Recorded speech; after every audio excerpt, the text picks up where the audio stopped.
Stay informed and entertained with the new and updated NDTV News app.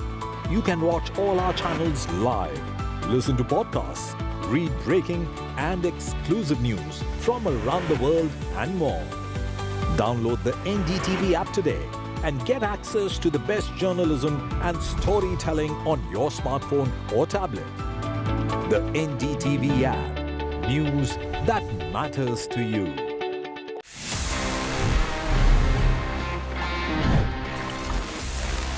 Friends, moving ahead for the top story, I've got not one, but in fact two different new smartphones. These are from the Samsung Galaxy A series. What I have with me is the all-new Samsung Galaxy A35. साथ में Galaxy A55 भी है.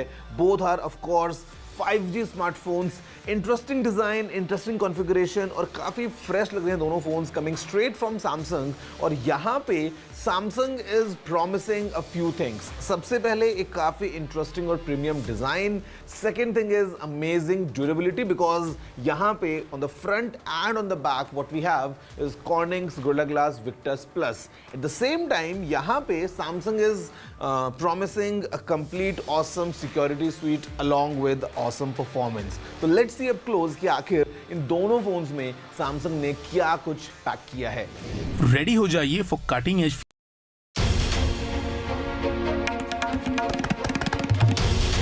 This is NDTV and you're watching NDTV 24/7.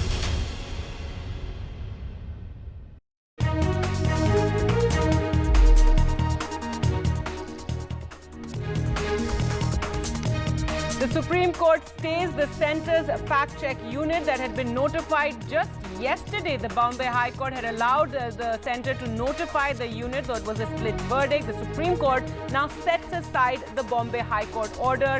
Concerns had been raised by various quarters, including the media. The Election Commission has barred the government's publicity drive after receiving numerous complaints by Congress leaders, as well as Viksit Bharat messages continue to come to citizens' phones. The Election Commission has said, stop sending Viksit Bharat messages and give us a compliance report. Former Congress President Sonia Gandhi hits out at Prime Minister Modi, alleges he's made a systematic effort to cripple the Congress party financially. This is after the tax action has been taken against the Congress. But the BJP hits back at the Congress over these allegations. The BJP President JP Nadda says the Congress is fearing a historic defeat. The Supreme Court has once again refused to order a stay on the law to appoint election commissioners, stating that doing so at this juncture would be creating chaos.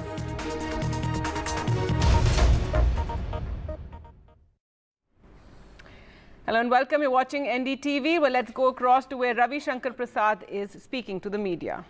In utter desperation of imminent defeat, the Congress party at the highest level sought to create an alibi today. कुछ तो बोले.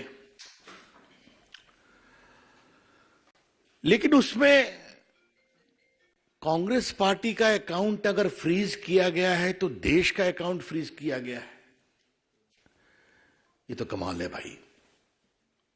मुझे अपने JP movement के आंदोलन के दिनों की याद आ गई. Indira is India, India is Indira. याद है ना? इमरजेंसी का दिन, जेपी की अगुवाई, कांग्रेस पार्टी की हार. आप सभी जानते हैं कांग्रेस पार्टी राजनीतिक रूप से सूख कर कांटा हो गई है. फिर भी कांग्रेस पार्टी का अकाउंट अगर फ्रीज हुआ तो देश का अकाउंट फ्रीज हुआ. Mister Rahul Gandhi, what do you mean by this? Don't insult Indian democracy. Rahul Gandhi, Bharat के लोकतंत्र को इस तरह से आप शर्मसार नहीं करें. ये देश आपकी पार्टी से बड़ा है, ये देश का लोकतंत्र आपसे बड़ा है. और आज इसी देश में आपने झूठ बोला है, गाली दी है और सब देश ने देखा है. टीवी पे चला है ना. तो आप झूठ बोल सकते हैं, गाली दे सकते हैं, देश सुन रहा है. आपको ये तक अधिकार है और करें देश का लोकतंत्र नहीं है, ये कौन सा तर्क है? ये बात मैं बहुत विनम्रता से कहना चाहूंगा। इनको नई बात नहीं हो तो अमेरिका में जाते हैं तो कहते हैं इंडिया में कोई डेमोक्रेसी नहीं है, सिंगापुर जाते हैं तो वही कहते हैं, लंदन जाते हैं वही कहते हैं, और आज उन्होंने यहां भी कह दिया। आज उनके झूठ का मैं पोल खोलूंगा। लेकिन राहुल जी, सोनिया जी, आपको अगर देश की जनता वोट नहीं देती तो हम क्या करें? बीजेपी के राष्ट्रीय मंच से हम एक सवाल पूछना चाहेंगे। सोनिया जी, राहुल जी, अब खड़गे जी से कितना पूछा जाए देखते हैं। आज भी तो उनका नंबर 3 ही था प्रायोरिटी में, हालांकि वो राष्ट्रीय अध्यक्ष हैं। अगर देश के लोग आपको वोट नहीं देते और आगे नहीं देने वाले हैं तो हम क्या करें? अगर राहुल गांधी की यह अपेक्षा है कि भाजपा के मित्र उनके लिए कैंपेन करें तो ये तो हम करने वाले हैं नहीं, क्योंकि उनका तो स्टॉक मार्केट इतना गड़बड़ाया हुआ है। और आज मैं कांग्रेस के लोगों को एक बात कहना चाहूंगा। हम भी चाहते हैं कि विपक्ष के रूप में कांग्रेस पार्टी पनपे, कितना पनपे उनका विषय है, लेकिन कांग्रेस पार्टी अब समझे कि जब जब राहुल गांधी से मुंह खुलवाएंगे तब तक स्टॉक मार्केट का और गिरेगा। There is a gentle advice to the Congress party,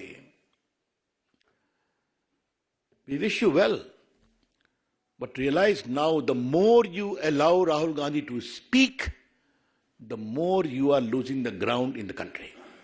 अभी आप सोच लीजिए। अब थोड़ा सा राहुल गांधी ने जो झूठ बोला है कि हमारा पूरा बैंक अकाउंट फ्रीज कर दिया तो हम क्या करें, तो आज रिकॉर्ड को स्ट्रेट करना जरूरी है। बाकी इनकम टैक्स का विषय है तो सरकार की ओर से बोला जाएगा, लेकिन अल्प ज्ञान समस्या पैदा करता है। राहुल गांधी जी राजनीतिक विषयों पर कितना होमवर्क करते हैं तो आप जानते ही हैं, लेकिन कानूनी विषयों पर भी जब बोलते हैं तो थोड़ी चिंता हो जाती है।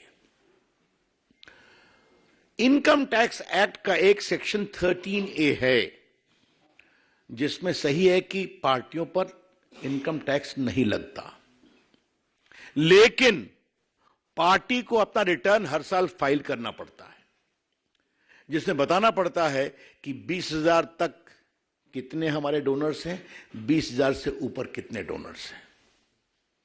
और अगर आपने ये नहीं फाइल किया हर असेसमेंट ईयर में तो आपका ये एग्जम्पशन खत्म हो जाता है। ये है सेक्शन 13A।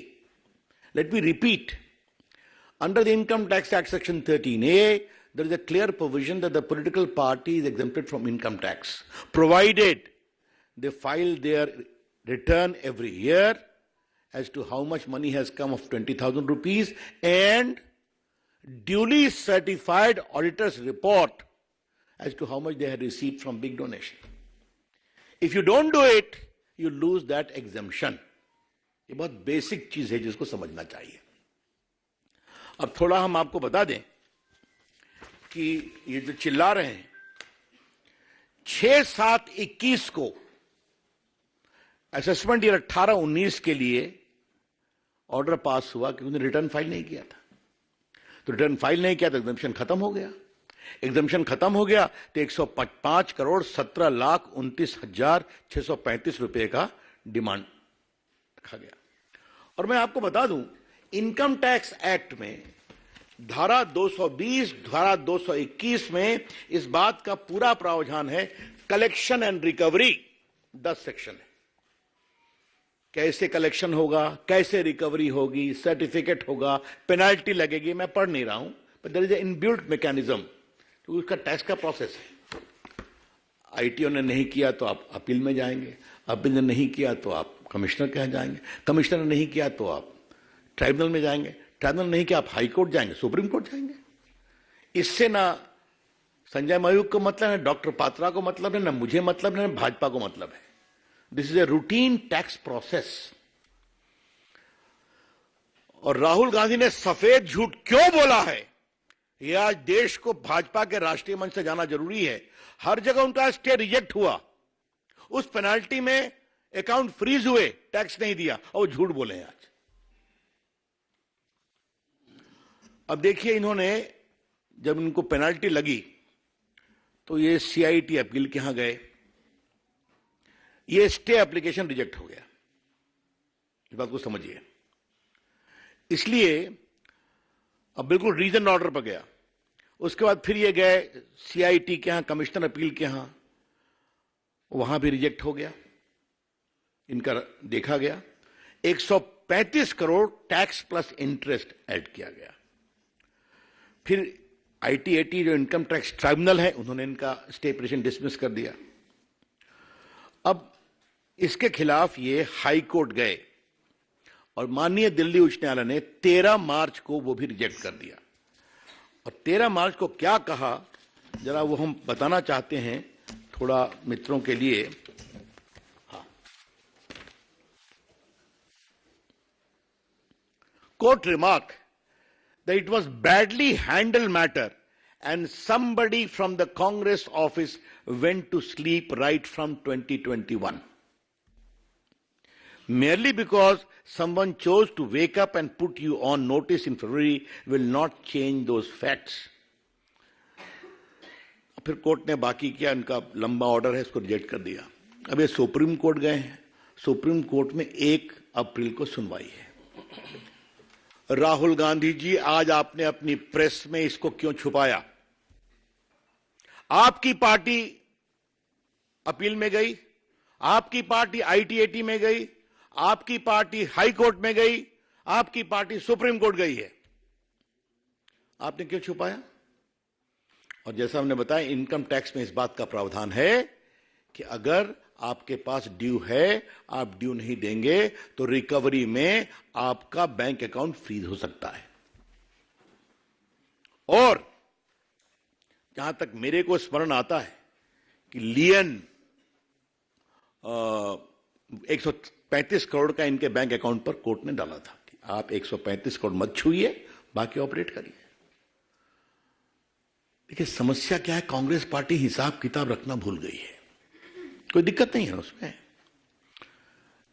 जो हमारे वरिष्ठ पत्रकार बैठे हैं उनको याद होगा, कांग्रेस के एक अध्यक्ष होते थे, न खाता न बही, जो डॉट डॉट कहे वो सही। याद होगा लोगों को। मैं नाम नहीं ले रहा हूं, मैं नाम नहीं लिया। तो ये हो गया।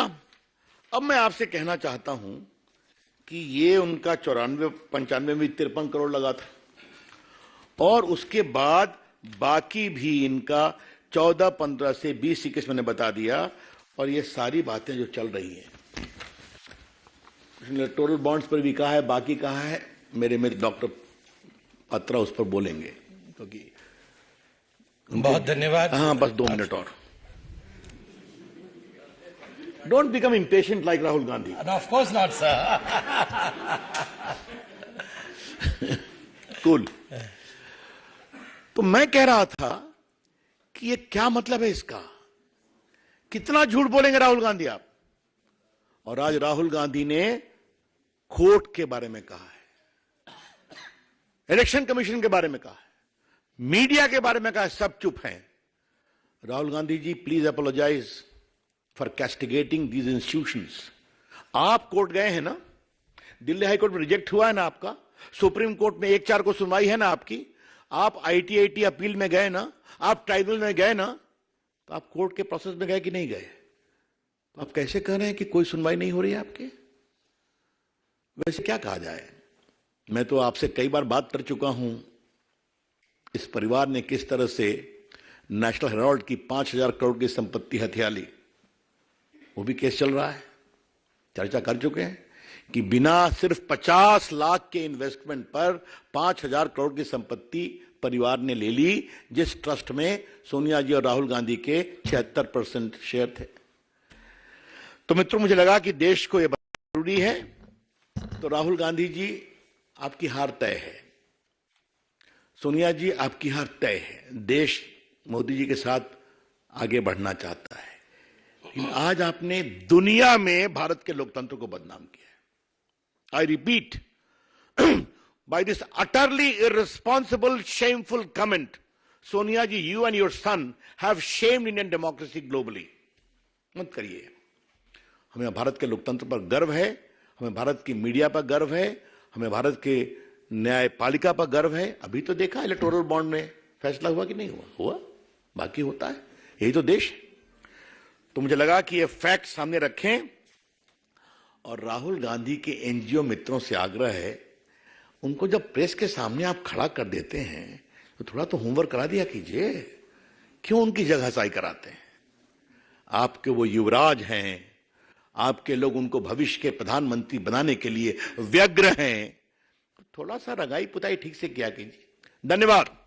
मित्रों, मेरा विनम्र निवेदन माननीय डॉक्टर संबित पात्रा जी से होगा कि आपको संबोधित करें। All right, Ravi Shankar Prasad, they're hitting out at the Congress party, saying Rahul Gandhi is openly lying and saying the Congress failed to file its income tax. This after the Congress addressed a press conference in which we actually saw former Congress President Sonia Gandhi also speaking. This was a rare appearance at a press conference where she said the Prime Minister has made a systematic effort to cripple the party financially. And the same charge was made by Rahul Gandhi. Mrs. Gandhi said this issue affects not just the Indian Congress Party but our democracy itself most fundamentally. And Mallikarjun Kharge also hit out and said, how can there be democracy when there's no level playing field, referring to the electoral bonds as well as the Congress's accounts being frozen.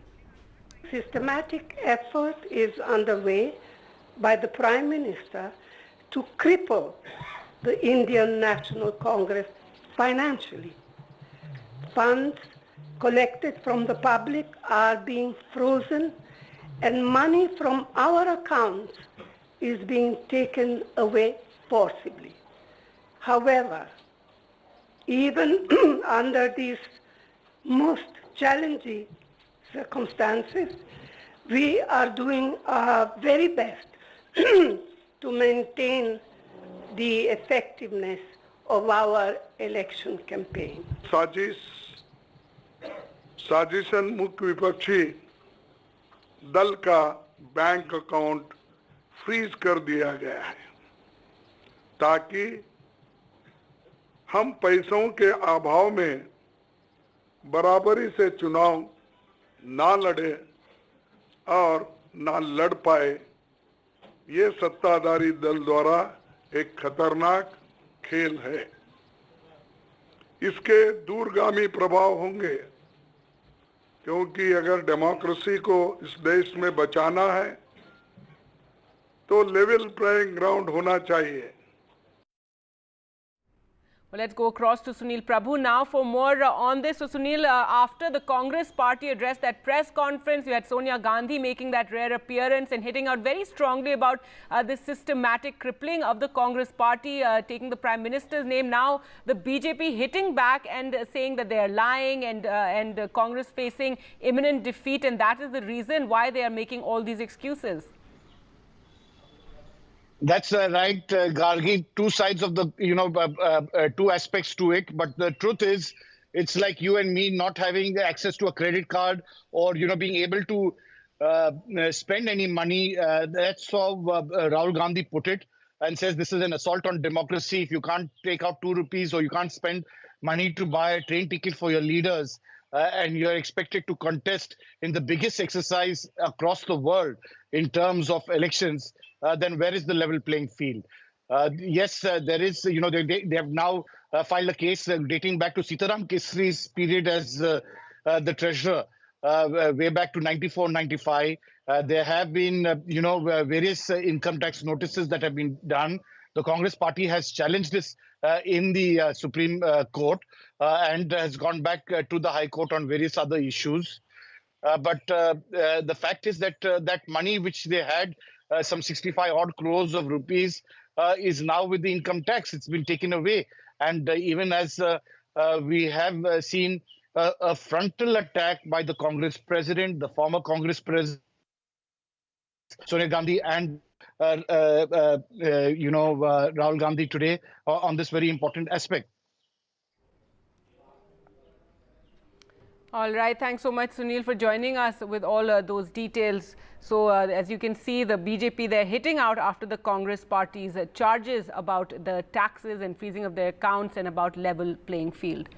Well, with that, time for us to slip into a short break. Coming up on the other side, the Supreme Court has put a hold on the centre's fact-check unit. We'll get to all those details.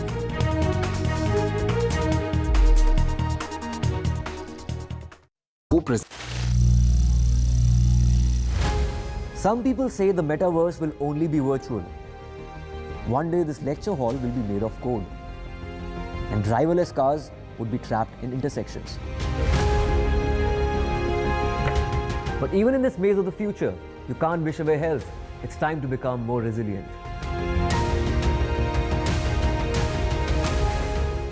"10 years of Banega Swasth India, we have grown and achieved so many milestones.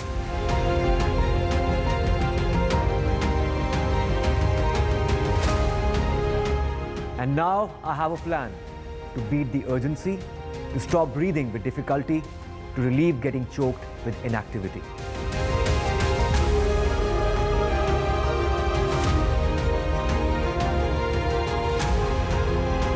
Energize our government, our environment, our society, and ourselves.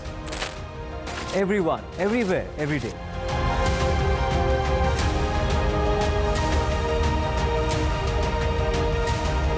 Banega Swasth India. One world hygiene. A debate has many facets, perhaps no one right answer. Left, right, and center. Conversations that get to the core of the debate.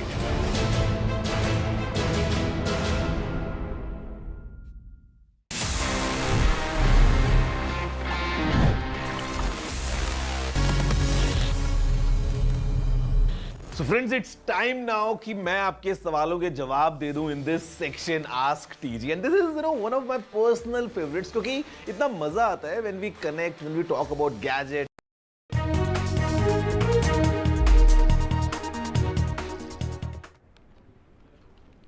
Welcome back. The Supreme Court today put a hold on the centre's March 20th notification setting up its fact-checking unit till the Bombay High Court takes a final decision on petitions challenging the 2023 amendment to the IT rules. Now, this comes a day after the centre had notified the fact-check unit under the Press Information Bureau to address the challenge of fake news. The Supreme Court putting a pause on that notification. Well, let's go across to Radhika now for more on this story. And Radhika, there had been several petitions before the courts over this matter. There was concern over freedom of speech as well. So a day after that notification, today the Supreme Court putting a stay on it.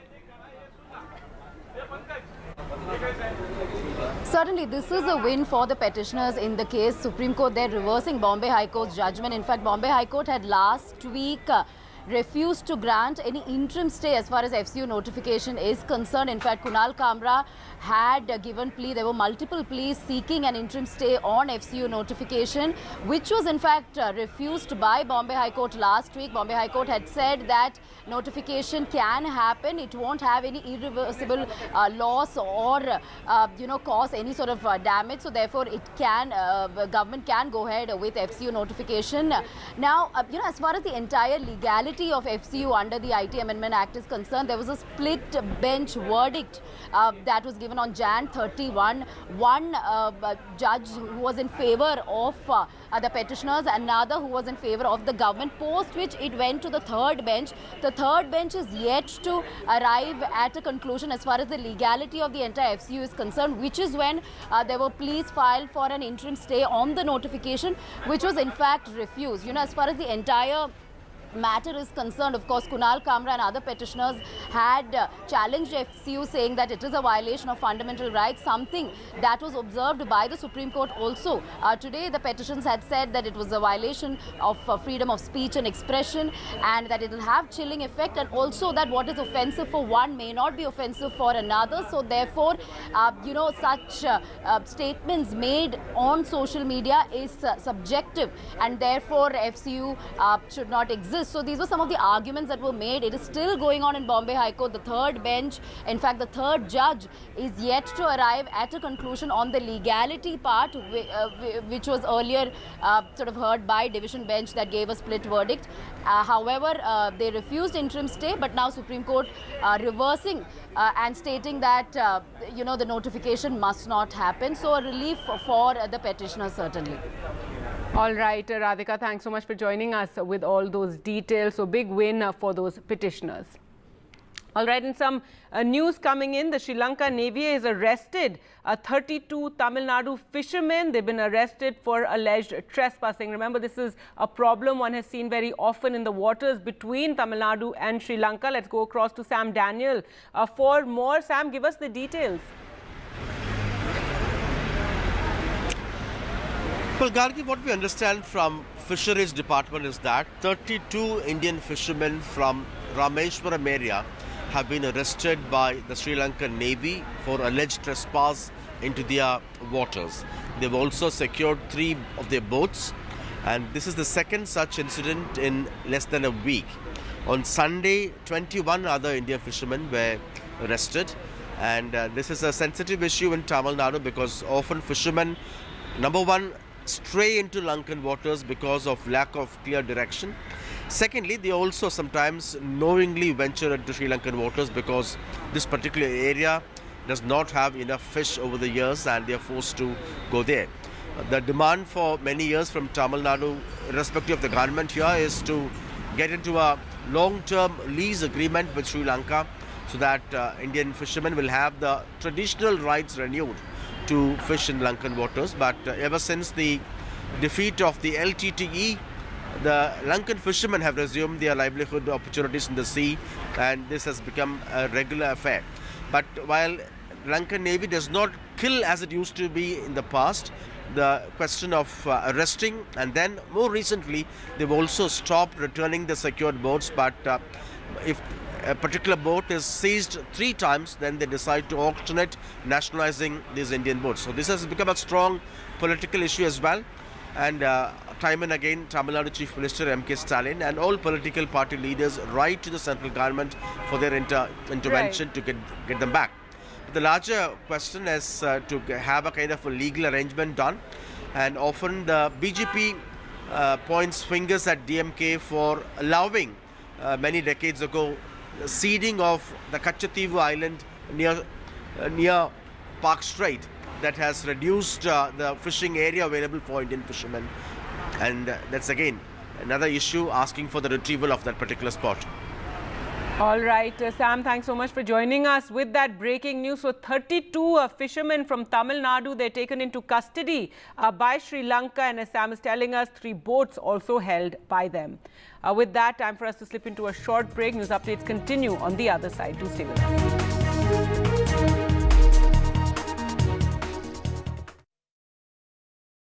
us.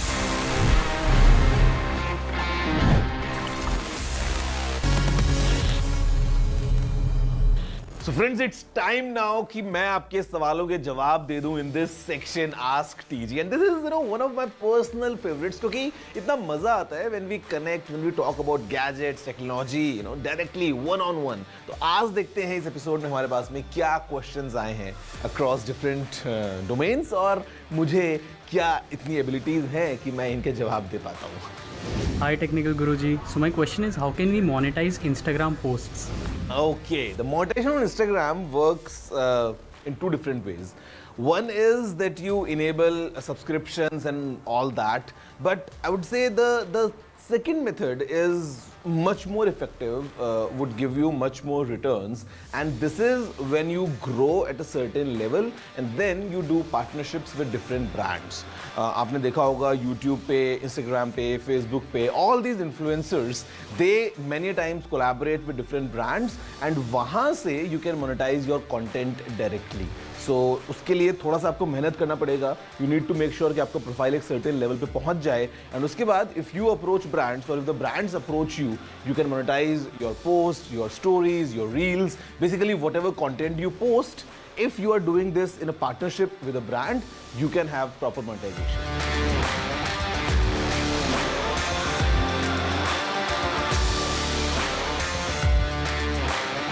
Oh well, अब जाके हो सकता है. In the beginning, when brands just removed the accessories like chargers from the box, तो तो उस time पे not everyone had these chargers, और समटाइम्स हम देखते थे कि जो केबल्स हैं वो अलग हैं, कहीं पे लाइटनिंग, कहीं पे USB-C, कहीं पे micro USB, on the other side sometimes USB-C, sometimes USB-A वगैरह वगैरह. But now with USB-C coming in place and now that it's been 2-3 years, जब थोड़ा टाइम हो चुका है, काफ़ी ब्रांड्स चार्जर्स रिमूव कर चुके हैं, तो अब मुझे लगता है कि हाँ इसका फ़ायदा हो सकता है. For example if I talk about myself, तो I have this charger from one of my old laptops, और ये आई थिंक 3 या 4 साल पुराना चार्जर है. And even today I use the same charger to charge all my devices. But now going forward जब सबके पास में चार्जर्स हैं, तो मुझे लगता है कि इसका फ़र्क पड़ सकता है. Is it okay to install a third-party battery in my MacBook? To be honest, I won't recommend it. The reason is कि आप अगर एक MacBook की बात करते हैं, तो normally the battery should last at least 3 years minimum.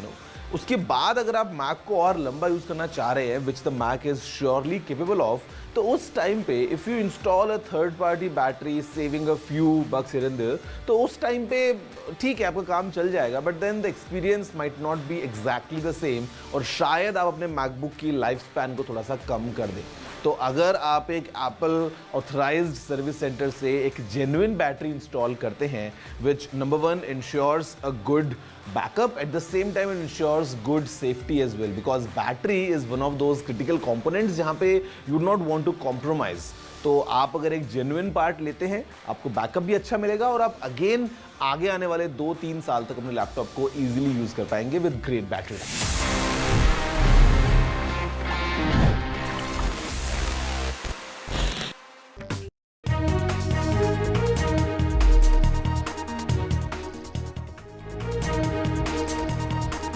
Supreme Court stays centre's fact-check unit notification. Bombay High Court had allowed centre to notify the unit. The Supreme Court has set aside the Bombay High Court order.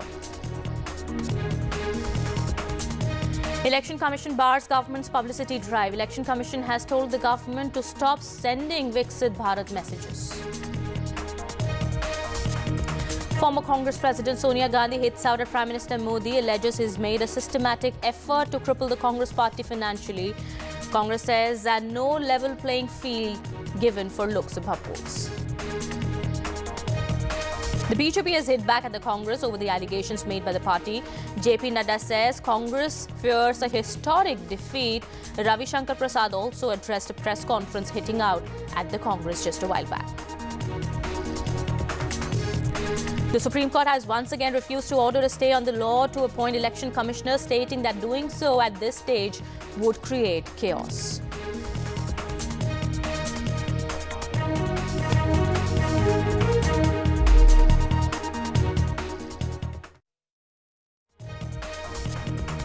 Hello and welcome. You're watching NDTV 24/7. My name is Kitty Behel. The Election Commission has halted government's publicity drive after several complaints by opposition parties over the WhatsApp messages highlighting government's achievements were sent by the centre. The Election Commission has directed the IT Ministry that it must immediately stop sending WhatsApp messages.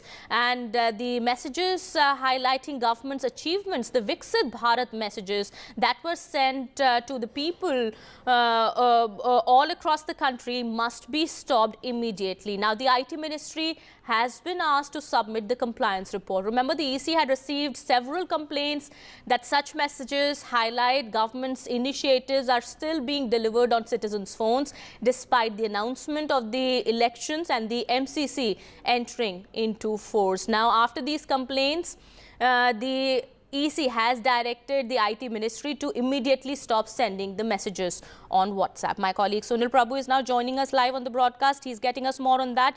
Well, big order by the EC. We're learning now, Sunil, the EC has halted government's publicity drive and a compliance report has also been sought. That's right. They have requested compliance immediately and asked them to immediately stop after they got from various quarters these WhatsApp messages with the Prime Minister's letter on Viksit Bharat being circulated by the Ministry of Information and Technology. And it's in this context that the Information Ministry has been asked to immediately comply with the Election Commission and respond that these messages are stopped forthwith to ensure a level playing field and ensure a free and fair election. Absolutely. Well, This is to ensure a free and fair election and a level playing field. That is what the Election Commission has said after several complaints were received in regards to that. Well, the Meiti had informed the Commission, although the letters were sent out before MCC came into force, some of them could have been possibly delivered to recipients with a delay because of systemic and network limitations. So what happens now, Sunil? Well, the compliance report, of course, has to be filed as soon as possible, and the government will have to take action. That's right. They'll have to immediately act and ensure compliance, failing which the Election Commission can take the strictest possible action against the Secretary, Information and Technology and all the other officers responsible, including giving them a black mark in the ACRs if they don't comply with the order. Getting us all those details there. We would request you to kindly stay on with us. We have some more news that we are tracking at this point in time as well. The Supreme Court has also put on hold the centre's March 20th notification setting up the fact-checking unit till the Bombay High Court takes a final decision on petitions challenging the 2023 amendment to the IT rules. Well, this comes a day after the centre had notified the fact-check unit under the PIB to address the challenge of fake news. Well, the Supreme Court today paused the notification, setting aside the Bombay High Court's go-ahead to the government's move. Now, the bench of Chief Justice of India, D.Y. Chandrachud, Justice J.B. Pardiwala and Justice Manoj Mishra said the matter concerns freedom of expression. The court, however, said it won't comment on the merits of the case. Well, that is the latest that's coming in at this point in time. Big development that has taken place. Let me go back to my colleague Sunil Prabhu here. Sunil, the centre's March 20th notification has been put on hold by the top court. That's right. They put it on hold immediately after the centre last night had, notified the fact-checking unit. This would have given the Press Information Bureau the right to decide what was correct news, what was not. And it's on that basis that this would have been affected all of us in terms of portraying of news, because it's in their perception they could decide what is correct news, what is false, what is negative. And it's in this context without, proper mechanism, the Chief Justice of India and its bench, not getting into the minutes, have decided that this will affect the freedom of speech and not allowing that fact-checking unit to go underway and, be notified. And so they stayed that notification. And until the matter is completely heard, they will look at it at a later stage. All right. Thank you so much, Sunil, for getting us all those details there on that. What the court today said has been detailed here. Now, what we are also learning is that more developments that have taken place as well. Let me go across to my colleague Radhika here. Radhika also joins us on the broadcast here. Radhika, what do we understand? Well, just a day after the centre had notified the unit, now the Supreme Court has paused the notification. Well, tell us more details about it.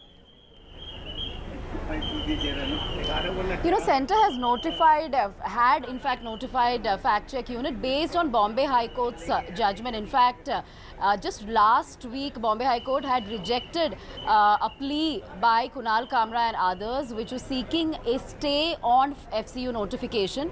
So that plea was rejected just last week, following which, of course, this step was taken by the centre yesterday, and the order itself was reversed by the Supreme Court today. In fact, the legality, the constitutionality of FCU itself is under question, is under contention legally. There was a split verdict on January 31. One judge, in fact, favouring the petitioners, the other judge who was favouring the judges, following which, of course, this entire matter went to a third judge. Now, the third judge is yet to sort of decide on the legality of FCU, which is when there was a plea filed to stay the FCU notification, which was rejected and now reversed by the Supreme Court. So this is a relief as far as the petitioners are concerned. Now, petitioners had time and again argued that this is a violation of freedom of speech and expression, the FCU in itself, and that it will have chilling effect on people, especially content creators and comedians and so on. And the entire basis of FCU, which is to stop online content which is supposedly offensive or can be subjective is something that has been said during the course of arguments. Of course, and time and again, Solicitor General before the Bombay High Court had stated that this will not take into account comedians or journalists and so on, and that this is on offensive content as far as the central government is concerned, and also fake content as far as the government schemes and policies are concerned. So arguments had been going on for several months, post which split verdict happened, and then it went to the third judge who had given a stay on FCU notification, which has now been reversed, but the matter is still going on, and the third judge has to take a decision on the legality of FCU under the new IT in the Amendment Act. meantime, well, yes, the matter has been put on hold. Well, the notification has been put on hold. We are learning until the Bombay High Court takes a final decision on the petitions challenging the amendment that was brought in 2023 to the IT rules. Thank you so much, Radhika, for getting us all those details there. Well, we'll keep tracking the developments here. Meanwhile, some more news that we're tracking. Prime Minister Narendra Modi has said that India would lead the world in artificial intelligence technology and has asked startups to work for Indian solutions to global challenges. So that leadership of AI capabilities stays in India's hands. The Prime Minister said AI offers limitless possibilities for young innovators and global investors. Towards this end, the government of India's Department of Science and Technology has launched a machine learning and AI technology hub called MATH at T-Hub, India's leading startup incubator at Hyderabad to foster innovation, create jobs and nurture startups. NDTV's Uma Sudhir spoke exclusively with MATH CEO Rahul Peth and T-Hub CEO M. Srinivas Rao on the roadmap to turn the PM's vision into reality. The Department of Science and Technology has partnered with what is one of India's largest startup incubators, the T-Hub at Hyderabad, in order to give a boost to machine learning, artificial intelligence technology. And I have with me the T-Hub CEO, Mr. Srinivas Rao, and also the CEO of what is being called as MATH, Machine Learning and Artificial Intelligence Technology. First of all, locating it here, obviously these are technologies of the future, and we are looking at it as something that's going to be globally competitive. The idea of locating it here would be what? So idea is, so obviously we've all been using AI. So think about Google Maps, think about the Uber or Ola, we've already been using. And obviously in the last 1 or 2 years, thanks to OpenAI, ChatGPT, AI has become mainstream, right? And today we see far-reaching opportunities in AI to accelerate technology, to accelerate economic progress, etc. in a variety of sectors, be it education, be it healthcare, be it manufacturing, and so on, right? So we felt that there's a tremendous opportunity here to create an AI hub, okay, where we can provide startups and the entire ecosystem access to the resources to build out.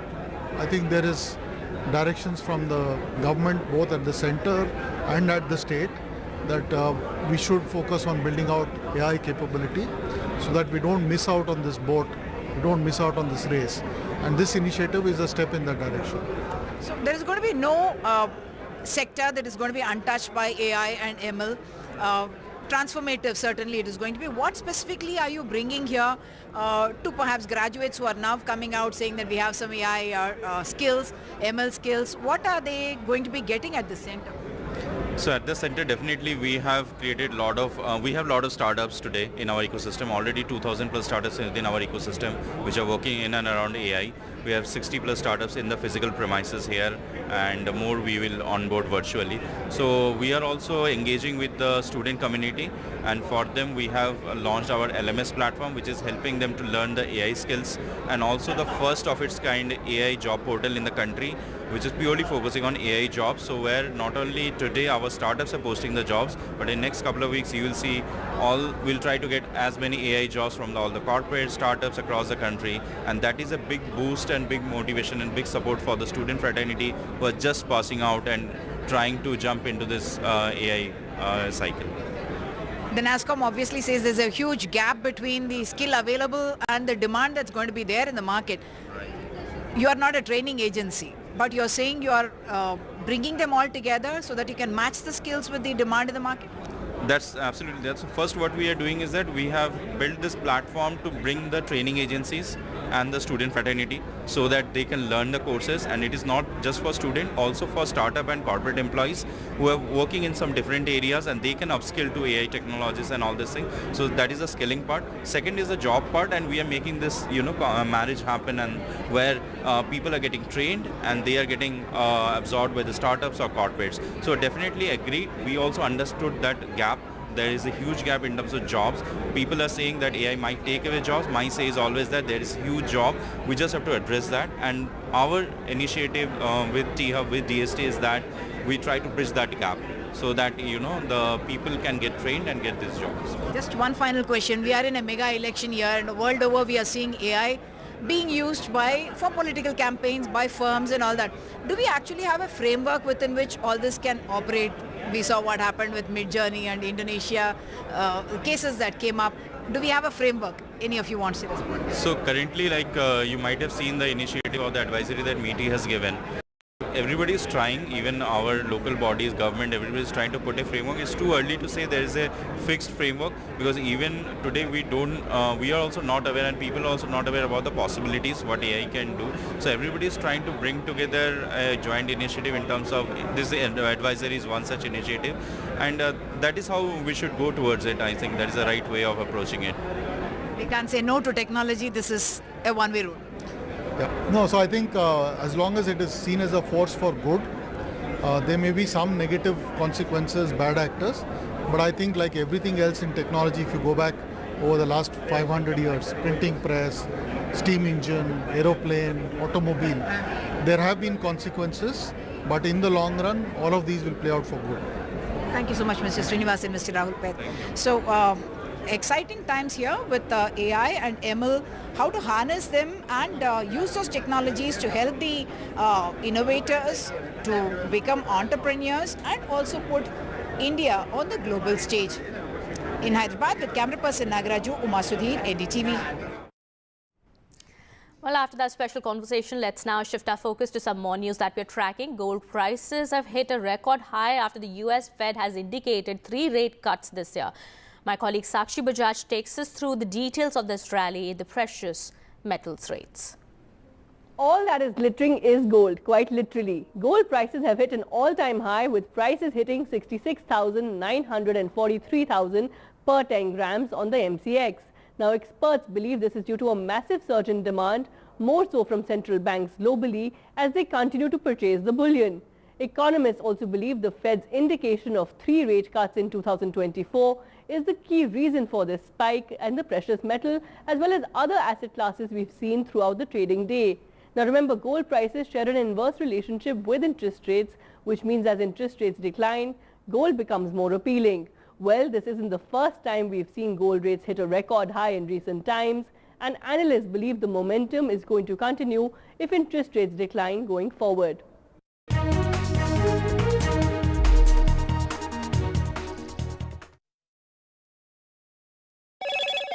Hello, Moto.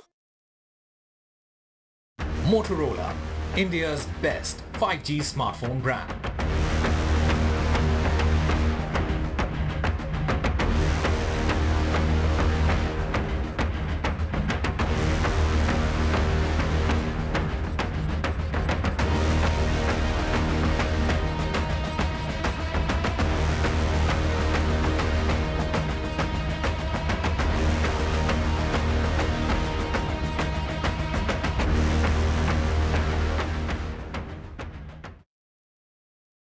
This show isn't just about news from the southern states. It's one that looks at the rest of India and the world from a diverse South India point of view, because NDTV has always taken the southern view seriously. The Southern View with Veera Raghav, only on NDTV 24/7.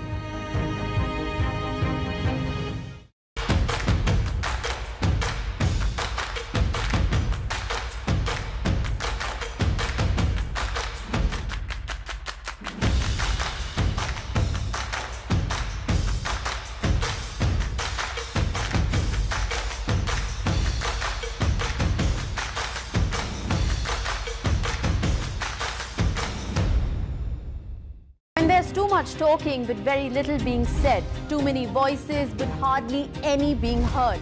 You turn to a show that puts you front and center. A show that headlines the stories of the people, by the people, for the people.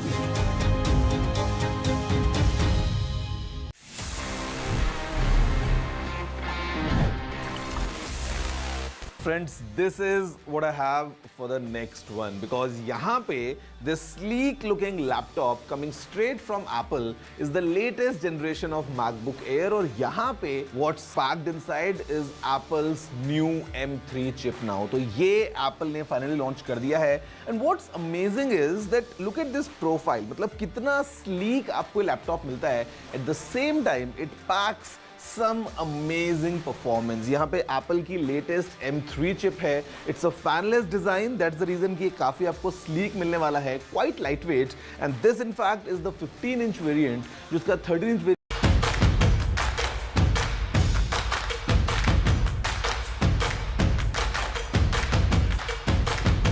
non-stop.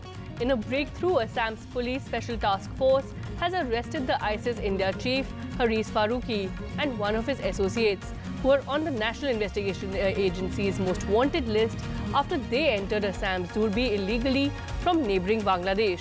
Now, agencies received information that two members of ISIS were in India and who were camping in a neighbouring country would cross over to India at the Dhubri sector to carry out sabotage activities. The Special Task Force sources told NDTV.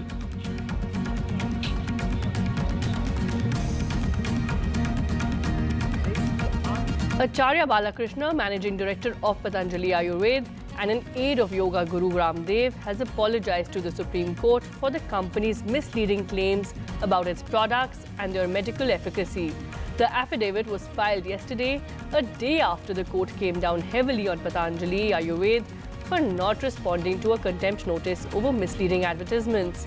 The bench of the two justices has asked Balakrishna and Ramdev to appear in court on April 2. In an affidavit filed in the court, Mr. Balakrishna has said he has the highest regard for the rule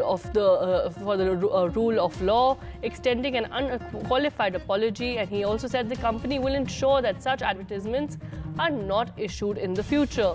While issuing an apology for his company's misleading claims about the miraculous abilities of its formulations, in a short affidavit, Balakrishna said that he regrets the company's advertisement containing the offending sentences after the Supreme Court came down heavily on Patanjali Ayurved for failing to respond to a contempt notice.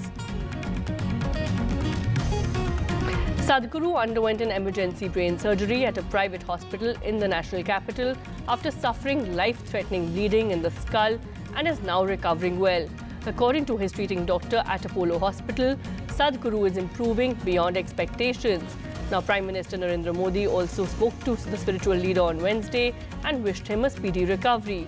In a tweet on X, he said, spoke to Sadhguru ji and wished him good health and a speedy recovery, as per the post on X. Sadhguru took to social media to inform his followers that he was doing well in a video on Instagram. He said, the Apollo Hospital neurosurgeons cut through my skull and tried to find something, but they found nothing. Totally empty.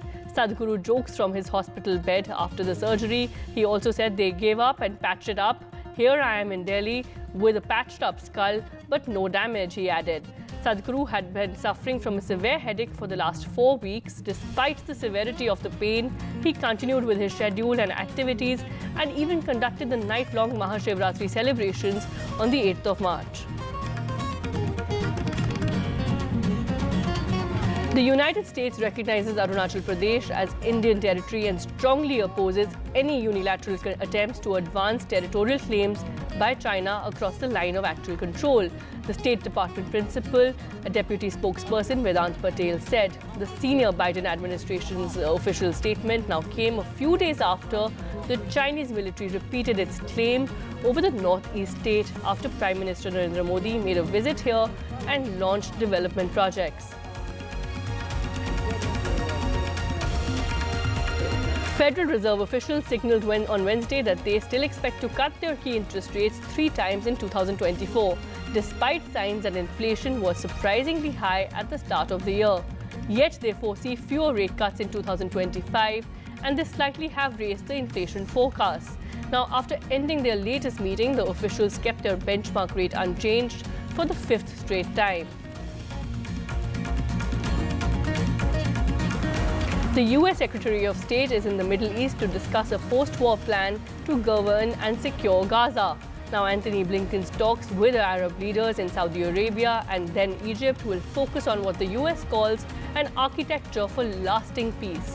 It comes as witnesses and Israeli forces had escalated their operation around the Al-Shifa hospital in Gaza, carrying out a number of airstrikes. Israel's military has said it had killed 90 gunmen at the hospital since Monday.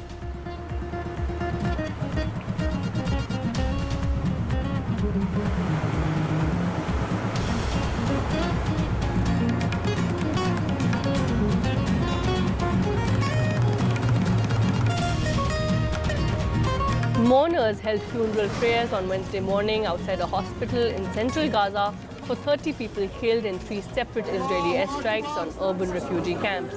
Now, the Associated Press footage showing the mourners praying over the bodies, which were wrapped in funeral shrouds before the bodies were taken away in the carts for burials, in donkey carts for burials. 19 people, including 5 women, 9 children, were killed when a strike flattened a family home late on Tuesday in the urban refugee camp.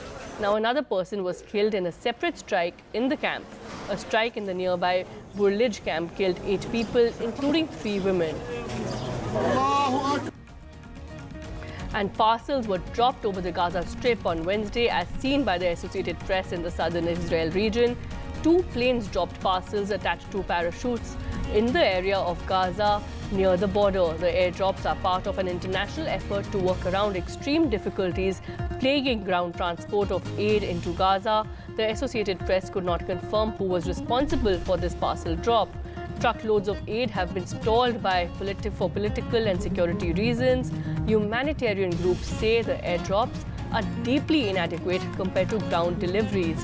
It comes after the US military said that its planes airdropped more than 41,000 meal equivalents and 23,000 bottles of water into northern Gaza, the hardest part of the enclave to access. Hundreds of displaced Palestinians lined up on Wednesday in the refugee camp in Mouassi in southern Gaza to pick up food as fighting rages on in the embattled territory. Now, this is a makeshift tent camp, remember, where thousands of Palestinians live in conditions that are scattered, farm fields and waterlogged dirt roads as well. Aid groups and international organizations have been warning about the risk of famine and the enclave in the area in the delivery of humanitarian aid, which is not increased. If that is not going to be increased, they're warning the situation will worsen. Pro-Palestinian activist on Wednesday delivered a letter to the Spanish Prime Minister calling on him to end the arms trade with Israel. Members of the Solidarity Network Against the Occupation of Palestine came to the headquarters of Spain's Social Party in Madrid with the letter, the banners and a bunch of black roses as well. Now, according to the demonstrators, the flowers symbolized more than 30,000 people killed in the Gaza Strip since October 7th. US President Joe Biden arrived in Texas on Wednesday. While there, the president opened a new line of attack against former President Donald Trump, asking and answering the classic "Are you better off today than you were 4 years ago?" question to remind voters of what it was like when Trump was in office. The Democratic president also criticized Trump for saying over the weekend that a bloodbath would follow if he loses to Biden again in November. Trump and his allies defended the rhetoric, saying the Republicans' comments were about the US auto industry altogether. Elton John says the key to his success alongside songwriting partner Bernie Taupman has been the variety of music they've produced and listened to over the years. John and Taupman were honored by the Library of Congress with the Gershwin Prize for Popular Song on Wednesday night in Washington, D.C., drawing fellow musicians including Annie Lennox, Brandy Carly and Metallica. Well, it's just part and parcel of it. If you're successful, you have to give back. And that's my mantra when I got sober in 1990. and it's been my mantra ever since. And you know, the two go hand in hand. If you get great success, then you have to offer something back. So that's a testament. We love so much different music. I think there's not a genre of music we don't really like so much, and that's been the length and the longevity of our career has because the songs vary and the songs last because they cover different territories. Philadelphia Freedom is not like Burn Down the Nation. Daniel is not like Saturday Nights or Right for Fighting. There's a lot of different stuff. Our palette is full of colors. Yeah. Thank you guys. It's huge. I think it's immeasurable, actually, that you evolve in the way that Elton has done throughout his life. He's lived his life in a hugely public way. He's taken huge risks. He seems to be very comfortable with his fame, but he's used it in a way that has made massive global differences in really, really significant areas. You know, I mean, HIV and AIDS is a massive, massive challenge, and yet Elton was doing it, still doing it, saving lives, and that I have so much respect for him. You just cannot imagine. And then, of course, stood there right at the front with the charge with David. I just think he's so spectacular, truly.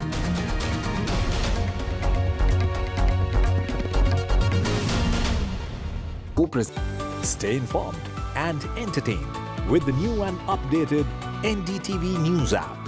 You can watch all our channels live, listen to podcasts, read breaking and exclusive news from around the world and more. Download the NDTV app today and get access to the best journalism and storytelling on your smartphone or tablet. The NDTV app. News that matters to you.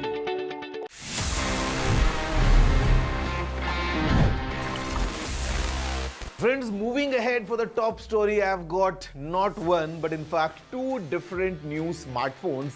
These are from the Samsung Galaxy A series. What I have with me is the all-new Samsung Galaxy A35. साथ में Galaxy A55 भी है. Both are, of course, 5G smartphones. Interesting design, interesting configuration और काफ़ी fresh लग रहे हैं दोनों phones coming straight from Samsung. और यहाँ पे Samsung is promising a few things. सबसे पहले एक काफ़ी इंटरेस्टिंग और premium design.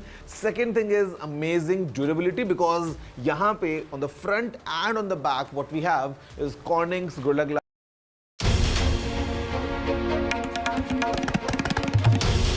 This is NDTV, and you're watching NDTV 24/7.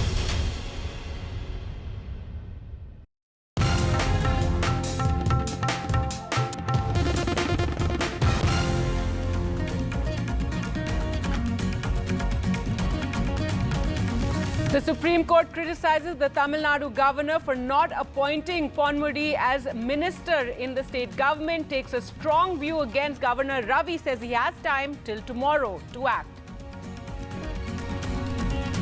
The Supreme Court stays the centre's fact-check unit notification. The Bombay High Court had allowed the centre to notify the unit. The Supreme Court has set it aside. The Election Commission has barred the government's publicity drive, has told the government to stop sending Viksit Bharat messages to individuals, to citizens. Several complaints had been made to the poll body over messages being received on WhatsApp. Former Congress President Sonia Gandhi addresses a rare press conference, hits out at Prime Minister Modi, alleges he's made a systematic effort to cripple the Congress party financially. The Congress says no level playing field for Lok Sabha polls with the electoral bonds and the freezing of their accounts over the tax notice.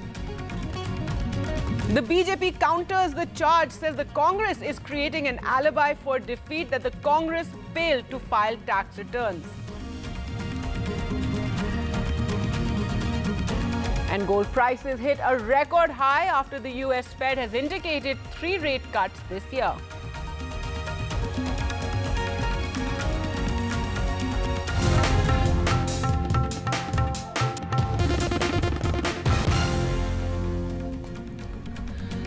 Hello and welcome. You're watching NDTV, and our top story now. The Supreme Court has criticized the Tamil Nadu Governor Ravi for not appointing Ponmudi as minister, even though it was cleared by the state government. The Chief Justice of India, D.Y. Chandrachud, said, Mr. Attorney General, what is your governor doing? The conviction has been stayed by the Supreme Court, and the governor says he won't swear him in. We'll have to make some serious observations. Please tell your governor the Supreme Court has taken a serious view of this. They have now given the governor time till tomorrow. Let's go across to Sam Daniel and Sunil Prabhu for more. Sunil, first you tell us more about what the Chief Justice said. Very strong words about the governor. Very strong words, and I've never seen the Chief Justice of India talk so tough to a constitutional authority like Mr. R.N. Ravi, saying very, very categorically that what he has done is basically defying the Supreme Court. We are going to say very categorically, if Mr. Attorney General, you don't come with any positive response, that he must act as per the Constitution. What he's attempting to do is defy the constitutional framework in our court's order, where it has given very clearly that Mr. Ponmudi has to be sentence has been stayed, and it's in this context that the Chief Justice of India had some very, very strong words. This after the Attorney General kept on pointing out that the state cannot come to the center like this or with an application in this regard. It's then that the Chief Justice of India asked, what will the state do? What are the options before them? And it's and as pointed out by Mr. Singhvi, who's really acting on behalf of the Tamil Nadu Chief Minister here, very categorically saying that he's on a continuous basis defying, be it on bills that have been put on hold, very strong words against a former police officer who really, as the Supreme Court points out, does not understand the Constitution, is acting in a defiant manner, and really the Supreme Court coming very, very, very strongly. As I said, I haven't seen in recent times such strong words used against a governor, and in this case, Mr. R.N. Ravi, really a defaulter, not for the first but the second time. What they said was he should have been allowed. The question is, does he get reinstated immediately or does he need to be sworn in? That's the issue that they were looking at. Rahul Gandhi's case was cited, but there he was not a minister. And it's in this context that the Supreme Court will wait to hear from the Attorney General, who gave the excuse that he hasn't spoken to the Tamil Nadu governor. He hasn't got the papers. And they have said that we will pass an order come what may tomorrow, failing which if we don't get anything positive from you. But prima facie, they have found the Tamil Nadu governor wanting for his continuing acts of defiance against the Constitution, against parliamentary democracy. All right. And Sam, this is, comes after several rounds of state government versus the governor has already taken place in Tamil Nadu. And now in the Supreme Court, this issue over the Minister Ponmudi being appointed once again, which the governor flatly refused to do. That's right, Gargi. Last week, when the Supreme Court stayed Ponmudi's conviction and sentence, the Chief Minister M.K. Stalin wrote to the governor urging him to swearing him in as a minister the same evening or the next morning. But the governor chose to proceed to Delhi on a personal work, and it was that that had touched a raw nerve. And this is not the first time. In fact, the governor has been defiant despite in the past at least a few times the Supreme Court ruling that the governors ought to abide by the aid and counsel of ministers. In Tamil Nadu's case, R.N. Ravi has number one, delayed bills passed by the Assembly and sent them back after a long time. And the bills which were reenacted, instead of immediately accepting them and giving assent, contrary to the rules and traditions, he has referred them to the President, causing further delay for such bills. And in the Assembly, at least twice, R.N. Ravi has skipped the official speech given to him and has gone away from that. He has refused to read names like Karunanidhi, Ambedkar, Periyar, and that again had become a huge issue. And opposition rule states like Tamil Nadu see a larger pattern of governors in such states running a kind of a parallel administration, scuttling development and creating needless challenges and obstacles for duly elected government, undermining them. It's in this context states like Tamil Nadu, Kerala, Delhi, West Bengal had already moved the Supreme Court, and this has come as a huge embarrassment and a shame for Governor R.N. Ravi. We'll have to wait and see whether he'll immediately call for Mr. Ponvodi's swearing in the same evening today or tomorrow.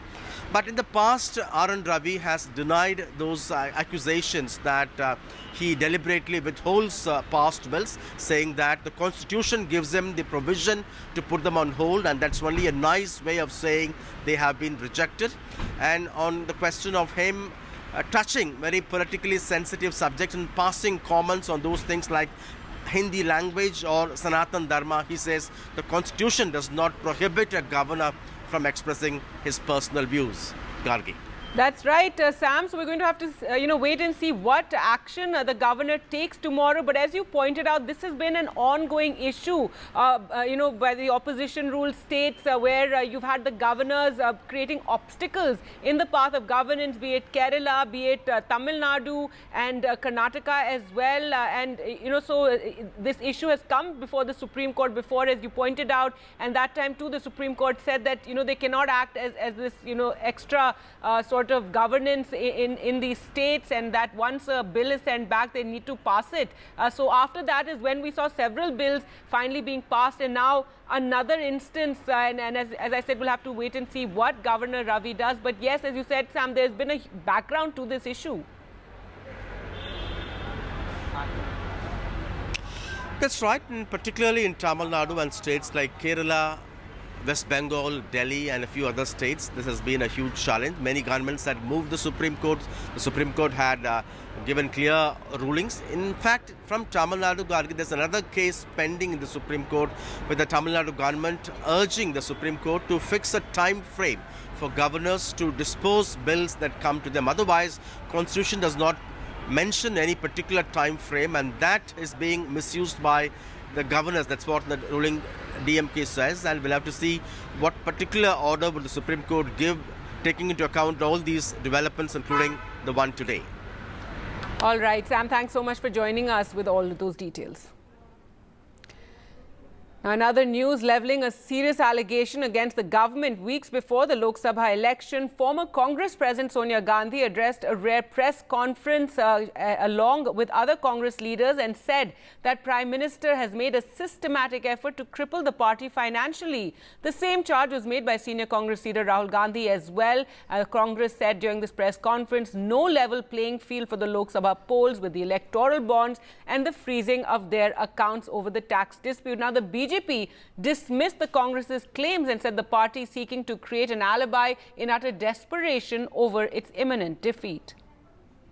Mr. Rahul Gandhi, what do you mean by this? Don't insult Indian democracy.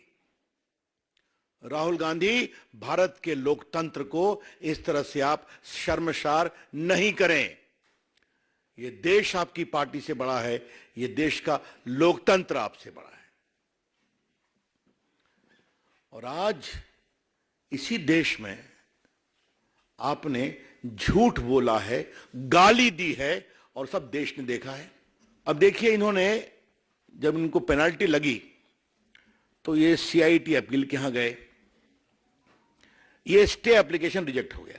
उसके बाद फिर ये गए CIT के यहां, commissioner appeal के यहां, वहां भी रिजेक्ट हो गया. Systematic effort is underway by the Prime Minister to cripple the Indian National Congress financially.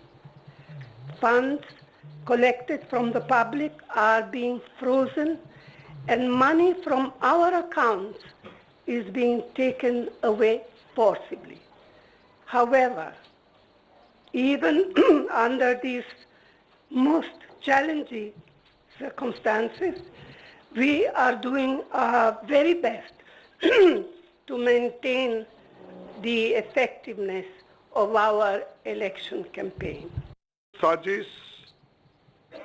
साजिशन मुख्य विपक्षी दल का बैंक अकाउंट फ्रीज कर दिया गया है ताकि हम पैसों के अभाव में बराबरी से चुनाव ना लड़े और ना लड़ पाए, ये सत्ताधारी दल द्वारा एक खतरनाक खेल है। इसके दूरगामी प्रभाव होंगे, क्योंकि अगर डेमोक्रेसी को इस देश में बचाना है तो लेवल प्लेइंग ग्राउंड होना चाहिए। Let's go across to NDTV's Sunil and Vasudha for more. And Sunil, a major press conference, Sonia Gandhi making that rare appearance at a Congress press conference as well to hit out at the government over this and naming the Prime Minister, talking about these systematic attempts to cripple the Congress party. That's right. As you've been seeing this story for some time play out, it's in this context now that after they got a 30-year later notice, and especially in the midst of elections, that they are raising their serious concerns about the way and manner. And actually, honestly, if we look at it, I would really urge, the political adversaries, either the Congress or the BJP, to cite examples where there have been income tax notices past 25 to 30 years, 94-95 period. Has this same been done? People have been in power for in and out of governments. Have various other political parties also served notices from the income tax in this manner? These are points to be considered. The Congress party making a case of a non-level playing field about the fact that it's not free and fair, that the high courts or the courts of this country are not intervening, the election commission is not taking any action. We are being not allowed to use our own money, which has been raised by the public. And it's in this context that they expected to take on the BJP-led NDA, which is really on the front foot at this present juncture. So with the opposition already diminished, to take on the likes like the BJP, who have thousands of crores, which they have also got through electoral bonds, how are they to counter that campaign?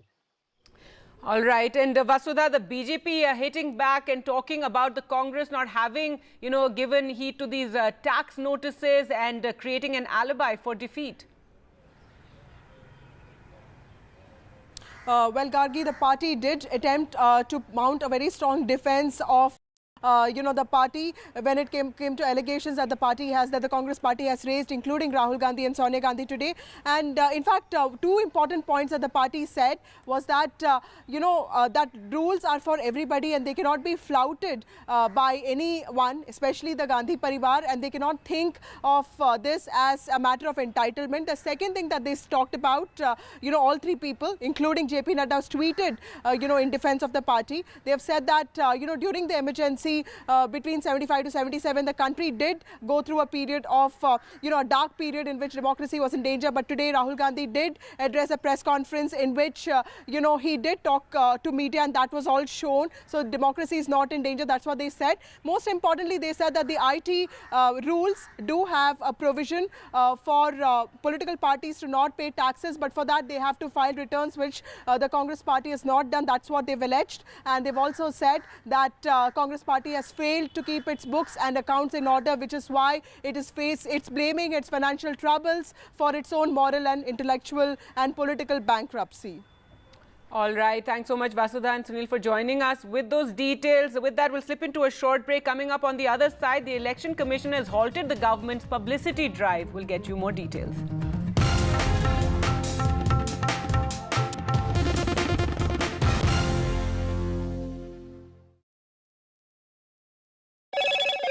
Hello, Moto. Motorola, India's best 5G smartphone brand.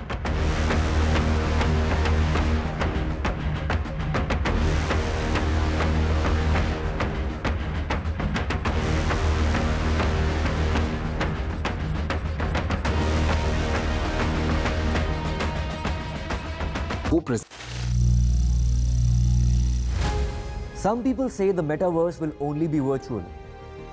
One day this lecture hall will be made of code, and driverless cars would be trapped in intersections. But even in this maze of the future, you can't wish away health. It's time to become more resilient.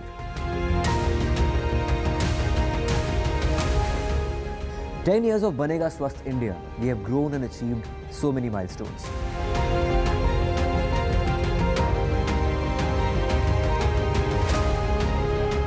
And now I have a plan to beat the urgency, to stop breathing with difficulty, to relieve getting choked with inactivity.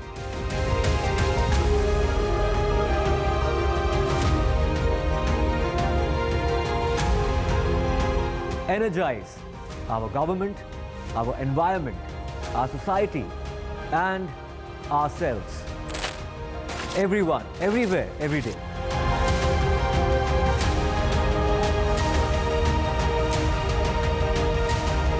Banega Swasth India. One world hygiene. A debate has many facets. Perhaps no one right answer. Left, right, and center. Conversations that get to the core of the debate.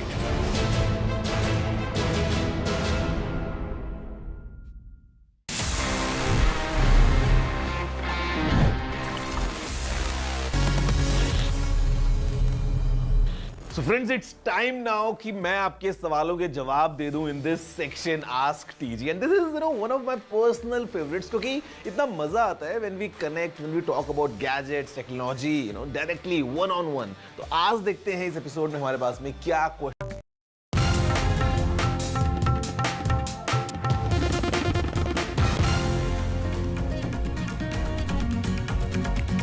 Welcome back. Now, taking a strong step to ensure compliance with the Model Code of Conduct, the Election Commission directed the Union government to immediately halt the Viksit Bharat messages, which are still being sent over WhatsApp.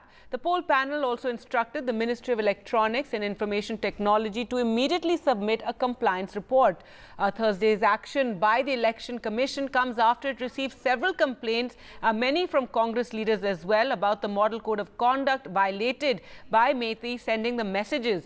In response, the ministry informed the panel that the messages, which contain a letter from the Prime Minister asking citizens for their advice, was sent out on 15th of March before the Model Code of Conduct came into force, and they claim that some of them could have been delivered with a delay because of system architecture and network limitations. So that is what the ministry has claimed when questioned about how these messages are still going across to citizens, even though the Model Code of Conduct has kicked in since Saturday. So now today, on Thursday, is when finally the Election Commission has taken some action over this and halted the government's publicity drive. Let's go across to Ghazali now for more. And Ghazali, several Congress leaders had highlighted this. This has been spoken about on social media, and they had also complained with the Election Commission.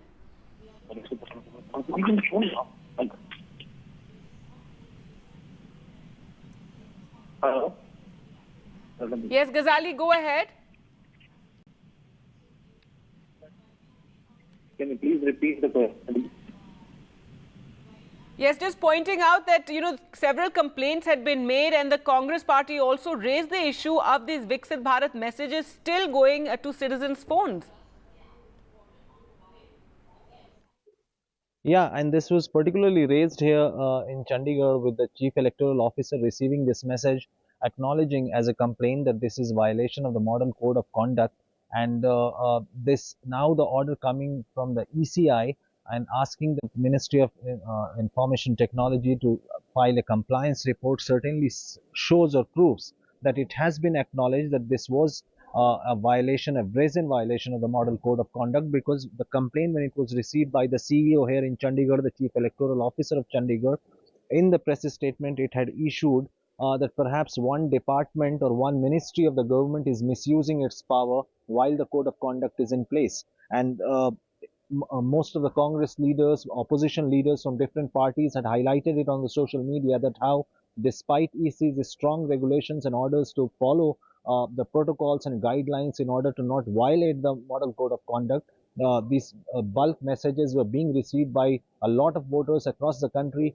A foreign newspaper has also sort of published that how NRIs is staying in many how people in Gulf countries or in foreign countries are also receiving these kind of messages.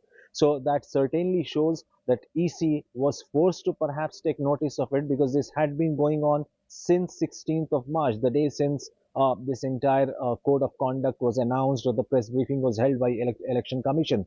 And now this will also send a strong message to rest of the political parties or parties who are in power in the state, like what is happening in Himachal Pradesh, that 1500 rupees 1500 which the Himachal government had promised to give to every woman above the age of 18. That entire scheme, the data is being collected, and that has also come under the scrutiny of the Election Commission. So these kind of schemes, publicity, welfare steps, whether you can take it while the code of conduct is in place, the promises which you have made, and whether it has the potential to influence the voters or not, is being scrutinized by the EC, is certainly a welcoming step, which will send out a message to all the political parties. And this has nothing to just do with the Viksit Bharat message, because you can see the cutout of politicians, prime ministers, chief ministers across the country everywhere.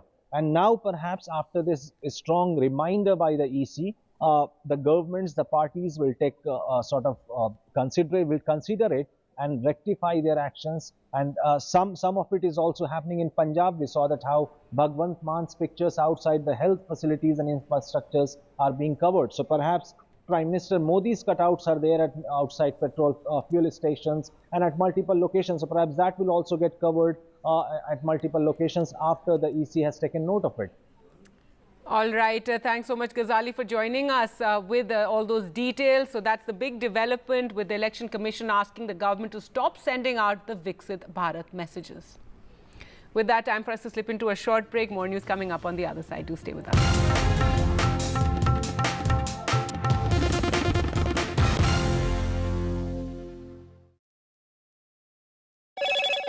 Hello, Moto. Motorola, India's best 5G smartphone brand.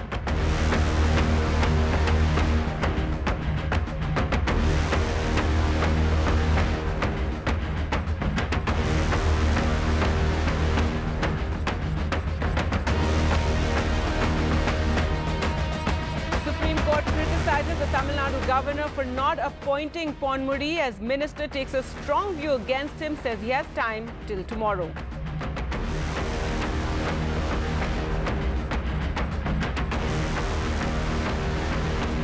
The Supreme Court stays the centre's fact-check unit notification. The Bombay High Court had allowed the centre to notify the unit, which they did so yesterday, but the Supreme Court has set it aside, citing freedom of expression. The Election Commission bars the government's publicity drive. The EC tells the government to stop sending Viksit Bharat messages as the model code of conduct is in place. Several complaints were made to the poll body over the messages still being received.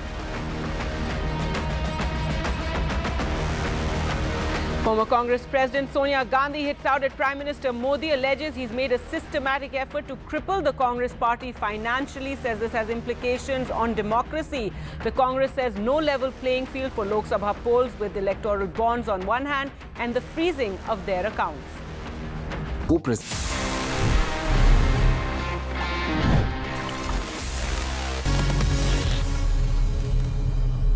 So friends, it's time now कि मैं आपके सवालों के जवाब दे दूं in this section Ask TG, and this is one of my personal favorites क्योंकि इतना मजा आता है when we connect, when we talk about gadgets, technology, directly one on one. तो आज देखते हैं इस एपिसोड में हमारे पास में क्या questions आए हैं across different domains और मुझे क्या इतनी abilities हैं कि मैं इनके जवाब दे पाता हूँ.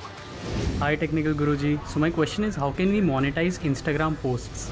Okay, the monetization on Instagram works in two different ways. One is that you enable subscriptions and all that, but I would say the second method is much more effective, would give you much more returns, and this is when you grow at a certain level and then you do partnerships with different brands.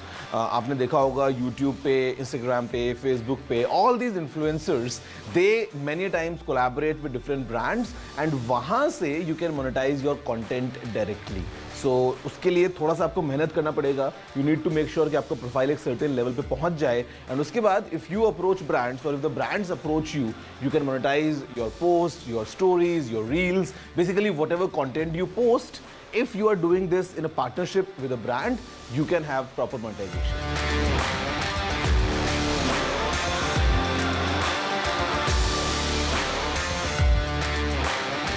Well, अब जाके हो सकता है.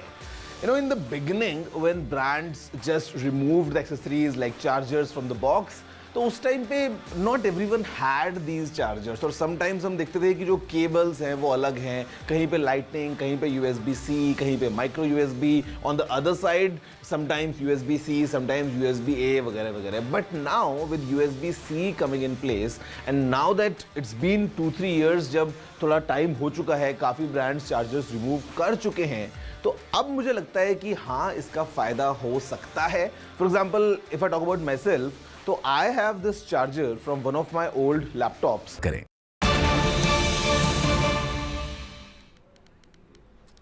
Welcome back. Some breaking news now coming in. The State Bank of India has filed an affidavit of compliance in the electoral bonds issue. It has given all details of electoral bonds. Remember, at the last hearing, the SBI had been asked to give the alphanumeric numbers of the bonds so one could tally which companies had donated to which party. So the SBI has now given details of the alphanumeric numbers of the bonds. And let's go across to Sunil Prabhu now for more. And Sunil, so finally this information made available by the SBI after several times of the Supreme Court, telling them to make this data available. That's right. There has been a very serious process in terms of how they've gone about this entire exercise. Finally, we have a confirmation from the State Bank of India that the chairman, managing director, has given an affidavit and signed it and said very categorically that they are complying completely with the Supreme Court in terms of giving all details, including the unique ID, the alphanumeric number, which is not open to the naked eye, which can be a security feature, which can be seen under UV light, and that will help in the correlation between the donor as well as the recipient, in this case, the political party. So that information has now been submitted to the Election Commission. We are told that the Election Commission will shortly release that data for the public and comply forthwith as it has been directed by the Supreme Court. It will be put on the Election Commission website to comply with the Supreme Court directive so that everybody, people like you and me and various people who are really interested in transparency, accountability, in probity in public life, that data will be made public. So the story has now gone full forward, just not about who had bought the most number of bonds, but where did it go? To which political party, whether there was a quid pro quo, whether there were shell companies, what were the linkages between them, were there any ED cases? All those important aspects will be brought into public domain. And it's in this context that the State Bank of India has filed that affidavit of compliance by the chairman, managing director before the Supreme Court. They have given that data to the Election Commission, and we are told the Election Commission will shortly release that data to the general public for everybody to know, in terms of, as the Chief Election Commissioner continuously says, disclose, disclose, disclose. It's in that context, everything will be disclosed. Right, and this after, many arguments were made before the Supreme Court bench, Sunil. In fact, last Friday, the Supreme Court even admonishing the government bank for not giving that full disclosure. In fact, the SBI earlier in March and on the 14th had even asked for more time. They wanted time till June to disclose all the data that they had, saying that they needed more time. This was, of course, questioned by many, and the Supreme Court not having any of it.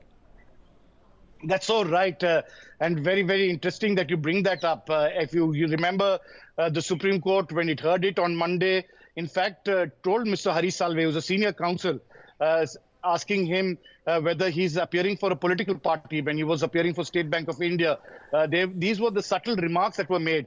But be it business houses, be it the government, the Solicitor General, or be it the State Bank of India, every effort was made to try to curtail this information from coming out in the public. But the Supreme Court took a very strong and firm view in terms of political funding, that this has to come out in the open. And as the Chief Election Commission, the Chief Justice of India himself said, we put you on notice in 2019 when we had asked for all details to be given in a CE cover. So now you can't come and say that you haven't heard this before. So it's in this context that the Supreme Court was extremely tough with the State Bank of India. Now they have filed all that data. Everything can be correlated because the unique numbers now can be matched. Apart from that, the Election Commission has got this data. They can also release it to the public, and that's what we have been told. And lastly, and most importantly, the chairman managing director has filed an affidavit of compliance that he respects the court's verdict and that he has, in accordance with the law of the land, submitted it to the Election Commission with that affidavit. Right, and finally, Sunil, so how soon will this be, provided to the public? The Election Commission expected to put this out on their website in a short while? That's right. It will be done in a short while. It will be in a few. It depends on the Election Commission how it's come. If it's come in raw format, you have to put it on an online basis. It has to be accessible to the others. It's a matter of time. An hour or two or whatever, but I think publicly it's now just a matter of time before everybody can see it. All right, thanks so much, Sunil, for joining us. With that, so today was the deadline given by the Supreme Court for the SBI, the government bank, to comply. The State Bank of India has given this affidavit of compliance. It has made all details of electoral bonds available to the Election Commission, which means the alphanumeric numbers have also been made available, and soon we'll be able to see which companies donated what amount to which political party. The Supreme Court today put on hold the centre's March 20th notification setting up its fact-checking unit till the Bombay High Court takes a final decision on petitions challenging the 2023 amendment to the IT rules. This comes a day after the centre notified that fact-check unit to ostensibly take on fake news. The Supreme Court, however, paused it, setting aside the Bombay High Court's go-ahead. A bench of the Chief Justice and Justice Pardiwala and Justice Manoj Mishra said the matter concerns freedom of expression. The court, however, said it won't comment on the merits of the case. The centre last year had brought some amendments to the Information Technology Act rules of 2021, including a provision for a fact-check unit to flag fake, false or misleading online content related to the government. Well, let's go across to Radhika for more. And Radhika, so a relief for the petitioners in this matter, and many in the media had also challenged this because, it seems that with this fact-check unit in place, there were worries about the freedom of the media. Certainly, this is a win for petitioners in this case. In fact, Supreme Court reversing Bombay High Court judgment. In fact, Bombay High Court had last week refused to grant a stay on FCU notification. This after a split verdict was given sometime in January. January 31st is when a division bench of the Bombay High Court had given a split verdict as far as the legality and constitutionality of the entire fact-check unit is concerned. So post that, it went to a third judge. The third judge is still deciding on the legality of the FCU. However, Kunal Kamra and a few others had filed pleas seeking a stay on FCU notification until the legality part is decided by the third judge. The Bombay High Court did not grant that relief to the petitioners, post which, of course, Supreme Court, in fact, going ahead and reversing the order. In fact, yesterday, Centre had notified FCU. However, today, Supreme Court saying that until the time matter is decided, notification is not required. Bombay High Court, however, while refusing to grant that stay, had said that this decision will not have any sort of irreparable loss or damage. So, therefore, notification can happen, which the Supreme Court obviously did not agree with. As far as the entire matter goes, the petitions filed before the Bombay High Court over a period of time. In fact, the petitioners say that an FCU would have chilling effect. It is violation of freedom of speech and expression, and what is misleading or fake is something that is subjective, and what is offensive to one can not be offensive to another. And certain arguments were made, of course, by the petitioners, to which Solicitor General said that comedians and political opinion makers will not come under its purview. This is to deal with people who sort of give fake news or put online content which is misleading as far as government's policies and decisions are concerned, and which is where FCU will come into picture. So series of arguments that were made before Bombay High Court, split verdict, one verdict which was supporting the petitioners, another judge who in fact supported the centre. Now the third judge has to make a decision on the legality part of FCU. Until then, of course, the Supreme Court has made sure that notification won't happen from the centre side. So certainly a relief for the petitioners, including Kunal Kamra. All right, Radhika, thanks so much for joining us with all those developments. With that, time for us to slip into a short break. Coming up on the other side, an FIR against BJP leader and Union Minister Shobha Karandlaje. Will get you all the details.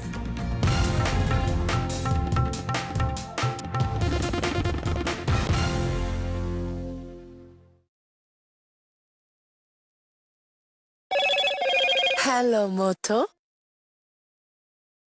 Motorola, India's best 5G smartphone brand.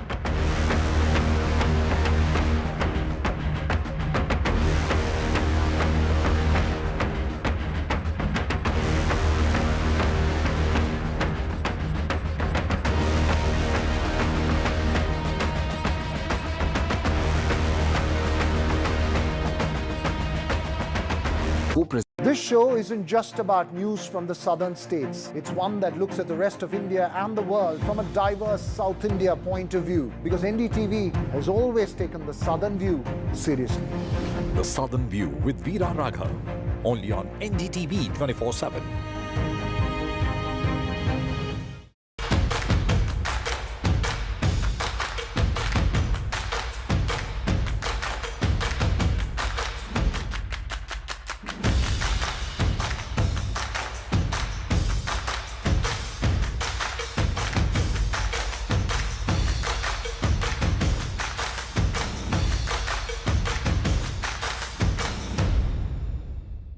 There's too much talking but very little being said. Too many voices but hardly any being heard.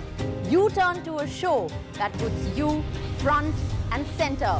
A show that headlines the stories of the people, by the people, for the people.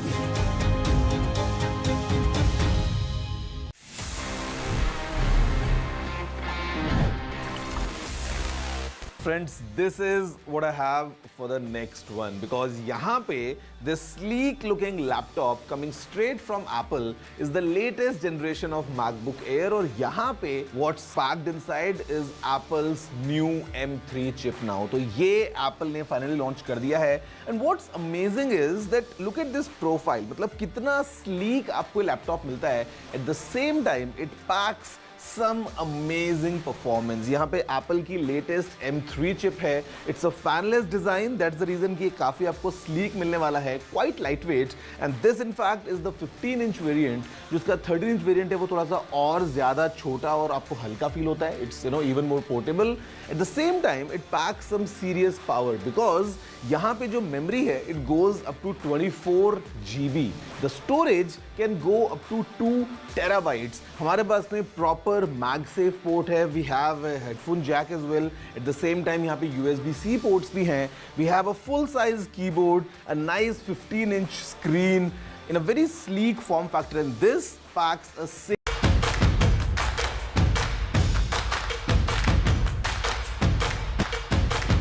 News now coming in from Bengaluru. After a directive by the Election Commission, an FIR has been filed against BJP leader and Union Minister Shobha Karandlaje. This is over her remarks on the Bengaluru blast when she had blamed Tamilians. She said people from Tamil Nadu come here and cause blasts in the cafe. She had apologized for that comment, but the DMK had filed a complaint with the Election Commission over this hate speech against Tamilians. Let's go across to Pratibha now for more. And after this direction by the Election Commission, the Election Commission there in Bengaluru taking action and filing this FIR? Well, in fact, yes, the DMK had taken objection to those remarks, and including the fact that Shobha Karandlaje's remarks did not really go down well, and the BJP too had distanced itself.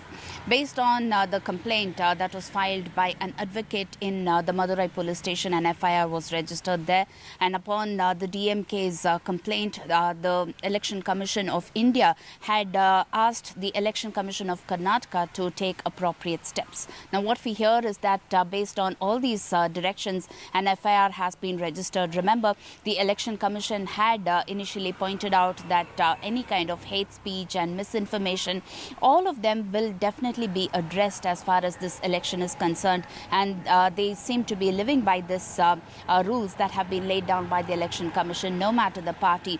These kind of hate speeches need to definitely be addressed, is the message that is being given out by the Election Commission at this point in time. Of course, will this really augur well for the BJP MP is something that we need to look at, and the repercussions of it as far as the BJP's election is concerned with respect to the Bengaluru North constituency needs to also be closely watched.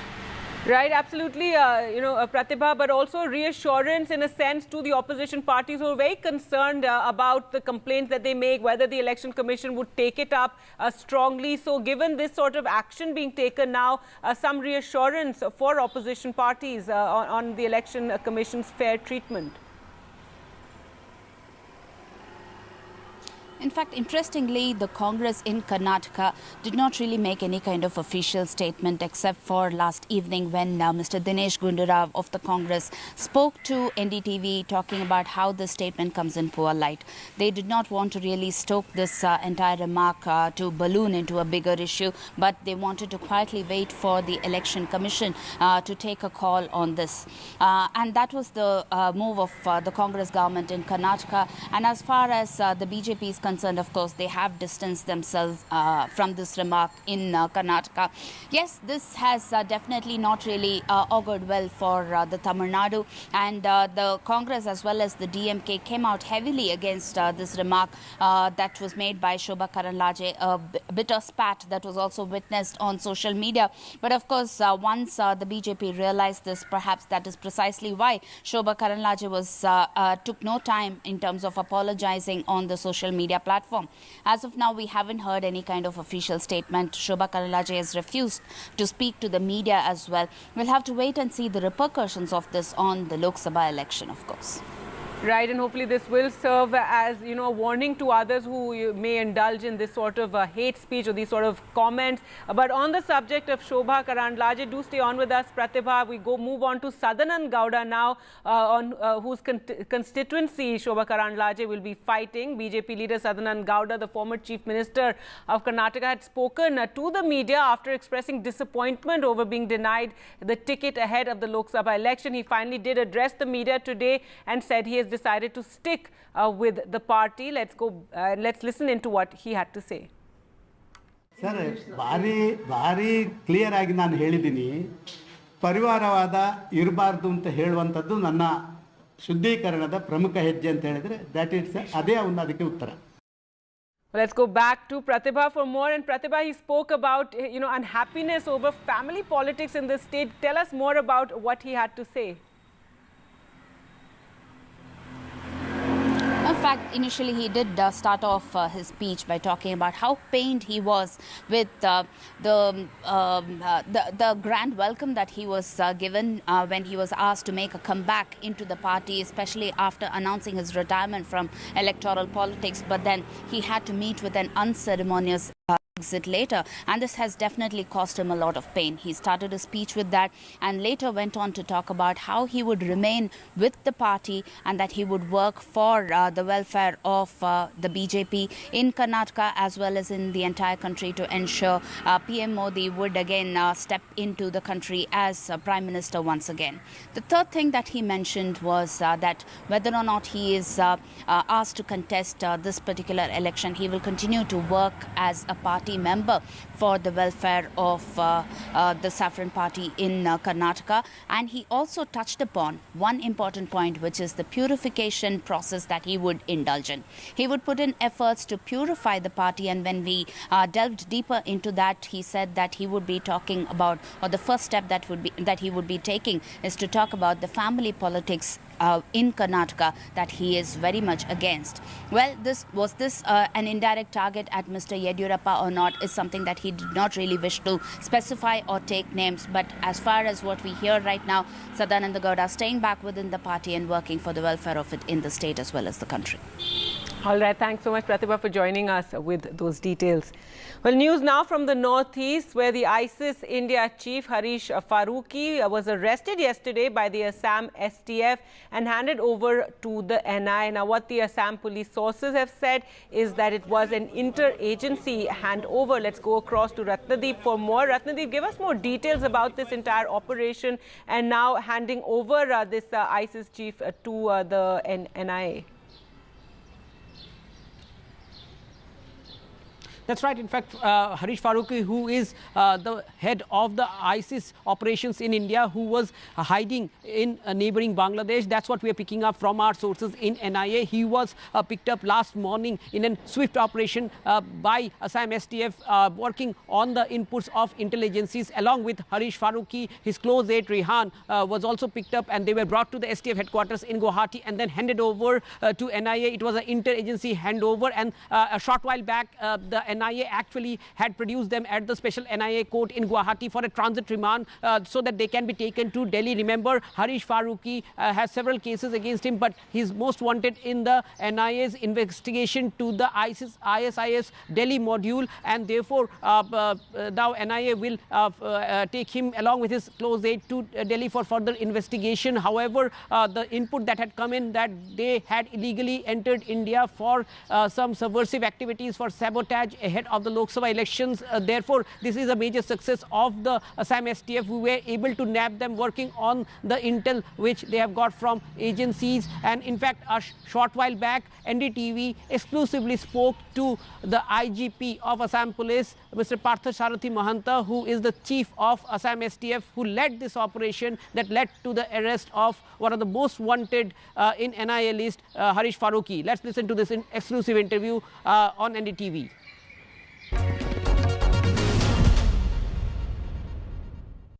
Mr. Mahanta, thanks for your time. You had led this operation which led to the arrest of one of the most wanted in NIA list in cases related to ATS Lucknow as well, Harish Faruqi. Tell us who this person Harish Faruqi is and why he's such a big catch. See, Harish Faruqi is the head of ISIS operations in India. He is very good in indoctrinating people. So he is an expert in recruitment, and he is also an expert in terror funds management, and he is an expert coordinator for the IED blast, for causing sabotage by way of IED blast. He is an expert, and therefore he is the head of the ISIS operations in India. And he has been involved in a number of cases, and he is a master planner and executor for ISIS, and he is wanted in several cases pending with NIA and other agencies and forces. And he is already wanted in an NIA case, and which was shared with us. Therefore, as soon as we picked him up, and both of them we have handed over to NIA, and especially the Delhi module. NIA case is about the Delhi module, and it is his brainchild. He has started it. He has worked on it right from the scratch, and therefore in that pending case of NIA as well, there will be some important revelations. Investigation will reveal a lot of important facts, and if there is anything that involves Assam, and Assam police will take action, and obviously for the rest of the country, action will be taken by NIA. All right, shifting focus now, gold prices have hit a record high after the US Fed indicated 3 rate cuts this year. Sakshi Bajaj takes us through the details of this rally in the precious metals rates. All that is glittering is gold, quite literally. Gold prices have hit an all-time high, with prices hitting 66,943,000 per 10 grams on the MCX. Now, experts believe this is due to a massive surge in demand, more so from central banks globally, as they continue to purchase the bullion. Economists also believe the Fed's indication of 3 rate cuts in 2024 is the key reason for this spike and the precious metal as well as other asset classes we've seen throughout the trading day. Now remember, gold prices share an inverse relationship with interest rates, which means as interest rates decline, gold becomes more appealing. Well, this isn't the first time we've seen gold rates hit a record high in recent times, and analysts believe the momentum is going to continue if interest rates decline going forward.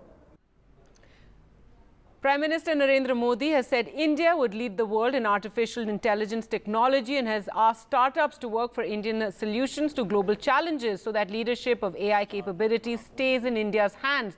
The Prime Minister said AI offers limitless possibilities for young innovators and global investors. Towards this end, the Government of India's Department of Science and Technology has launched a machine learning and AI technology hub called Math at T-Hub, India's leading startup incubator at Hyderabad, to foster innovation, create jobs and nurture startups.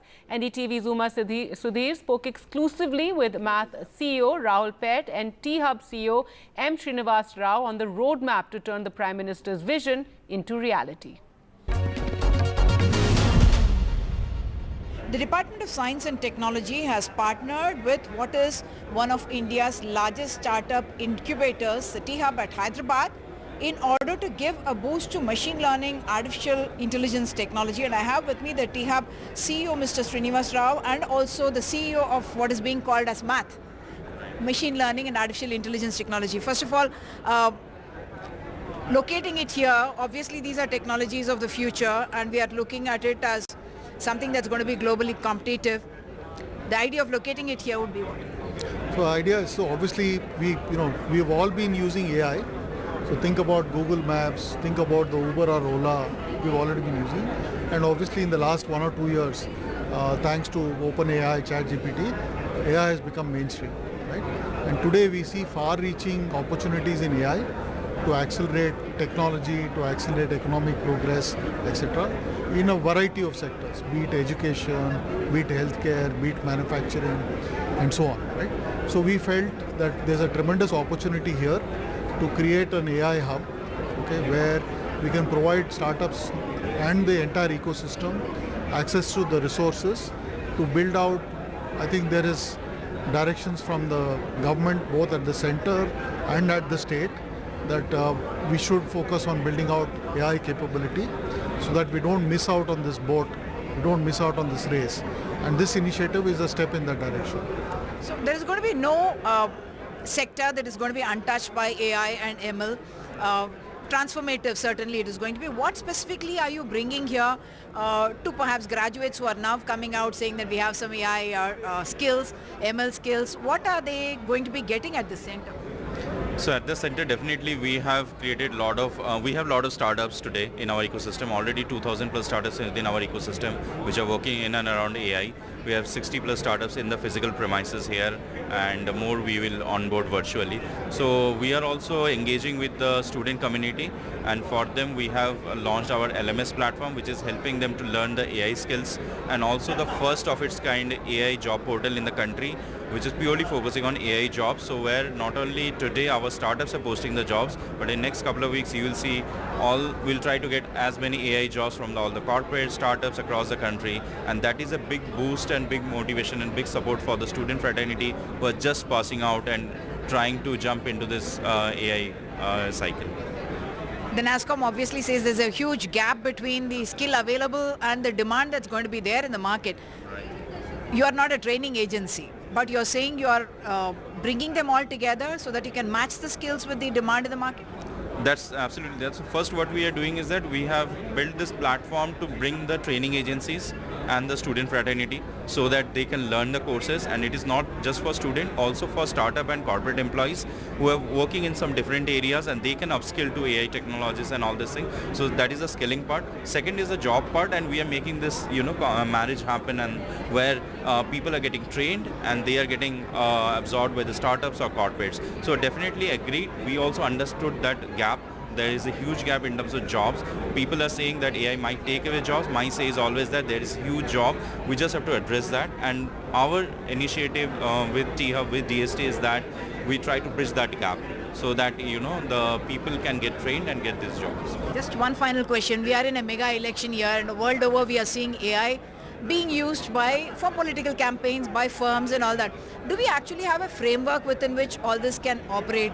We saw what happened with Midjourney and Indonesia, cases that came up. Do we have a framework? Any of you want to respond? So currently, you might have seen the initiative or the advisory that MeitY has given. So everybody is trying, even our local bodies, government, everybody is trying to put a framework. It's too early to say there is a fixed framework, because even today we are also not aware, and people are also not aware about the possibilities what AI can do. So everybody is trying to bring together a joint initiative in terms of this advisory is one such initiative, and that is how we should go towards it. I think that is the right way of approaching it. We can't say no to technology. This is a one-way route. Yeah. No, so I think as long as it is seen as a force for good, there may be some negative consequences, bad actors, but I think like everything else in technology, if you go back over the last 500 years, printing press, steam engine, aeroplane, automobile, there have been consequences, but in the long run, all of these will play out for good. Thank you so much, Mr. Srinivas and Mr. Rahul Peth. So, exciting times here with AI and ML, how to harness them and use those technologies to help the innovators to become entrepreneurs and also put India on the global stage. In Hyderabad, with camera person Nagaraju, Uma Sudhir, NDTV.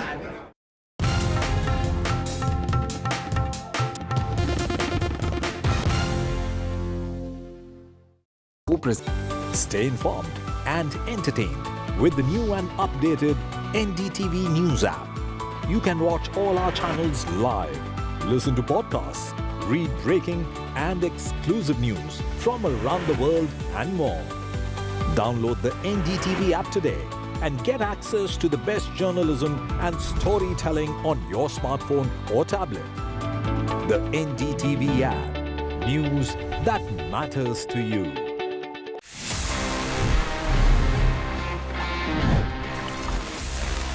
Friends, moving ahead for the top story, I've got not one, but in fact two different new smartphones. These are from the Samsung Galaxy A series. What I have with me is the all-new Samsung Galaxy A35.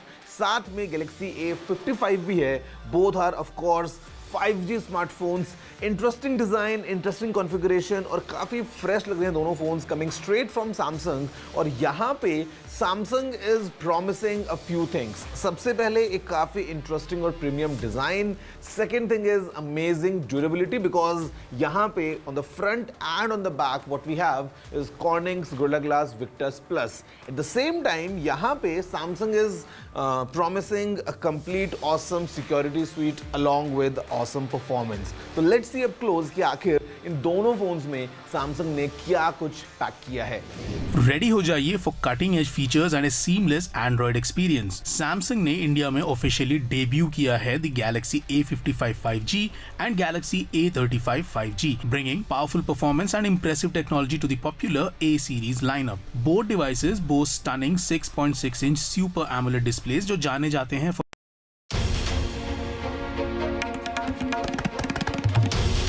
This is NDTV, and you're watching NDTV 24/7.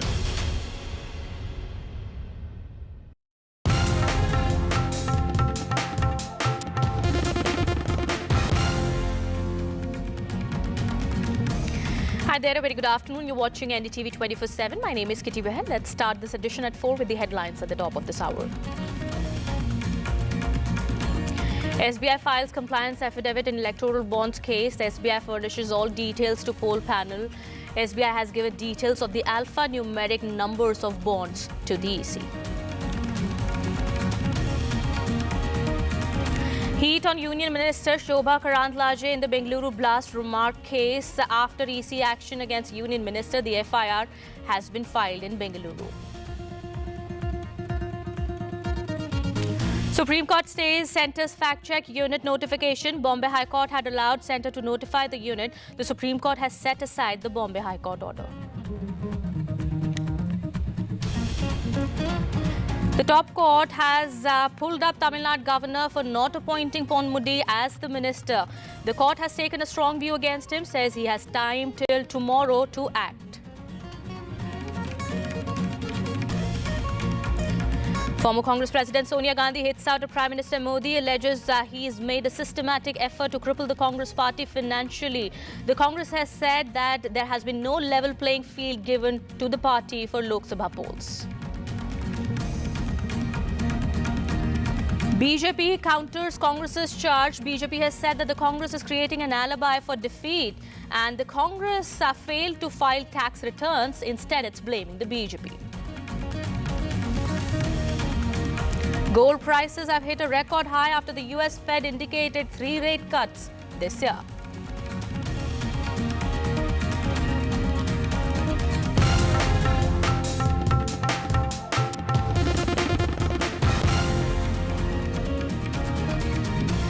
We're starting this edition at 4 with our top focus. The SBI has filed the affidavit of compliance and given details of all electoral bonds to the EC. The SBI has given details of the alphanumeric numbers of bonds as well to the poll panel. Well, this comes after last Friday, Supreme Court had admonished the SBI for furnishing incomplete information and issued a notice to the bank to explain the reasons for the non-disclosure of the unique alphanumeric numbers. The Supreme Court had criticized the State Bank of India for being selective and had ordered it to disclose all details related to the electoral bond scheme by today. Well, the SBI has complied with the SC order and has filed all details of the electoral bonds to the EC. Well, the court had demanded that the bank provide complete disclosure, including the unique bond numbers, which would reveal the link between the buyers and the recipient political parties. And what we are learning is that the State Bank of India has given details of the alphanumeric numbers of bonds. Now, with the disclosures today, the full extent of the electoral bond scheme is likely to become clear, as this unique code on each bond will directly match the donors to the recipient parties. This is some big development that has taken place today. After the wrap by the Supreme Court, the State Bank of India has submitted all details on electoral bonds to the Election Commission. Now, this data includes the all-important unique numbers for the bonds, which will help match the donors of these of the funds with the political parties that were the recipients. Now, this SBI has already submitted an affidavit of compliance to the Supreme Court. Today, we are learning in the affidavit also it said that the SBI has disclosed all details and that no details have been withheld from the disclosure. No other details other than the complete account numbers and KYC details have been withheld from disclosure. Now, what we are also learning is that the details that have been given by the State Bank of India are expected to be uploaded by the EC on its website. However, that remains to be seen. When does that happen? But the latest information that's coming in at this point in time is that the State Bank of India has submitted all details of the poll bonds with the serial numbers to the election body. Well, the Supreme Court in clear words had said few days back that the SBI must furnish complete details. It must give out complete information, and it had it had admonished the SBI as well last Friday, issuing it a notice also to the bank to explain the reasons for the non-disclosure of the unique alphanumeric numbers. Now, how this is important is that because with the disclosures that have been made today, the SBI has said it's given the details of the alphanumeric numbers of bonds as well. Now, with this disclosure, the full extent of the bond scheme is likely to become clear because the unique alphanumeric numbers of the bonds are expected to give out information as to how this directly matches the donors to the recipient parties. We'll try and get more details about this in just a bit. Meanwhile, we have some more news also that we're tracking at this point in time. Shifting our focus now, the Supreme Court has criticized the Tamil Nadu governor for not appointing Ponmudi as minister. The CJI today said he asked the Attorney General, Mr. Attorney General, where is your governor doing? The conviction has been stayed by the Supreme Court, and governor says he won't swear him in. We will have to make some serious observations. Please tell your governor the Supreme Court has taken a serious view on that.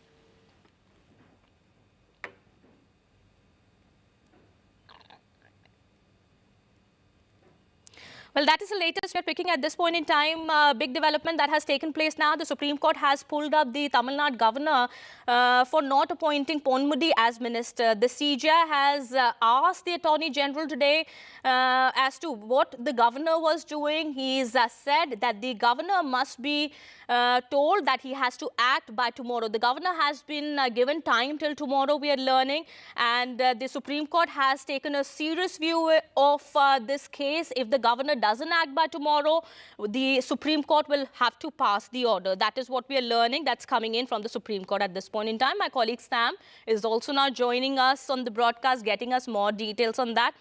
Well, Sam, we do understand the governor now has been given time till tomorrow. He will have to act, re-induct Ponmudi, or the Supreme Court has said that the court will have to pass the order otherwise. That's right. Quite a strong word from the Supreme Court committee. No word yet from the Raj Bhavan in terms of swearing in Ponmudi as a minister. But this happened in December 2023 when Ponmudi's continuation as a minister ceased after the Madras High Court found him guilty in a disproportionate assets case. But recently, the Supreme Court, hearing the appeal by the minister, had stayed the conviction and the sentence, following which Chief Minister M.K. Stalin wrote to the governor recommending re-induction of Ponmudi as a minister, either the same evening or the next morning. But the governor, R.N. Ravi, chose to proceed to Delhi. And he, in a letter to the state government, had refused to swear in him, citing that the order by the Supreme Court merely has suspended the sentence, has not been set aside. And it was in this situation the government went to the court, and now the Supreme Court has given the strong order. But there's been a pattern by Governor R.N. Ravi over the last couple of years. To begin with, he has been delaying bills passed by the Tamil Nadu Assembly. It took a long time to give assent and then return them. When the Assembly reenacted them, instead of accepting and giving assent immediately as per the rule, he chose to refer them to the President, complicating it further. And another petition is still pending in the Supreme Court by the ruling DMK, asking for a time frame to be fixed for governors to dispose bills passed by duly elected governments. All right. In the past, he has also skipped from the official speeches given to him by the state government. He even refused to read names of Ambedkar, Periyar, Karunanidhi, and women empowerment, many such phrases. Right. We've seen, yes, Sam, the kind of face-off that has been taking place between the governor and the Tamil Nadu government in the recent past, and now this has escalated further after the governor refused to administer oath to Ponmudi, and the Tamil Nadu government had challenged this order, the refusal of the governor to re-induct Ponmudi, and now the Supreme Court has made some big observations today in its order that was given by the top court. The top court has said that the governor will have to act by tomorrow, otherwise the Supreme Court will intervene. All right, shifting our focus now to some more news that we're tracking. Hours after two high-ranking ISIS leaders were apprehended in the Dharamshala area of Dhubri, both accused have been produced at the NIA court for transit remand. The STF Assam apprehended two high-ranking ISIS leaders in Dharamshala area in Dhubri on Wednesday. The individuals were identified as Harish Farooqi and Anurag Singh. When my colleague Ratnadeep has also spoken to the Assam STF chief. Listen in.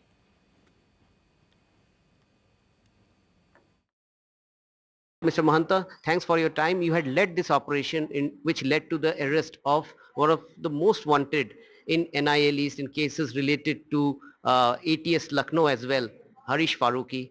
Tell us who this person Harish Farooqi is and why he's such a big catch. See, Harish Farooqi is the head of ISIS operations in India. He is very good in indoctrinating people.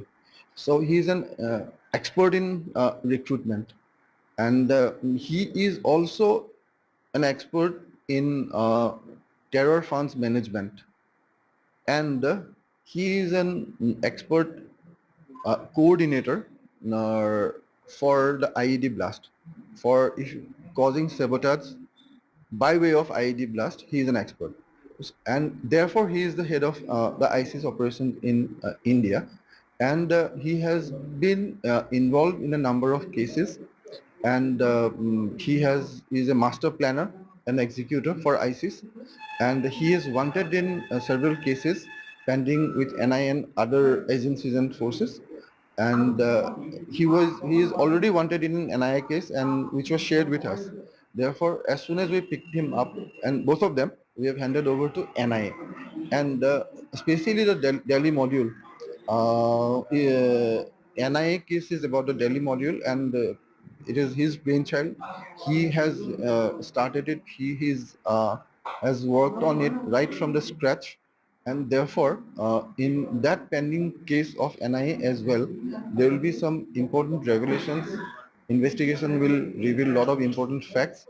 And if there is anything that involves Assam, and Assam police will take action, and obviously for the rest of the country, action will be taken by NIA. All right, that was an exclusive conversation with Assam STF Chief Partha Sarthi Mahanta that my colleague Ratnadeep had. My colleague Ratnadeep is also now joining us live on the broadcast. He's getting us more details about the developments that have taken place in the case. Ratnadeep, we do understand this is a big catch by the Assam STF. ISIS India chief is in Assam STF's custody. And now we do understand he's already been handed over to the NIA. What is the procedure that is going to be followed from now on? Well, NIA has already produced him at the special NIA court in Guwahati and sought for transit remand. And once they have the transit remand, they would be flown to Delhi, because the main case where NIA is investigating or the NIA was trying to apprehend Harish Faruqi and his associates were related to the ISIS Delhi module. And therefore, now that he is in NIA custody, this investigation will be taken further. What we are picking up from NIA sources is that Harish Faruqi is an expert in indoctrination. He used to run a coaching center, and in the guise of the coaching center, he used to look for new recruits, indoctrinate them in terror activities. He was an expert in terms of terror fund management, as well as what we are picking up from the initial investigation or initial interrogation by the Assam STF, that he is also an IED expert. Now, Harish Faruqi, as per sources from NIA, he was first in Nepal, working out of Nepal, based out of Nepal, and trying to develop the network of ISIS in India. Then he switched over to Bangladesh, where he was helped by Rehan, who has been arrested with him. Now, Rehan's original name is Anurag Singh. He's from Panipat. Harish Faruqi is from Dehradun. Now, Anurag Singh alias Rehan actually was his close aide and was like his band Friday, and Rehan had actually married a Bangladeshi national, and then he converted his religion in Bangladesh, and Rehan's wife and Rehan were giving the cover to Harish Faruqi for operating out of Bangladesh. That's what we are picking up from our sources. And then there was a clear tip-off that came to Assam police from intelligence agencies about 15 days back that a module of ISIS would be trying to infiltrate in India using the Bangladesh border in Dhubri district, and therefore this operation was launched on 18th of March and 20th of March early morning. They were able to apprehend them. And the modus operandi of the ISIS in India, much more details that the NIA will be able to get after the ISIS India head Harish Faruqi and his aide now have been arrested by the Assam STF. The NIA has been given their custody and is going to interrogate them. Thank you so much, Ratnadeep, for getting us all those details there. Shifting our focus now, the Supreme Court today put on hold the centre's March 20th notification setting up its fact-checking unit till the Bombay High Court takes a final decision on petitions challenging the 2023 amendment to the IT rules. Well, this comes the day after the centre had notified the fact-check unit under the Press Information Bureau to address the challenge of fake news. The Supreme Court today paused the notification application, setting aside the Bombay High Court's go-ahead to the government's move. Well, a bench of Chief Justice of India D.Y. Chandrachud, Justice J.B. Pardiwala and Justice Manoj Mishra said the matter concerns freedom of expression. The court, however, said it won't comment on the merits of the case. Well, my colleague Radhika has more details on that. January 31st is when a division bench of the Bombay High Court had given a split verdict as far as the legality and constitutionality of the entire fact-check unit is concerned. So post that it went to a third judge. The third judge deciding on the legality of the FCU. However, Kunal Kamra and a few others had filed pleas seeking a stay on FCU notification until the legality part is decided by the third judge. The Bombay High Court did not grant that relief to the petitioners, post which of course Supreme Court in fact going ahead and reversing the order. In fact, yesterday Centre had notified FCU. However, today Supreme Court saying that until the time matter is decided, notification is not required. Bombay High Court, however, while refusing to grant that stay, had said that this decision will not have any sort of irreparable loss or damage. So therefore, notification can happen, which the Supreme Court obviously did not agree with. As far as the entire matter goes, the petitions filed before the Bombay High Court over a period of time. In fact, the petitioners say that an FCU would have chilling effect. It is violation of freedom of speech and expression, and what is misleading or fake is something that is subjective, and what is offensive to one can not be offensive to another. And certain arguments were made, of course, by the petitioners, to which Solicitor General said that comedians and political opinion makers will not come under its purview. This is to deal with people who sort of give fake news or put online content which is misleading as far as government's policies and decisions are concerned, and which is where FCU will come into picture. So series of arguments that were made before Bombay High Court, split verdict, one verdict which was supporting the petitioners, another judge who in fact supported the Centre. Now the third judge has to make a decision on the legality part of FCU. Until then, of course, the Supreme Court has made sure that notification won't happen from the Centre side. So certainly a relief for the petitioners, including Kunal Kamra. Shifting our focus now to some big breaking news that is coming in connection with the Delhi liquor policy case. Delhi High Court has refused interim protection to Delhi Chief Minister Arvind Kejriwal. Arvind Kejriwal, remember, had filed an application against the ED summons to him.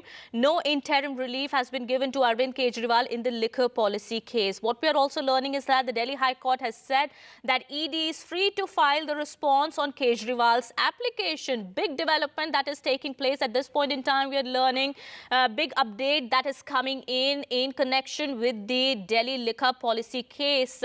No protection from arrest for Arvind Kejriwal in the Delhi liquor policy case. Delhi High Court has refused to give him interim protection. Kejriwal had filed this application against the summons issued to him by the ED. Remember, 9 summons have been issued to Arvind Kejriwal so far in connection with the case, but he hasn't appeared before the agency even once. My colleague Vedant is also now joining us on the broadcast here, getting us more details here. So Vedant, no protection from arrest for Arvind Kejriwal. That's right. So what exactly was the petition as far as Arvind Kejriwal is concerned? Remember, this comes just a day after Arvind Kejriwal had challenged the Enforcement Directorate summons in the Delhi High Court. So in this application, Arvind Kejriwal had essentially said that he will appear before the Enforcement Directorate if he is given the assurance that the agency would not arrest him. So essentially, Arvind Kejriwal had sought protection from any sort of coercive action from the Enforcement Directorate. That is what Arvind Kejriwal had said in his application, and the court, the Delhi High Court, while hearing the petition, said that at this moment it's not inclined towards any one particular side, and that it cannot grant such protection from coercive action. This is important because remember, earlier Arvind Kejriwal was asked by the Delhi High Court, while hearing another petition, as to why he is not appearing before the investigating agency. To which Dr. Abhishek Manu Singhvi, is a senior advocate appearing for Arvind Kejriwal, he had said that the intent is essentially to arrest arrest the Delhi Chief Minister, which is why these back-to-back summons are being issued to him. That is what Abhishek Manu Singhvi had said, to which Arvind Kejriwal filed this application and said that, this is election time and peak election campaign is going on, and back-to-back summons at this point indicates that the Enforcement Directorate is out to arrest him. He had also said that he is not a common criminal. He has nowhere to run. He has his roots in society. This is what Arvind Kejriwal had said, and hence he needs coercive action, protection from coercive action from the court as far as this liquor policy case is concerned. In the Now, the Delhi High Court has also yes, for the very first time, the ED in its official statement had mentioned Arvind Kejriwal's name and had said that BRS leader K. Kavita, who the ED arrested last week in connection with the case, had conspired with other leaders of the Aam Aadmi Party, including Arvind Kejriwal and Manish Sisodia. So now, after what happened today, after the High Court observation, the High Court has said ED is free to reply on Arvind Kejriwal's application. So what happens now? Will there be new summons? Will Arvind Kejriwal now for the 10th time, if the summons are issued, have to appear before the ED? That's a very important point that you've made, Kitty, because remember, so far, Arvind Kejriwal was not named as an accused or as a witness in the liquor policy case. Remember, erstwhile leaders who've been arrested, whether it was Manish Sisodia or Sanjay Singh, they were all named either as accused or witnesses. But Arvind Kejriwal has not been named, so far, had not been named by the Enforcement Directorate. And this was one loophole that was being used by Arvind Kejriwal to evade summons, saying that it's not being made clear by the Enforcement Directorate as to what capacity he's being summoned as. So now what happens next? Well, the Delhi High Court will be hearing this particular petition along with the main application of Arvind Kejriwal against the summons on the 22nd of April. So it's likely that Enforcement Directorate can issue another summons, but Arvind Kejriwal, as far as the Aam Aadmi Party sources are concerned, they tell us that if another summons is issued, Arvind Kejriwal will cite the 22nd April hearing to evade another round of summons. That's what we are learning from the party. Remains to be seen whether the ED issues another summons or waits for the next date of hearing, Kitty. All right. Thank you so much, Vedant, for getting us all those details there. We'll keep an eye on the developments here and bring you more in just a bit. It's time for a short break. More continues on the other side.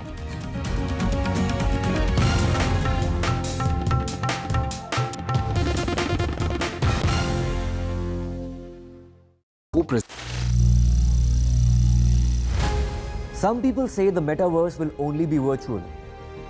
One day this lecture hall will be made of code, and driverless cars would be trapped in intersections. But even in this maze of the future, you can't wish away health. It's time to become more resilient.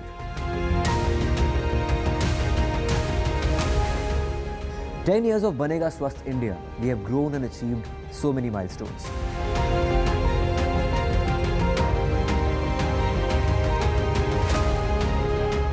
And now I have a plan to beat the urgency, to stop breathing with difficulty, to relieve getting choked with inactivity.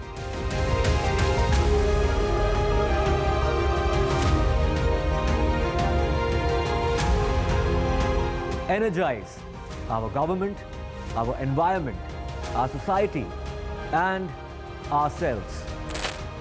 Everyone, everywhere, every day.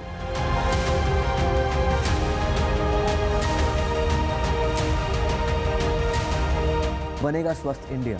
One world hygiene. A debate has many facets. Perhaps no one right answer. Left, right, and center. Conversations that get to the core of the debate.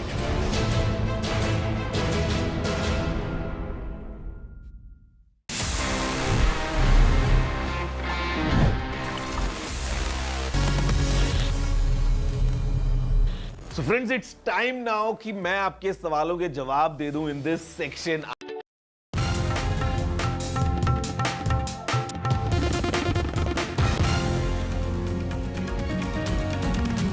Welcome back after the break. We're learning now after the EC directive, an FIR has been registered against Shobha Karandlaje. The FIR has been registered in Bengaluru against the union minister after she had made remarks on Bengaluru blast. Shobha Karandlaje, remember, had said that Tamilians were responsible for the blast. She later apologized for her comments as well.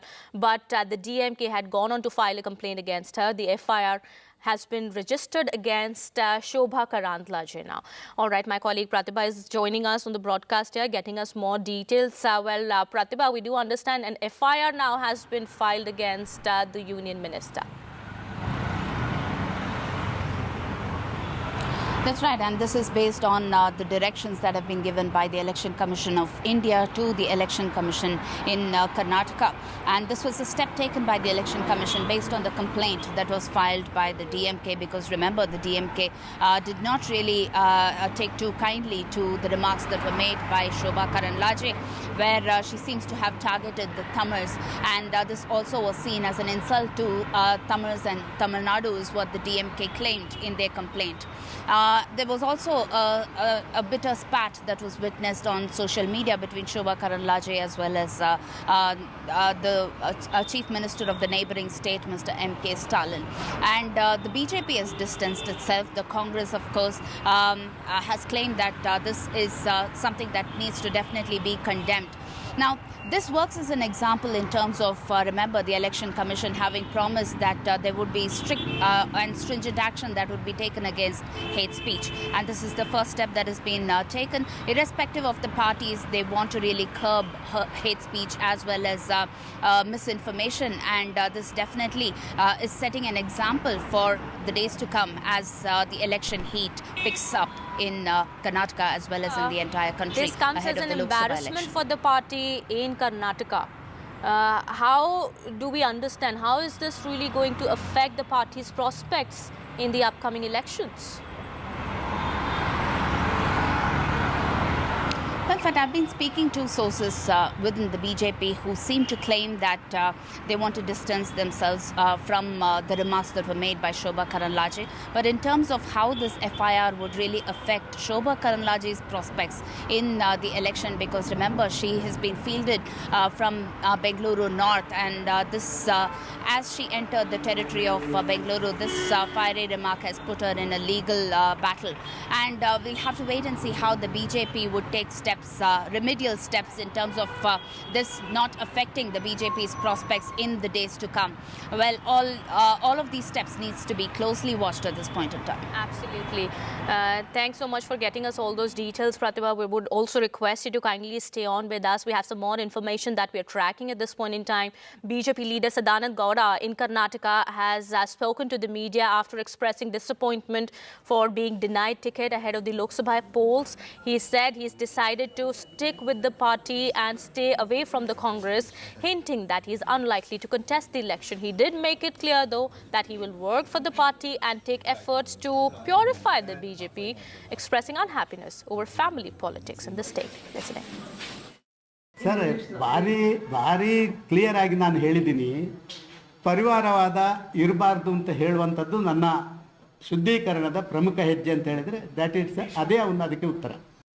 All right, let me now go back to my colleague Pratibha, who gets us more details here. Pratibha, we do understand Sadanand Gowda has decided to stick with the party, but at the same time, he's expressed his displeasure, saying that he will take efforts to purify the BJP. Well, yes, he is the second leader after Mr. Ishwarappa to make his displeasure known to the public. However, while Mr. Ishwarappa has decided to take the independent route to contest the election, Sadanand Gowda, of course, has decided to stay back within the party.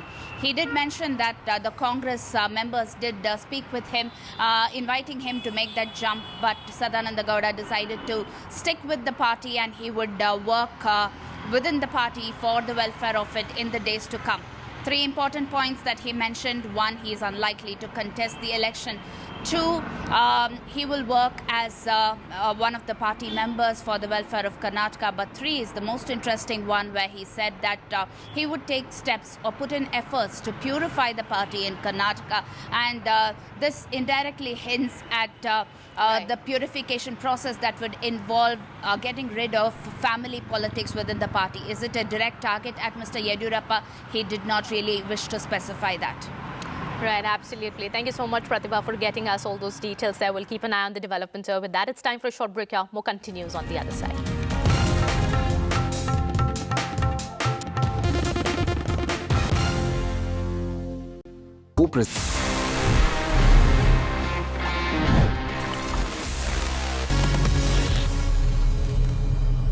So friends, it's time now कि मैं आपके सवालों के जवाब दे दूं in this section Ask TG, and this is one of my personal favorites क्योंकि इतना मजा आता है when we connect, when we talk about gadgets, technology, directly one on one. तो आज देखते हैं इस एपिसोड में हमारे पास में क्या questions आए हैं across different domains और मुझे क्या इतनी abilities हैं कि मैं इनके जवाब दे पाता हूँ. Hi Technical Guruji. So my question is, how can we monetize Instagram posts?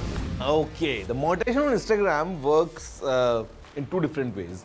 One is that you enable subscriptions and all that, but I would say the second method is much more effective, would give you much more returns, and this is when you grow at a certain level and then you do partnerships with different brands.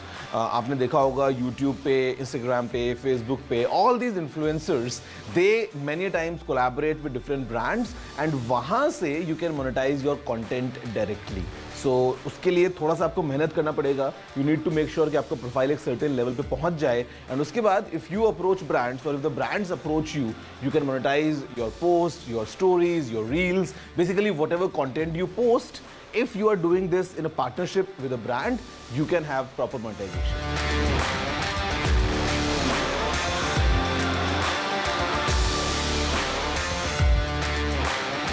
Oh well, अब जाके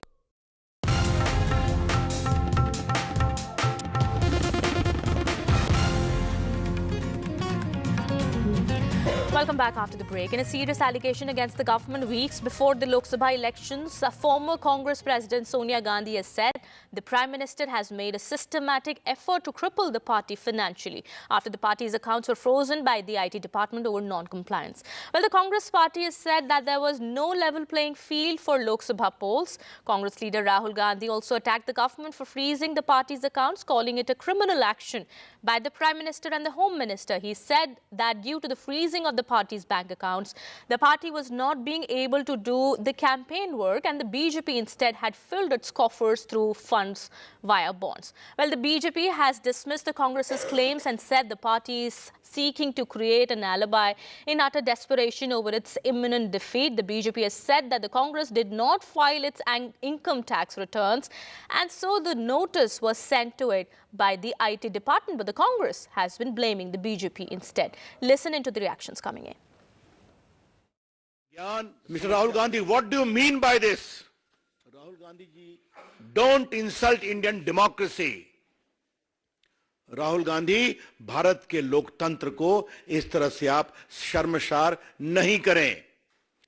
ये देश आपकी party से बड़ा है, ये देश का लोकतंत्र आपसे बड़ा है.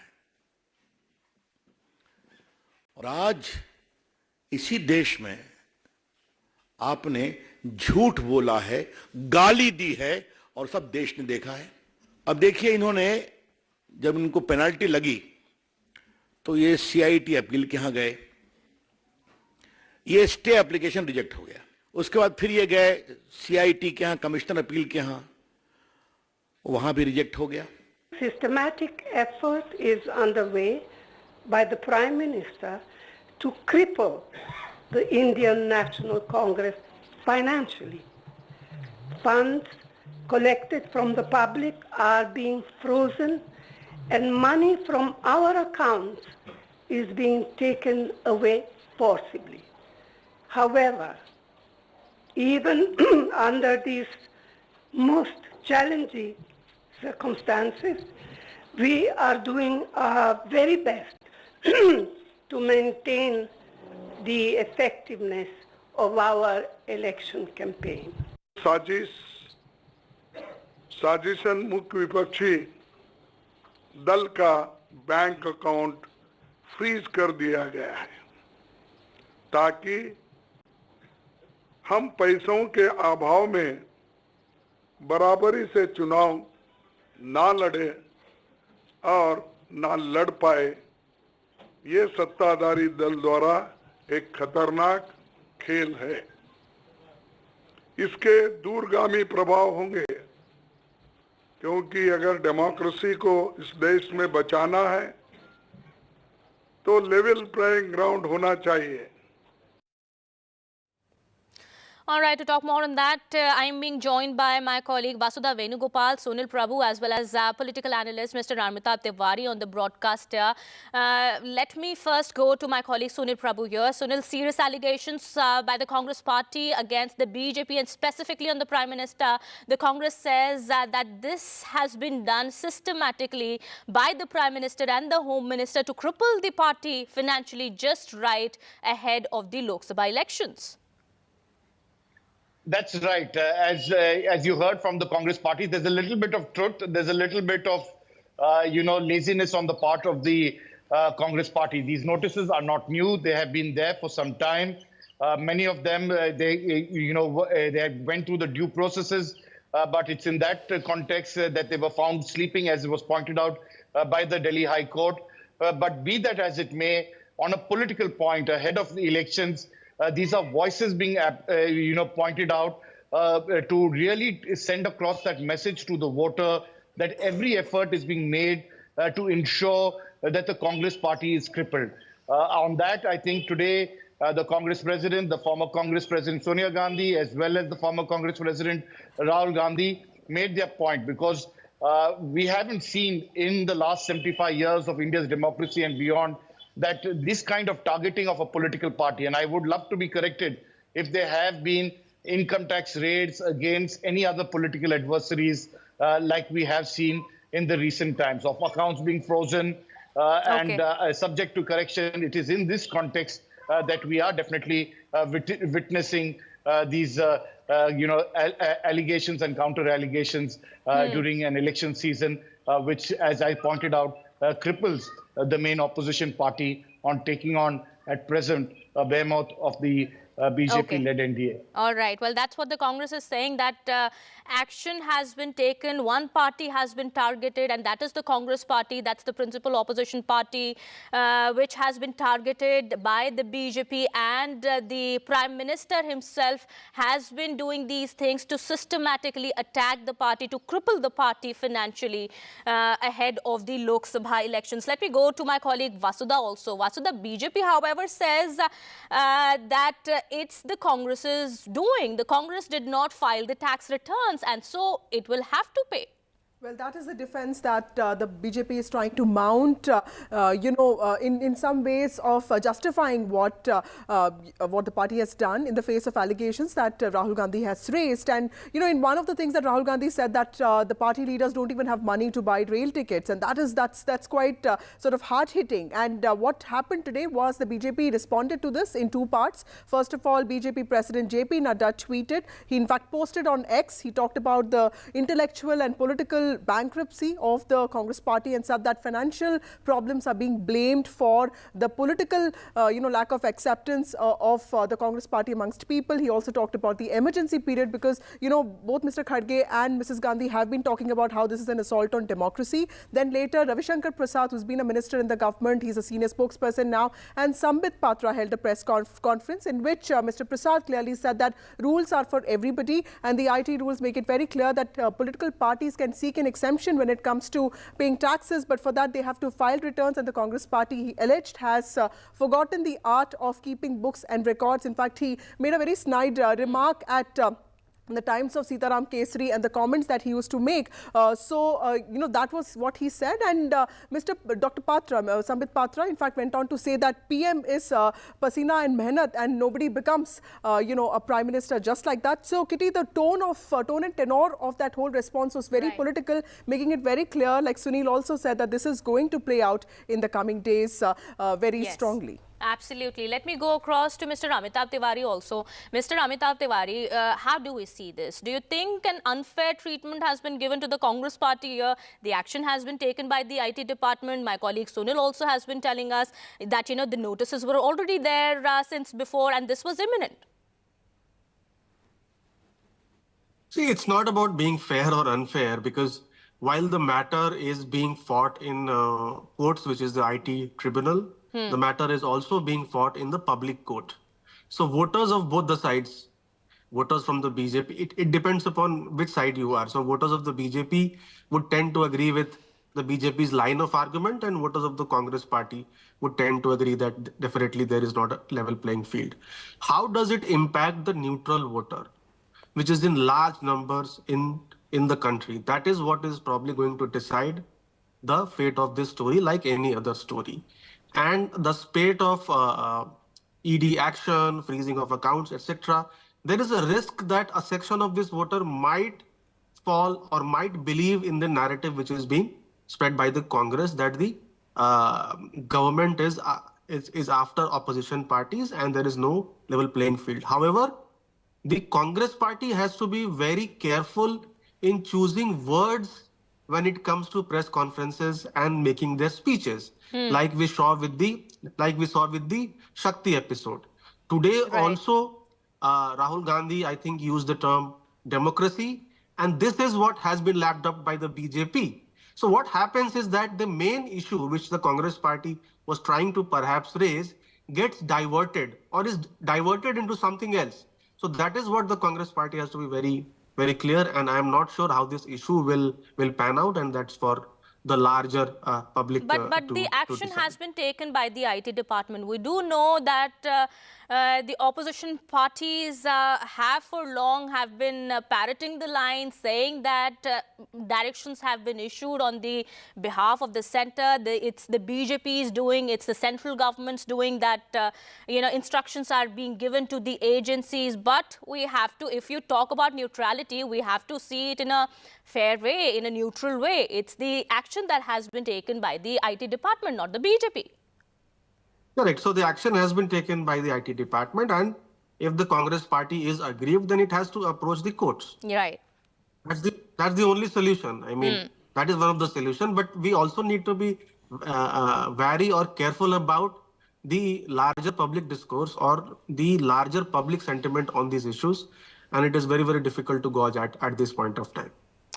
All right. Thank you so much, Mr. Amitabh Tiwari, for your viewpoint. Thank you so much, Sunil Prabhu as well, and my colleague Vasudha here for getting us all those details there. How this really plays out, that remains to be seen. We'll keep an eye on the developments of that. With that, it's time for a short break here. More on the other side.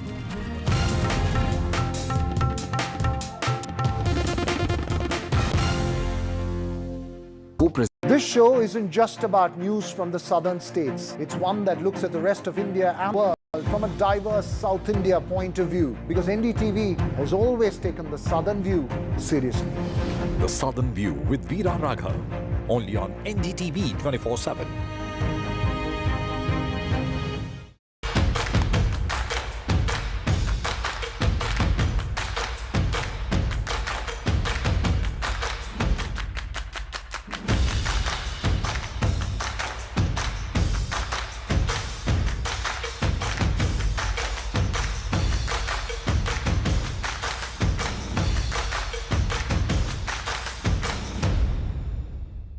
There's too much talking but very little being said. Too many voices but hardly any being heard. You turn to a show that puts you front and center. A show that headlines the stories of the people, by the people, for the people.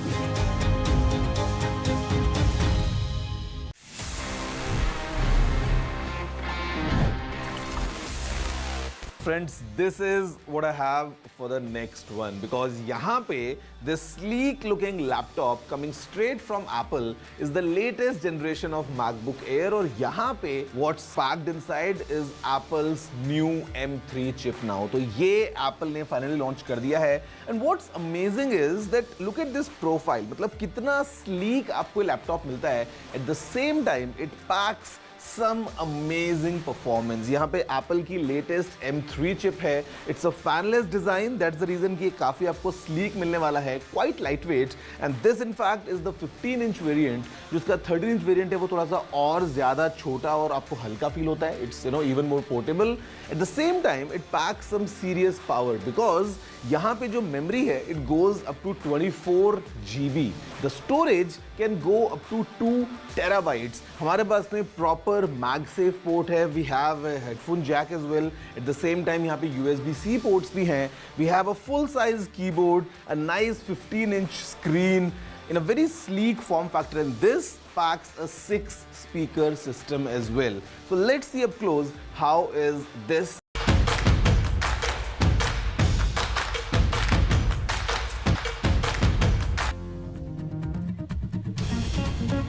Welcome back after the break. Chennai Super Kings has a new captain ahead of the new season of IPL. Ruturaj Gaikwad has been chosen as the new captain of Chennai Super Kings. MS Dhoni has relinquished the captaincy of CSK. All right, my colleague Osama is joining us on the broadcast here to get us more on that. Well, Osama, we are learning Mahendra Singh Dhoni has stepped down as the captain of Chennai Super Kings and Ruturaj Gaikwad is the new captain now.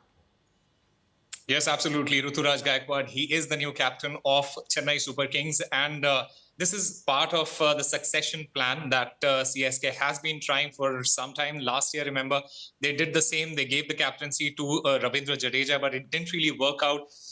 So after the first 4 matches, MS Dhoni had to take back the captaincy from Ravindra Jadeja. And then we all know what happened. He went on to win the IPL. But this time around, it's part of it's very strategically thought out. Ruturaj Gaikwad, who has been a part of this squad, has played multiple matches, almost over 50 matches for CSK. He has been brought in as the captain of this season. And remember, when the IPL social media handle, when they posted that image of all the captains together. It was not MS Dhoni who was part of that picture. It was instead Ruturaj Gaikwad. So a lot of people started talking about whether it is an interim captaincy or whether MS Dhoni is not available for first couple of matches. But this time around, they have very categorically said that Ruturaj Gaikwad is going to be the captain of Chennai Super Kings. And remember, it is going to be big shoes to fill for Ruturaj Gaikwad because MS Dhoni has been the captain of Chennai Super Kings since the beginning. So we'll all look forward to how Ruturaj Gaikwad does for the men in yellow. Mahendra Singh Dhoni here. Will he have a new role to play? Well, I think what Chennai Super Kings is basically looking at is like I said, the succession plan they are looking forward to, because there has been speculation and there have been multiple reports whether this might be MS Dhoni's last season with the Chennai Super Kings, and the kind of work that he has done for Chennai as a captain, as a mentor. He will be missed if he leaves Chennai Super Kings, and that is the reason why Ruturaj Gaikwad has been chosen as his successor. But Mahendra Singh Dhoni, I believe, is going to be a key part of this squad, even if he is not playing, because he is a mentor to a lot of these players, and not just players from Chennai Super Kings, but different franchises as well. So MS Dhoni is definitely going to be a part of it, even if he is not playing there. All right. Thank you so much, Osama, for getting us all those details there. After MSD stepped down as the captain of Chennai Super Kings, Ruturaj Gaikwad has been appointed as the captain of CSK ahead of the 2024 Indian Premier League. Now, well, he has definitely big shoes to fill in. Will he be able to do that? That remains to be seen, of course. Shifting our focus now to some more news that we're tracking. Prime Minister Modi has said that India would lead the world in artificial intelligence technology. and has asked startups to work for Indian solutions to global challenges so that the leadership of AI capabilities stays in India's hands. The Prime Minister said AI offers limitless possibilities for young innovators and global investors. Towards this end, the Government of India's Department of Science and Technology has launched a machine learning and AI technology hub called Math at T-Hub, India's leading startup incubator at Hyderabad, to foster innovation, create jobs and nurture startups. NDTV's Zuma Sudhir has spoken exclusively to Math CEO Rahul Peth and T-Hub CEO M. Srinivas Rao on the roadmap to turn the PM's vision into reality. Take a look. The Department of Science and Technology has partnered with what is one of India's largest startup incubators, the T-Hub at Hyderabad, in order to give a boost to machine learning, artificial intelligence technology. And I have with me the T-Hub CEO, Mr. Srinivas Rao, and also the CEO of what is being called as Math, machine learning and artificial intelligence technology. First of all, locating it here, obviously these are technologies of the future, and we are looking at it as something that's going to be globally competitive. The idea of locating it here would be what? So the idea is, so obviously we've all been using AI. So think about Google Maps, think about the Uber or Ola, we've already been using. And obviously in the last 1 or 2 years, thanks to OpenAI, ChatGPT, AI has become mainstream, right? And today we see far-reaching opportunities in AI to accelerate technology, to accelerate economic progress, etc., in a variety of sectors, be it education, be it healthcare, be it manufacturing, and so on, right? So we felt that there's a tremendous opportunity here to create an AI hub, okay, where we can provide startups and the entire ecosystem access to the resources to build out. I think there is directions from the government, both at the center and at the state, that we should focus on building out AI capability so that we don't miss out on this boat, we don't miss out on this race. And this initiative is a step in that direction. So there is going to be no sector that is going to be untouched by AI and ML. Transformative, certainly it is going to be. What specifically are you bringing here to perhaps graduates who are now coming out saying that we have some AI skills, ML skills? What are they going to be getting at the center? So at the center, definitely we have created a lot of startups today in our ecosystem. Already 2,000 plus startups in our ecosystem which are working in and around AI. We have 60 plus startups in the physical premises here, and more we will onboard virtually. So we are also engaging with the student community, and for them we have launched our LMS platform, which is helping them to learn the AI skills, and also the first of its kind AI job portal in the country, which is purely focusing on AI jobs. So where not only today our startups are posting the jobs, but in next couple of weeks you will see we'll try to get as many AI jobs from all the corporate startups across the country, and that is a big boost and big motivation and big support for the student fraternity who are just passing out and trying to jump into this AI cycle. The NASSCOM obviously says there's a huge gap between the skill available and the demand that's going to be there in the market. You are not a training agency, but you're saying you are bringing them all together so that you can match the skills with the demand in the market? That's first what we are doing is that we have built this platform to bring the training agencies and the student fraternity so that they can learn the courses, and it is not just for student, also for startup and corporate employees who are working in some different areas, and they can upskill to AI technologies and all this thing. So that is the skilling part. Second is the job part, and we are making this marriage happen, and where people are getting trained and they are getting absorbed by the startups or corporates. So definitely agreed. We also understood that gap. There is a huge gap in terms of jobs. People are saying that AI might take away jobs. My say is always that there is a huge job. We just have to address that. And our initiative with T-Hub, with DST, is that we try to bridge that gap so that, the people can get trained and get these jobs. Just one final question. We are in a mega election year, and the world over we are seeing AI being used for political campaigns, by firms and all that. Do we actually have a framework within which all this can operate? We saw what happened with Midjourney and Indonesia, cases that came up. do we have a framework? Any of you wants to respond? So currently, you might have seen the initiative or the advisory that MeitY has given. So everybody is trying, even our local bodies, government, everybody is trying to put a framework. It's too early to say there is a fixed framework, because even today we are also not aware, and people are also not aware about the possibilities what AI can do. So everybody is trying to bring together a joint initiative in terms of this advisory is one such initiative, and that is how we should go towards it. I think that is the right way of approaching it. We can't say no to technology. This is a one-way road. Yeah. No, so I think as long as it is seen as a force for good, there may be some negative consequences, bad actors, but I think like everything else in technology, if you go back over the last 500 years, printing press, steam engine, aeroplane, automobile, there have been consequences, but in the long run, all of these will play out for good. Thank you so much, Mr. Srinivas and Mr. Rahul Peth. So, exciting times here with AI and ML, how to harness them and use those technologies to help the innovators to become entrepreneurs and also put India on the global stage. In Hyderabad with camera person Nagaraju, Uma Sudhir, NDTV.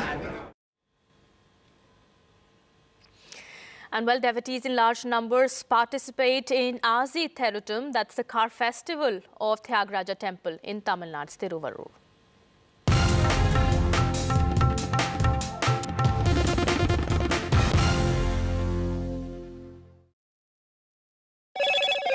Hello, Moto. Motorola, India's best 5G smartphone brand. Devotees in large numbers participate in Azi Therutum of Thyagaraja Temple in Tamil Nadu's Tiruvarur.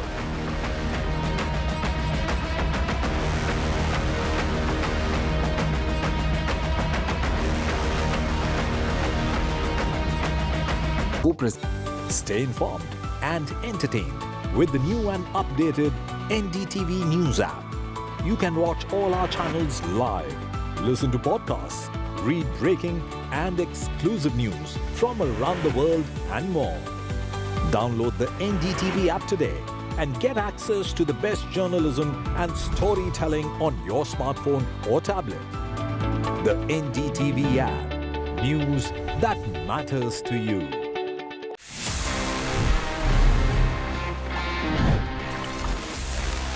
Friends, moving ahead for the top story, I've got not one, but in fact two different new smartphones. These are from the Samsung Galaxy A series. What I have with me is the all-new Samsung Galaxy A35. साथ में Galaxy A55 भी है. Both are of course 5G smartphones. Interesting design, interesting configuration और काफ़ी fresh लग रहे हैं दोनों phones coming straight from Samsung. और यहाँ पे Samsung is promising a few things. सबसे पहले एक काफ़ी interesting और premium design. Second thing is amazing durability because यहाँ पे on the front and on the back what we have is Corning's Gorilla Glass Victus Plus. At the same time यहाँ पे Samsung is promising a complete awesome security suite along with awesome performance. So let's see up close कि आखिर इन दोनों phones में Samsung ने क्या कुछ pack किया है.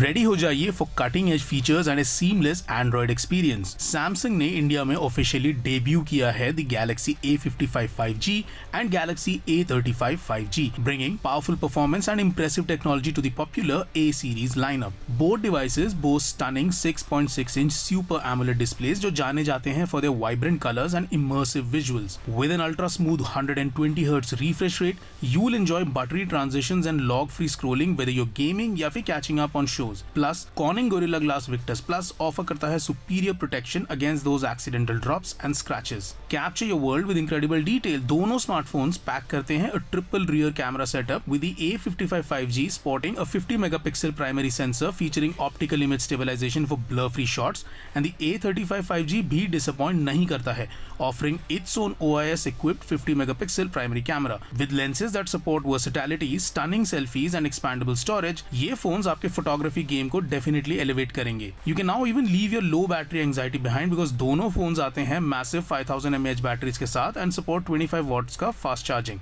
This lets you power through your day and recharge quickly. Even better, Samsung promise करता है a whopping 4 generations of Android OS upgrades and an impressive 5 years of security patches, a testament to their commitment to keeping your devices up to date. The Galaxy A55 5G and A35 5G deliver modern design, from their sleek lines to vibrant color options, and for robust protection, both smartphones feature IP67 rated water and dust resistance, letting you use them worry-free. You also get the peace of mind that comes with Samsung's Knox Vault security system for added privacy. So friends, अभी नए features के साथ में ये जो Samsung Galaxy A35 है और A55 है, दोनों फोन्स मार्केट में आ चुके हैं.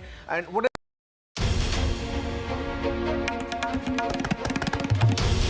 This is NDTV, and you're watching NDTV 24/7.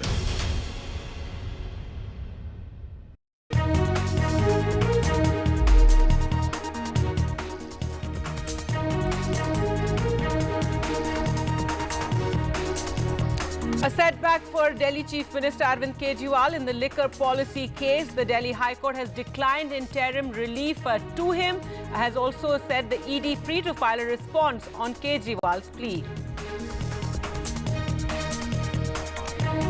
In the electoral bonds case, the government bank SBI finally files a compliance affidavit furnishing all details to the poll panel. The SBI gives details of the alphanumeric numbers of bonds. These will be uploaded by the Election Commission.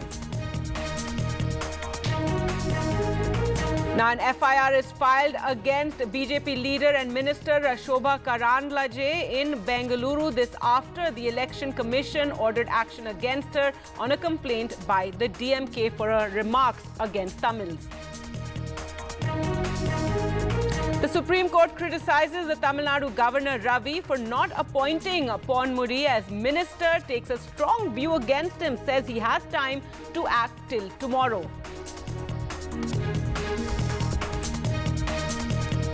After the Congress hits out over tax action against the Congress party and freezing of accounts, the BJP counters their no level playing field charge. The Congress says systematic effort to cripple the party financially. The BJP says the Congress is creating an alibi for its defeat.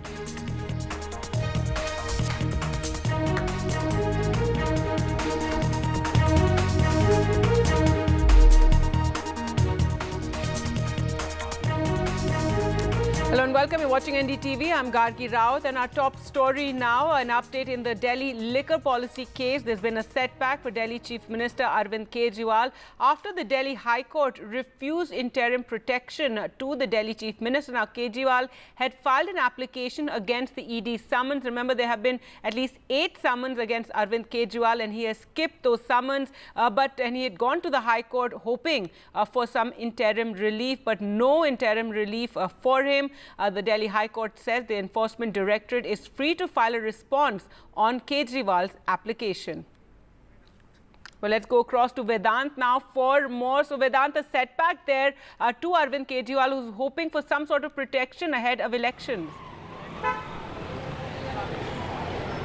That's right, Gargi. These are two separate applications we're talking about. Remember, it was yesterday that Arvind Kejriwal had filed a separate application challenging the Enforcement Directorate summons, and another one today.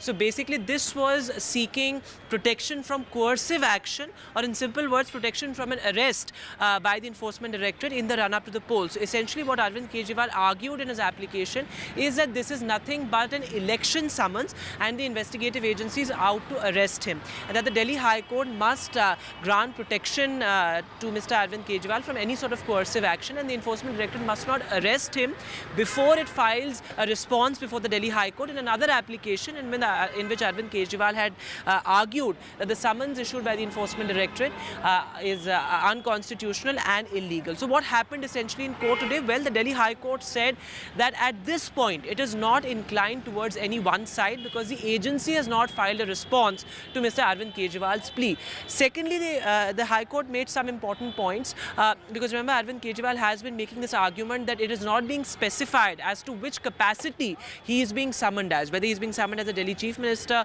or the national convener of the Aam Aadmi Party, whether he is being summoned as a witness or an accused, to which the Delhi High Court said that till the time Arvind Kejriwal appears before the Enforcement Directorate, it would not be clear as to what capacity he is being summoned as and what are the evidence that the agency has gathered against Mr. Mr. Arvind Kejriwal, because one argument made by Dr. Abhishek Manu Singhvi, who was appearing on behalf of Arvind Kejriwal, was that there is no evidence that has been put out in the public domain by the Enforcement Directorate. In fact, even in its summons, the Enforcement Directorate, under the provisions of the Money Laundering Act, has not specified as to what really are the grounds of the summons. So the Delhi High Court said that he must appear before the Enforcement Directorate, and it's only then that it will be clear as to what are the grounds and capacities in which Arvind Kejriwal is being summoned.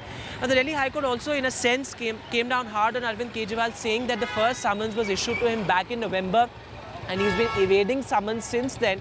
So that is sort of irresponsible on his part as a public servant, because the Enforcement Directorate has argued before the court that as a public servant, as somebody who has a constitutional post, he is obligated to appear before the Enforcement Directorate or the investigating agency.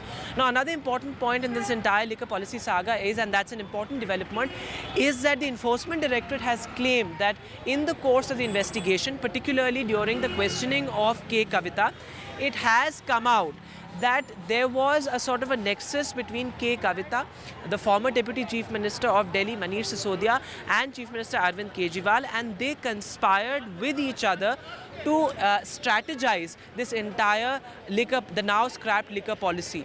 So that is what perhaps Enforcement Directorate will be confronting Mr. Arvind Kejriwal with. Now, what happens next? Well, the Delhi High Court has said that it will be the next hearing in this petition, in the application, seeking protection against coercive action. The next hearing in this case would be on the 22nd of April, and it will be combined with Arvind Kejriwal's main application challenging the Enforcement Directorate summons. So essentially, the Aam Aadmi Party sources now tell us that if another summons are indeed issued to Arvind Kejriwal, then he will cite the pending court hearing to evade that summons as well. Gargi. All right. Thanks so much, Vedant, for joining us and putting all that in perspective. So those are the latest developments. No relief from the High Court for Arvind Kejriwal. In other news now, after being wrapped by the Supreme Court, the State Bank of India today submitted all details on electoral bonds to the Election Commission. The data includes the all-important serial numbers for the bonds, which will help match donors with political parties that were recipients. Remember, today was the last day for this compliance, and the SBI submitted the affidavit of compliance today. One of the points of the affidavit reads, it is respectfully submitted that the SBI has now disclosed all details, and that no details other than a complete account number and KYC details have been withheld from disclosure. This after the wrap given to the SBI by the Supreme Court at the last hearing, and these details are expected to be uploaded shortly by the Election Commission. Earlier we spoke to NDTV's Sunil Prabhu. Finally, we have a confirmation from the State Bank of India that the Chairman Managing Director has given an affidavit and signed it and said very categorically that they are complying completely with the Supreme Court in terms of giving all details, including the unique ID, the alphanumeric number, which is not open to the naked eye, which can be a security feature, which can be seen under UV light, and that will help in the correlation between the donor as well as the recipient, in this case, the political party. So that information has now been submitted to the Election Commission. We are told that the Election Commission will shortly release that data for the public and comply forthwith as it has been directed by the Supreme Court.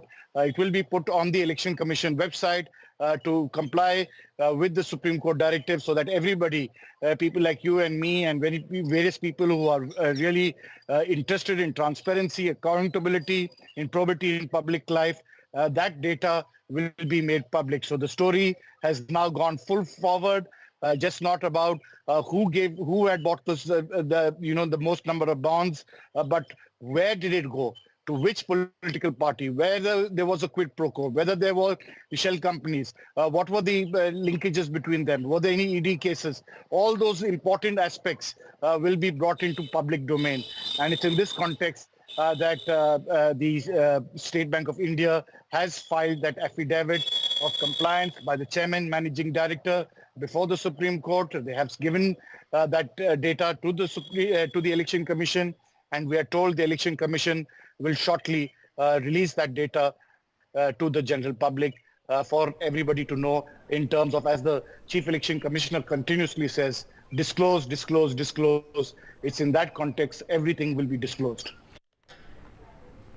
Now, a day after the Election Commission ordered action against BJP leader and Union Minister Shobha Karandlaje for her remarks against Tamils, now the district election officer in Bengaluru has acted upon the complaint against her and filed an FIR.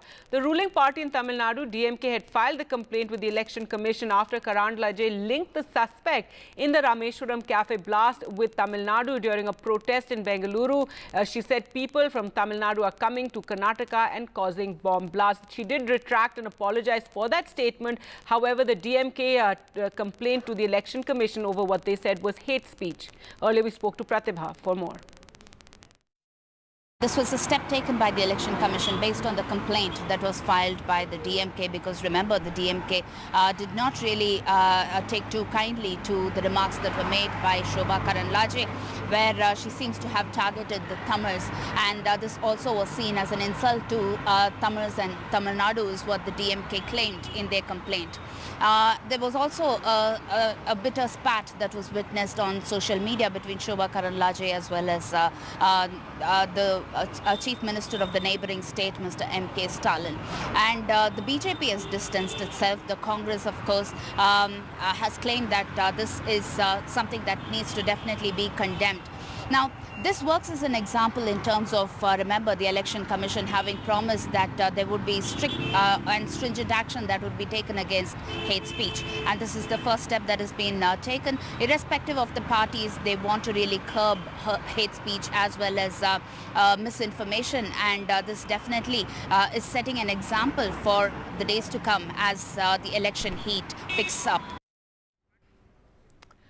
All right, with that, time for us to slip into a short break. On the other side, we'll get you the controversy that has been sparked in the world of Carnatic music.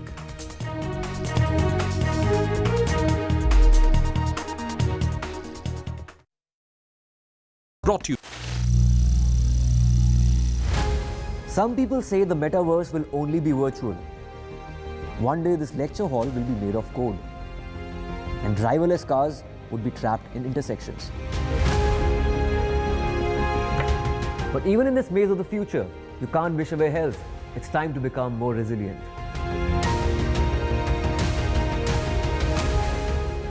"10 years of Banega Swasth India, we have grown and achieved so many milestones.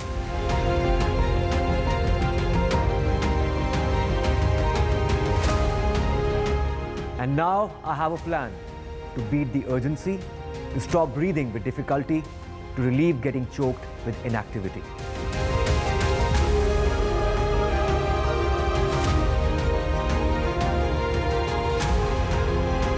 Energize our government, our environment, our society, and ourselves. Everyone, everywhere, every day.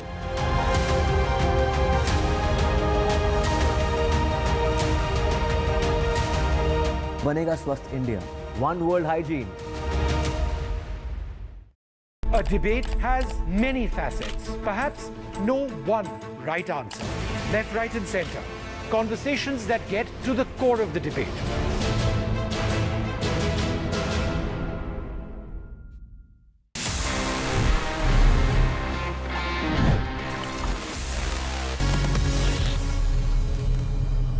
So friends, it's time now कि मैं आपके सवालों के जवाब दे दूं in this.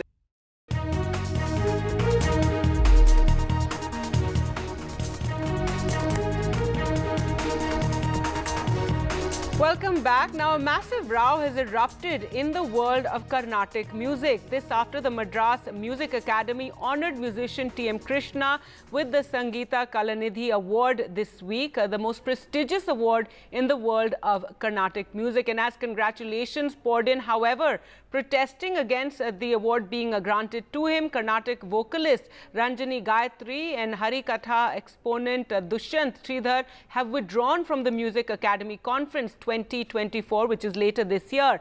They accused T.M. Krishna of causing immense damage to Carnatic music world and willfully and happily stomping over the sentiments of the music community. A former Sangeeta Kalanidhi awardee, Chitraveena Ravi Kiran, also decided to return his title in protest. So a massive controversy breaking out in the world of Carnatic music.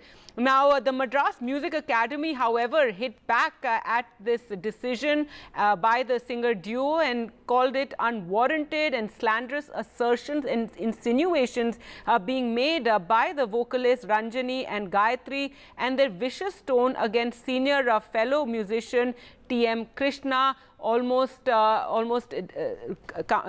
leaning into defamation in one sense. But there have been those who have supported him.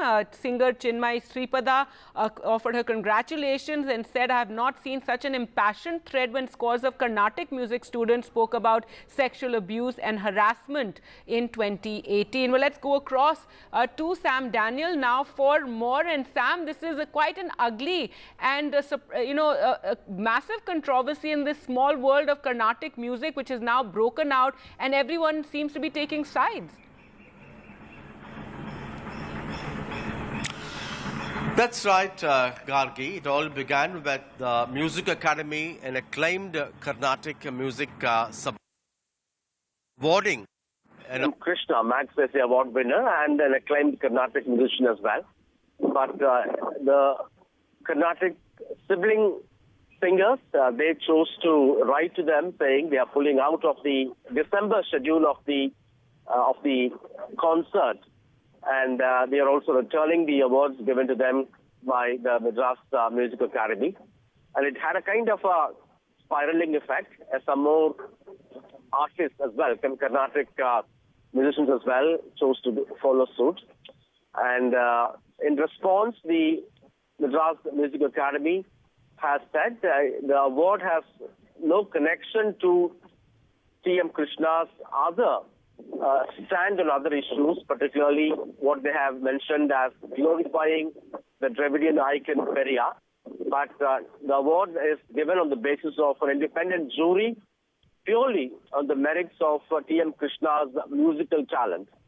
And here it stands. And there are many who also support T.M. Krishna, saying that he is someone who has, in a revolutionary way, broken the barriers surrounding Carnatic music and has taken music to all communities. Those who were earlier denied even the privilege of listening to Carnatic music. And in that sense, he was also recognized and given the Magsaysay Award earlier. And the Madras Music Academy is really not perturbed with this kind of development. And politically, voices like Kani Moli, DMK's MP, has also voiced in support of the award, and T.M. Krishna saying that Periyar never advocated, as they call it, genocide of Brahmins and things like that. And in fact, in one musical performance, T.M. Krishna celebrates the idea behind Periyar's emphasis in terms of questioning everything through a scientific temper and things like that.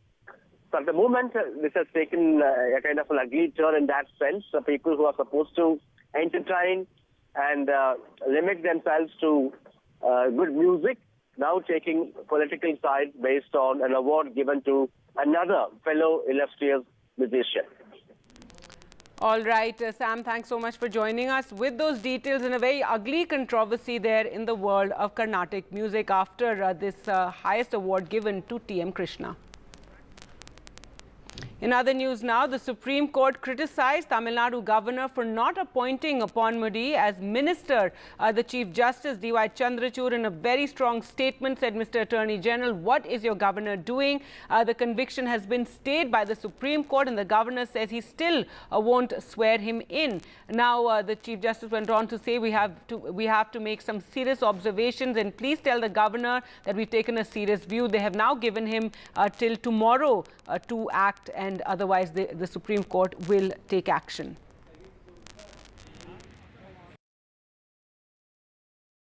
He does not know any constitution. That is the problem. We don't know whether he does not have elementary knowledge of law or he is acting under the instructions of the BJP, who does not bother about any law or any other lawful means.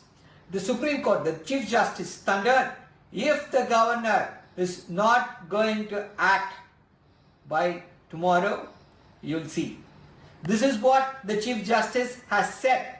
We expect the Governor to swear in Mr. Ponmudi at the earliest. Well, let's go across to Sam for more. And Sam, the DMK obviously very happy with what the Supreme Court has said today, and now the governor has till tomorrow to act. Take us through all these developments. Gargi, it's certainly a shot in the arm for the ruling DMK, which has been relentlessly waging a legal battle for quite some time against the governor. And we'll have to wait and see whether the governor would immediately call Ponmudi to be sworn in as a minister, or would he take the full allowance of one day and tell in the court tomorrow that it will be done tomorrow evening. But to begin with, in the past, the governor has been delaying bills duly passed by the Tamil Nadu Assembly, including the bill that was meant to seek or exempt Tamil Nadu from NEET, the mandatory medical entrance exam. Later, there were bills that aimed to clip his powers with regard to appointment of vice chancellors to state universities. There were also bills pertaining to banning online gambling.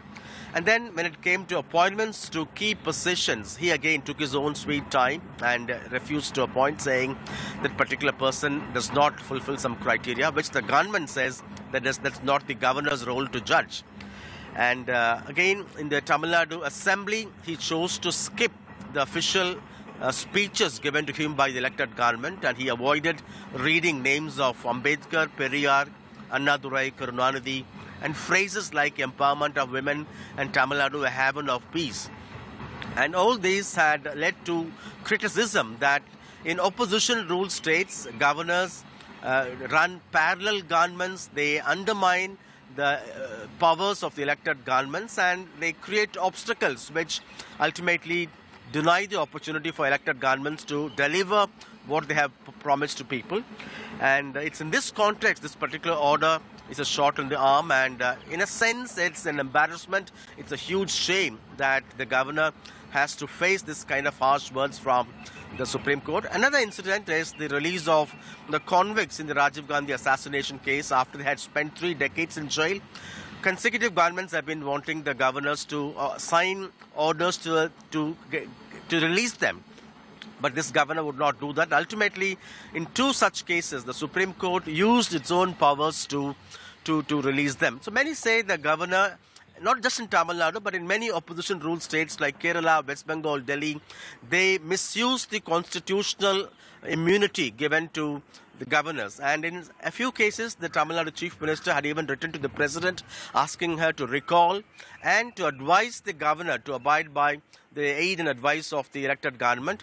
But at least to our knowledge, nothing in public domain is there to suggest that the President had written to the governor asking them to follow the constitution. And in that sense, many would also blame the President's office of being a mute spectator when many such governors face many such criticism. And now all eyes would be on the Raj Bhavan here to see whether he would... In fact, what happened last week is that, Gargi, when the Supreme Court stayed the conviction and the sentence on Mr. Ponmudi in a disproportionate assets case, saying any such wrong could actually lead to an irreversible situation. The Chief Minister wrote to the governor asking him to immediately swear him in. But the governor neither called, but in a reply he told the government that he cannot do that because the court has only stayed but not set it aside. And that's what had touched a row now, and the government immediately moved the Supreme Court, leading to this particular harsh observation. Still, it's not the end of the matter. We'll have to see how the governor, Mr. R. N. Ravi, would respond tomorrow. All right, Sam, thanks so much for joining us with all those details and developments. All eyes on the Tamil Nadu governor. In other news, a serious allegation waged against the government weeks before the Lok Sabha election. Today, former Congress President Sonia Gandhi addressed a rare press conference by her and said that the Prime Minister has made a systematic effort to cripple the party financially. This after the party's accounts were frozen by the IT department over non-compliance. Now, the BJP, however, hit back and said that, in fact, dismissing these claims that the party is seeking to create an alibi in utter desperation over its imminent defeat. The BJP also said that the Congress didn't file its income tax returns, and that is why the notice was sent to it by the IT department.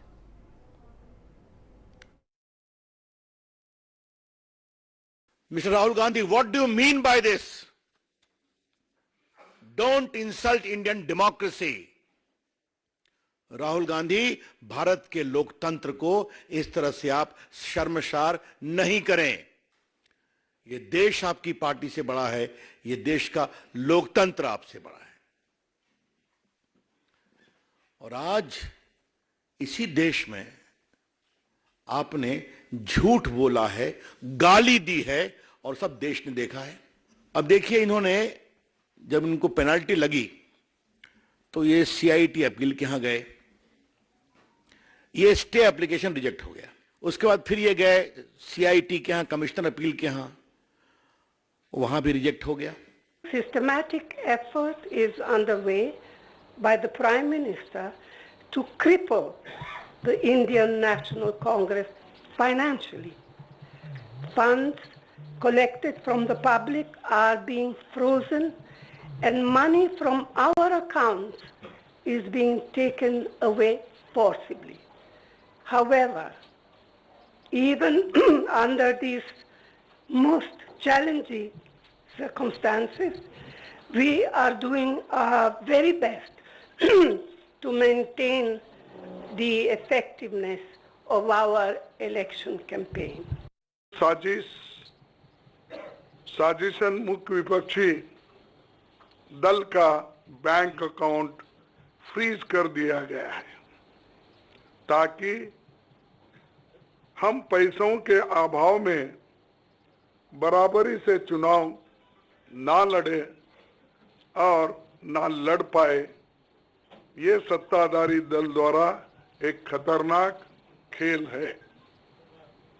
इसके दूरगामी प्रभाव होंगे, क्योंकि अगर democracy को इस देश में बचाना है तो लेवल प्लेइंग ग्राउंड होना चाहिए.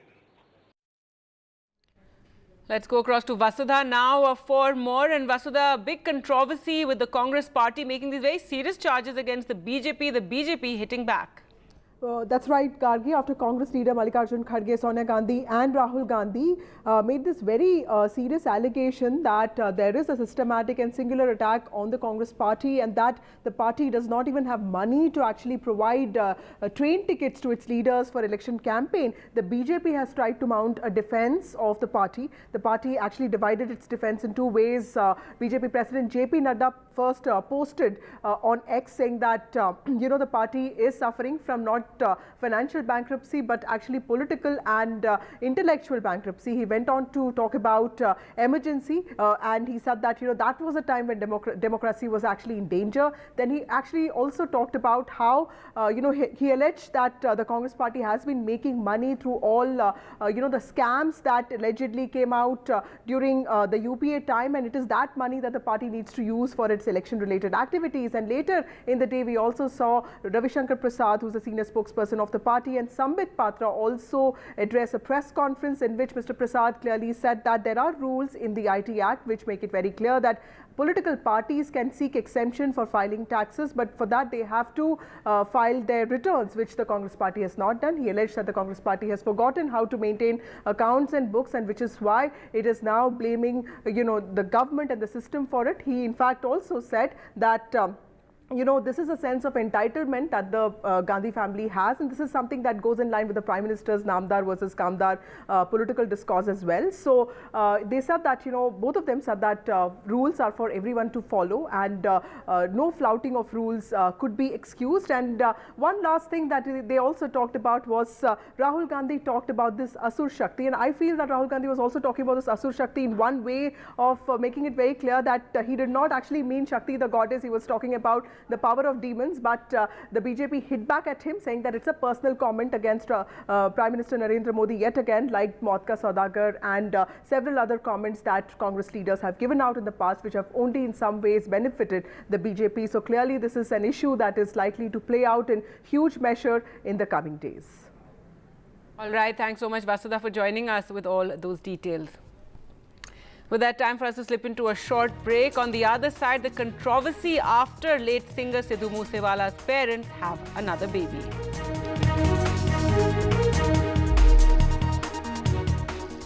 Brought to you.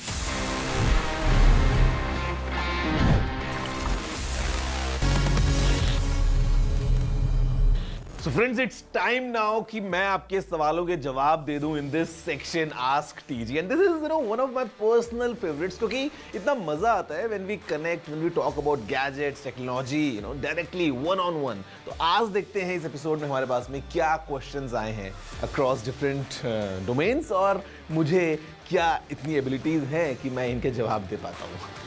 Hi Technical Guruji. So my question is, how can we monetize Instagram posts? Okay, the monetization on Instagram works in two different ways. One is that you enable subscriptions and all that, but I would say the second method is much more effective, would give you much more returns, and this is when you grow at a certain level and then you do partnerships with different brands. आपने देखा होगा YouTube पे, Instagram पे, Facebook पे, all these influencers, they many times collaborate with different brands and वहाँ से you can monetize your content directly. So उसके लिए थोड़ा सा आपको मेहनत करना पड़ेगा. You need to make sure कि आपका प्रोफाइल एक certain level पे पहुँच जाए, and उसके बाद if you approach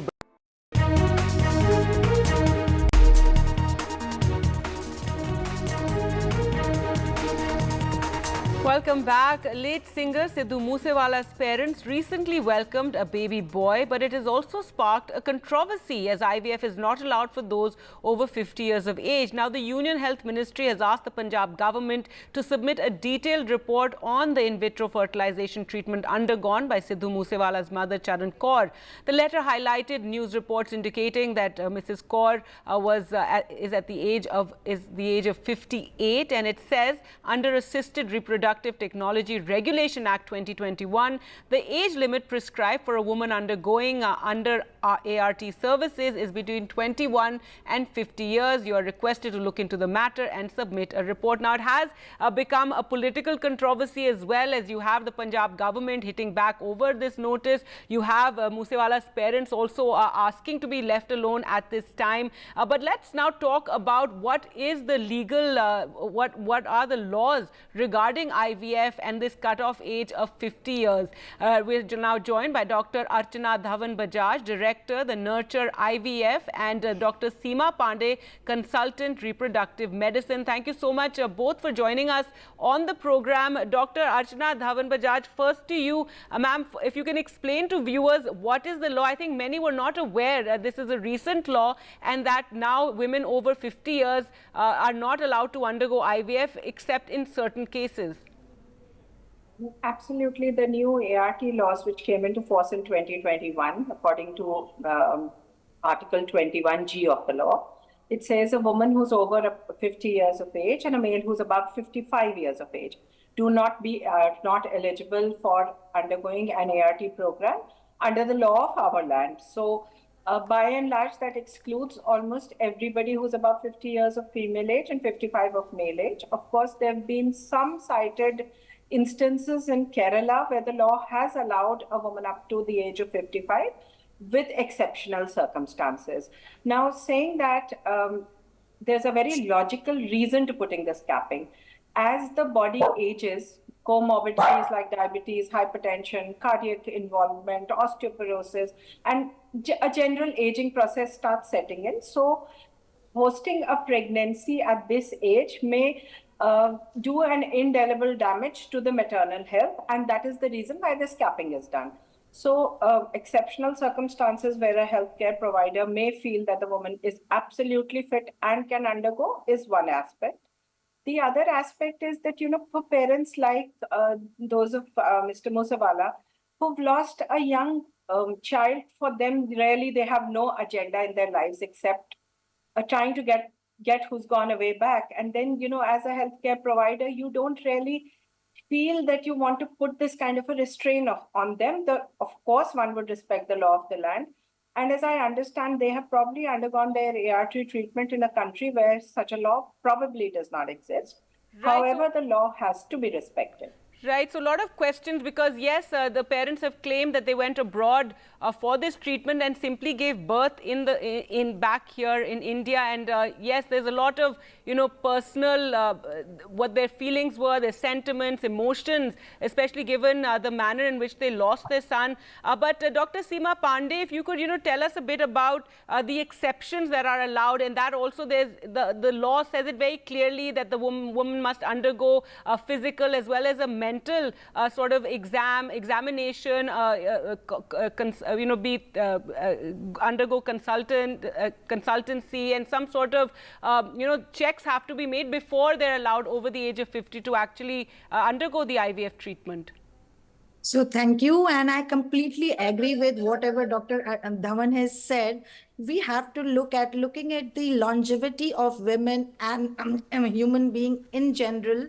And though we respect the law, but a woman who is completely healthy and they have undergone these circumstances, if they have been permitted or special permission could have been granted to someone. So this is a case, though her mother's age is around 58 years, but as she said that it depends on the physical and mental fitness of the parents. And the main reason why this law was brought, apart from physical well-being, it has to be like the child who is going to born out of this relationship should be having a parent at least till he becomes adult. So exceptional conditions where a mother loses her child or some disease or something, these are the special circumstances where we can have a relook at the law and special permission can be granted for that. Or a child who is suffering from certain kind of disease where his life is in danger after certain years of age. Right, one believes that after the tragic Morbi bridge collapse that took place in Gujarat in 2022, after that, parents who lost their children, a lot of them also opted to undergo IVF and have more children. So as you said, reproductive, right? What I found interesting is that, as I said, comprehensive health checkup has to be done, physical as well as mental, of the woman if she's over 50 years of age. And as you said, the well-being of the child is also something the law focuses on, and it says a plan regarding the guardianship of the child in case of any sort of unfortunate eventuality. So that is very interesting to know. Dr. Archana Dhawan, your comments on that? Definitely, if you are parenting a child at the age of 55, 60, by the time the child is of age, say even 21, which really to my mind isn't enough for a child to be left without supervision. And if the parents are aging and in their 70s and, God forbid something happens to the parents, the child is left without mentorship, without supervision, without anybody to guide him or her through life. And that becomes a very tricky situation. So definitely, parents who are of age and are having children need to figure out who they would want to leave as their children's guardian. I mean, to my mind, I'm a parent of a 30-year-old and I'm always, I feel I'm there. I'm still needed to supervise the child. So forget about the younger age group. So a guardian, a responsible adult other than the parents is definitely needed, and in order to get things on track for the child later in life. And this is one of the chief constraints in anybody planning a late pregnancy. I mean, you have to be around for your child. Absolutely. And what was also interesting is, this law is brought out also to ensure that women don't undergo undue duress to have a child, perhaps. And there also talks about provisions that there are fines as well, a fine of 5 lakh to 10 lakh for the first contravention. And then if subsequent contraventions can even attract a fine of 20 lakhs and imprisonment between 3 to 8 years of age. But coming back to this particular case, Dr. Seema Pandey, what really do you expect to happen? The state government perhaps will just give a reply to this notice that was sent by the central government, but beyond that, one can't really imagine anything more taking place. So this is really a tricky situation where this parent, they were just grieving over his dead son, and one ray of happiness has come to their lives. I think government should allow them under special permission act or something, so that they continue their life peacefully and they enjoy coming back of their child. Right. I mean, there is a general sense that this is causing them too much tension at a time when they're probably celebrating also having a newborn in the family, and perhaps just the government also, but given that it's such a public sort of thwarting of this new act, and what it has also done is brought publicity to the fact that over 50 you can't have IVF. So perhaps once they reply to this notice, the matter may just rest there. Dr. Archana Bajaj, your comments? I think that, the country of origin where they've done the IVF, I'm sure they have some laws of their land, and those have been respected. And I think as a one-off, I'm sure once they submit their paperwork and, submit the relevant information to the authorities, from where I'm seeing things, this is probably the end of the matter where it's going to end. Because really speaking, the very exceptional circumstances in which they lost their son, who was such a celebrity and such a capable child, for the parents, it is obviously a return of the child back, and one should let them enjoy that. But also saying that, I mean, I do not mean to sound judgmental at all at this point. Also, as parents, we need to keep an eye on, irrespective of how old our children are, whether they're in the right sort of company, whether they are in the right sort of surrounding where people are not, sort of targeting them, or they are not being, like Mr. Musewala's case, for example, his tragic death. Right, it was absolutely so many tragic. Parents thinking. Yes, and I can imagine what the parents must have undergone, what they must have felt. Dr. Seema Pandey, finally, the fact that so much publicity to this issue and this notice being given by the central government, by the health department, this will also put IVF clinics on alert not to indulge in anything like this, and also how, the provisions of this new law, how thorough they are, and the kind of checks a woman must undergo if she's over 50 years of age and wants to still have a baby. I'll tell you only one example. Last week, I met one such parent where they lost their child to road accident, and woman was 51 and husband was 54 years, and I had to say no. And they were crying, and that, like, losing your child at the age of 18 or 19, and that parent who is having single child or two children, and look at them, how painful it is to say no. We, the service provider, really feel bad. So we are not propagating that it should be a blanket kind of universal kind of allowance for everyone. But in these special circumstances, like this woman was just 51 years old and husband was 54, I had to deny. In many countries, the combined age of husband and wife should not exceed 105 years. I think Dr. Dhawan will agree to this. If we could have gone to that, and we were following the same earlier, if we do that, that would have been beneficial for the couple. And they were crying, and I was really helpless. I couldn't do anything. At the same time, as you said, that there are exceptions allowed according to the law. Anyway, we're completely out of time. Thank you so much, doctors, for talking to us and shining light on this issue. And thank you all for watching. With that, we'll slip into a short break. More news coming up on the other side. Do stay with us.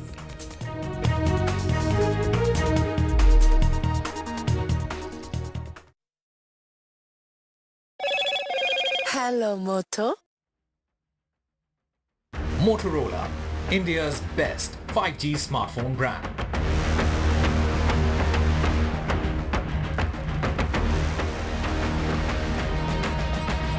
MS Dhoni has handed over the captaincy to Ruturaj Gaikwad of the Chennai team. That's the official statement coming in from the Chennai team.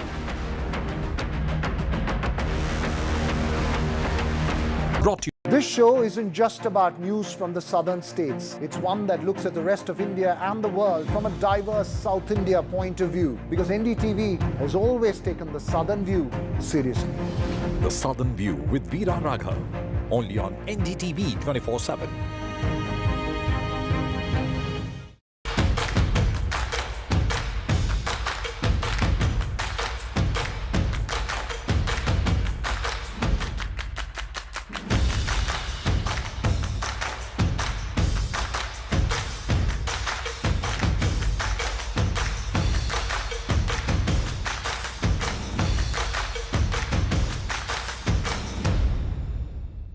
And there's too much talking but very little being said. Too many voices but hardly any being heard.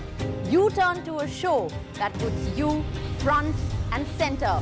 A show that headlines the stories of the people, by the people, for the people.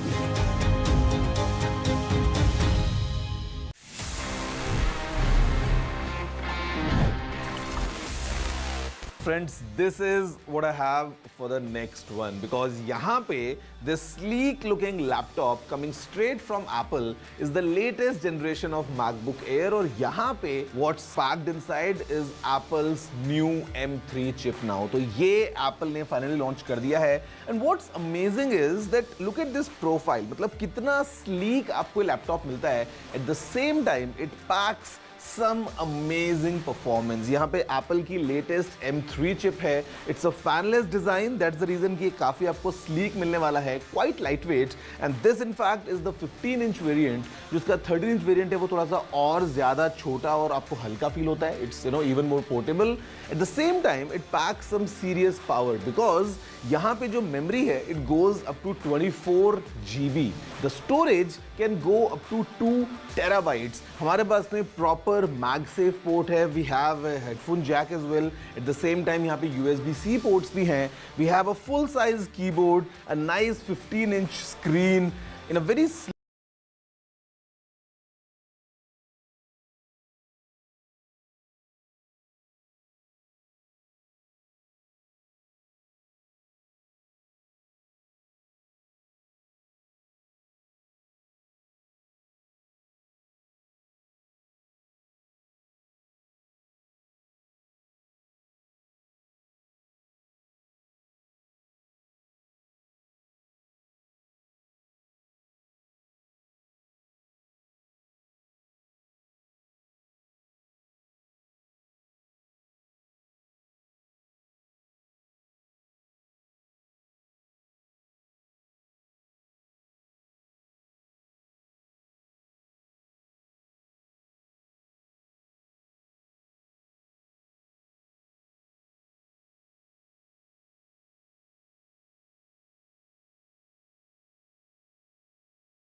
its own business. It's also the business of the people and the business of the media and the business of the journalists. And therefore, facts in respect of that have to be determined not just by the government, but by every entity in this country. And therefore, the government cannot monopolize what is true about its functioning and what is false about its functioning. And the effect of this rule is to do precisely that. And the court found prima facie in agreement with that reasoning. And of course, court hasn't commented finally because the matter is pending before the Bombay High Court. And while the matter was pending and we had filed the petition yesterday, the central government had notified the PIB as the fact-check unit, and that notification has been stayed. So overall, a very good outcome in the interest of freedom of speech and expression, and a very good outcome for the media generally. It allows everybody in the media to function the way they have been, and in fact continue to question the government wherever necessary without being worried that they'll be called out as false by the government. Right, and there were several petitioners who were very concerned over this, not just the Editors Guild of India, who you were representing, also Kunal Kamra, the Association of Indian Magazines and News Broadcast and Digital Association, because there were concerns that this would lead to excessive interference, and it was highly subjective what the government or what this government unit would think of something as fake news, and whether any criticism would also be passed off as fake news, isn't it? That's correct. I mean, criticism, of course, opinions, of course, but even what the government or the PIB considers, PIB, even without being designated as a fact-check unit under these rules, has been functioning. A lot of things what PIB has called as fake or false news have been proven to be otherwise. Correct? So therefore, to give it a power then to monopolize that space and be the only, because what will happen is once the government notify something as fake or false news through PIB, then they have to be taken off from the digital medium. So only one version, which is government-approved version of news, will stay. Everything else which is declared false by the government goes out. This is about the functioning of the government itself. I mean, it's completely antithetical to democracy. It hits the Article 19(1) right at its core, and it's not protected by Article 19(2). So, I mean, these are the arguments which were advanced, and the court prima facie found that yes, it's a very, very constitutionally important issue. In fact, right at the end, the court indicated that they were considering to take up the matter on its own, that the Supreme Court transfer the matter to itself. However, since the third judge is considering, it did not do so. But it really thought that this was a matter of great constitutional and seminal constitutional importance vis-a-vis free speech. Right, and now when can we expect further development? So 15th April is when the Bombay High Court, the learned third judge, has listed the matter for arguments. So the parties will go on 15th April and start arguing the matter. It should take about a week. And then whatever time the Honorable Judge takes to then pass a verdict. So we can expect sometime in the next couple of months that we'll have some kind of finality from at least at the High Court level on this issue. All right, but a big relief for the moment for the media. Thank you so much, Adan Farasat, for joining us on the show. And this after the Supreme Court put a stay on the centre's notification on a fact-checking unit, citing a freedom of speech. Well, moving on now to other news and news from Assam, where hours after two high-ranking ISIS leaders were apprehended in Dharamshala area of Dhubri. Both accused have now been produced at the NIA court for transit remand. The STF Assam apprehended the two high-ranking leaders in India on Wednesday. The individuals were identified as Harish Farooqi and Anurag Singh. NDTV's Ratnadeep spoke to the Assam STF chief for more. Mr. Mahanta, thanks for your time. You had led this operation which led to the arrest of one of the most wanted in NIA list in cases related to ATS Lucknow as well, Harish Farooqi. Tell us who this person Harish Farooqi is and why he's such a big catch. See, Harish Farooqi is the head of ISIS operations in India. He is very good in indoctrinating people.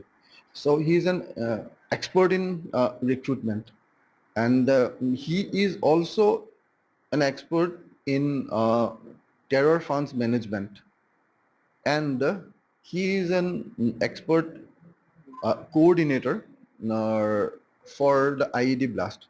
For causing sabotage by way of IED blast, he is an expert, and therefore he is the head of the ISIS operations in India, and he has been involved in a number of cases, and he is a master planner and executor for ISIS, and he is wanted in several cases pending with NIA and other agencies and forces. And he is already wanted in an NIA case, and which was shared with us.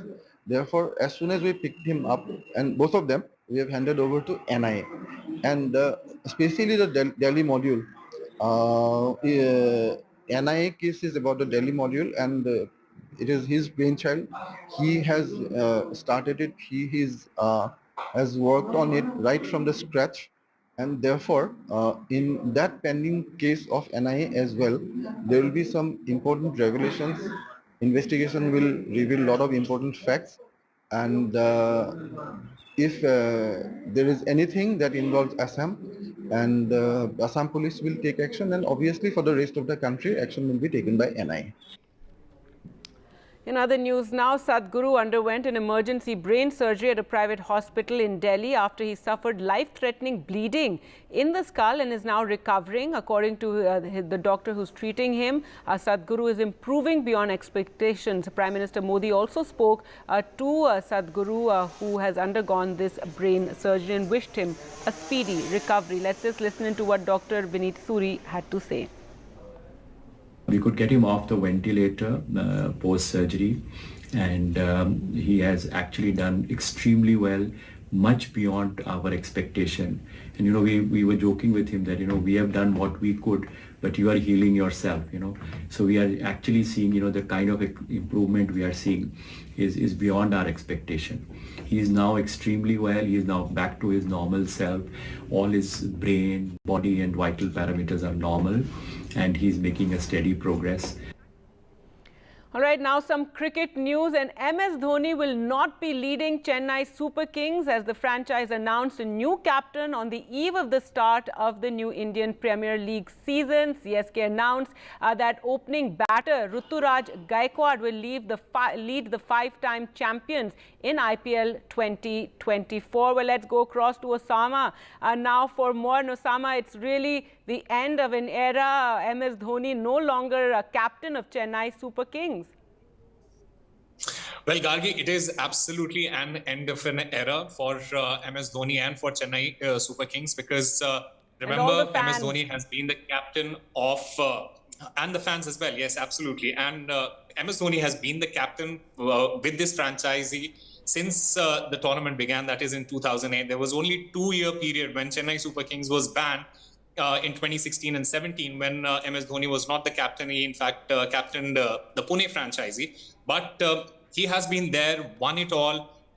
He has won 5 titles with Chennai Super Kings. He has, in fact, won 2 Champions Trophy as well with this franchisee. So there is a lot of history, and there is a lot of trophies that he has brought to this particular team.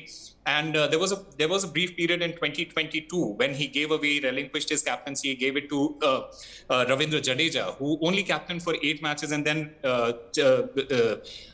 MS Dhoni had to come back and take over the captaincy. And then in 2023, we all saw what happened. MS Dhoni, captain right from the beginning, went on to win the trophy for the 5th time. And there were a lot of speculations whether MS Dhoni is going to be playing his last season with Chennai Super Kings. Then he came out and announced that, well, it is going to be 1 more year that the fans are going to get to see him. And he very recently joined the Chennai Super Kings camp. And there were speculations about who's going to captain the side, because there was a cryptic message that MS Dhoni put out on Facebook talking about a new role, and a lot of people thought about what it might be. Then turned out to be an ad campaign, but when you look at it in the hindsight, this is what it means. Ruturaj Gaikwad is taking over the reins from the most successful captain in the IPL, and he's going to be leading the Chennai Super Kings franchisee in this year's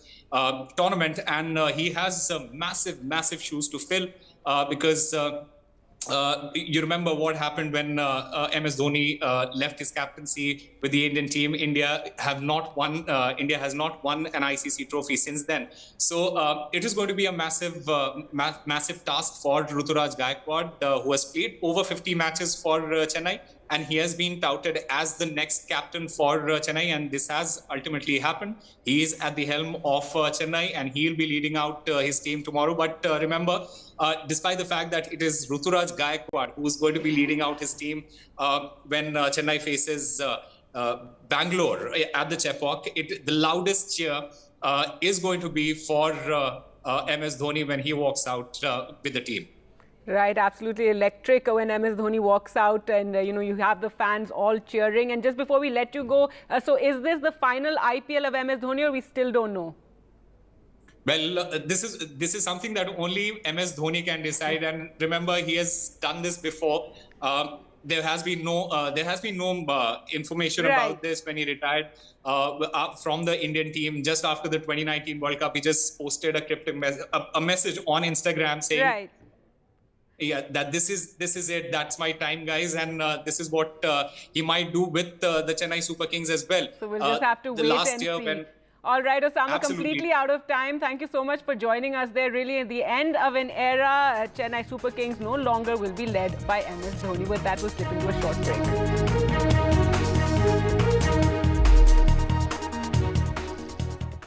Brought to you. Stay informed and entertained with the new and updated NDTV News app. You can watch all our channels live, listen to podcasts, read breaking and exclusive news from around the world and more.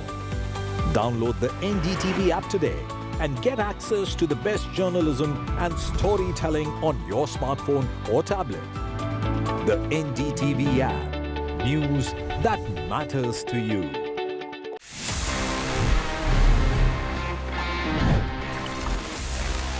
Friends, moving ahead for the top story, I've got not one, but in fact two different new smartphones.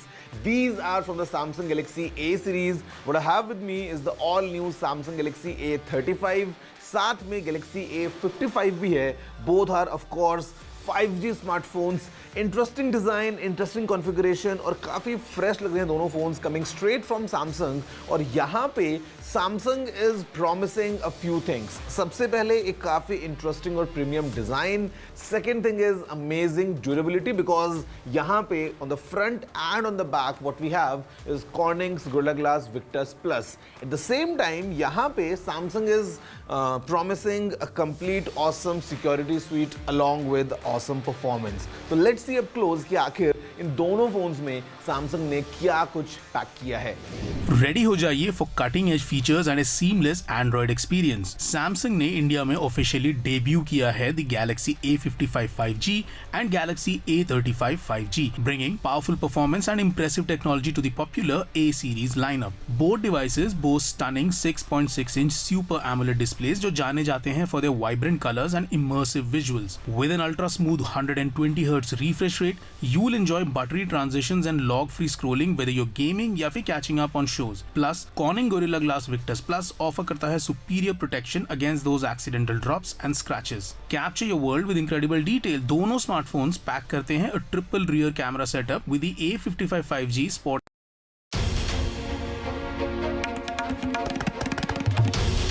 This is NDTV, and you're watching NDTV 24/7.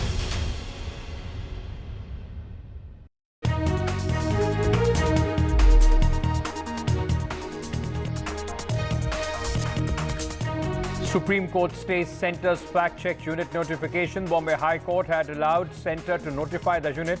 Editors Guild welcomes the Supreme Court stay. Setback for Delhi Chief Minister Arvind Kejriwal in the alleged liquor policy scam case. Delhi High Court declines interim relief to Arvind Kejriwal. High Court says ED free to file response on Kejriwal's plea. Next hearing on April 22nd. In the electoral bond case, the SBI files compliance affidavit in the Supreme Court. SBI says it has furnished all details as per the Supreme Court.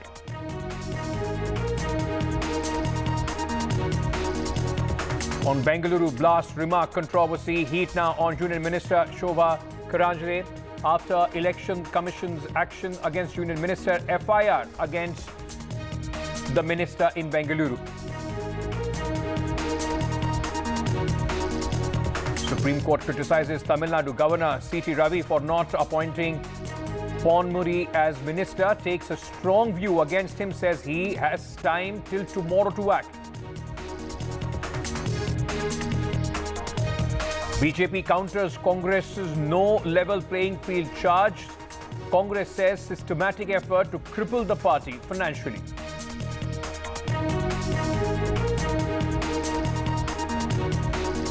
It's an end of an era. CSK gets a new captain. Mahendra Singh Dhoni out. Rituraj Gaikwad now takes over as the CSK captain.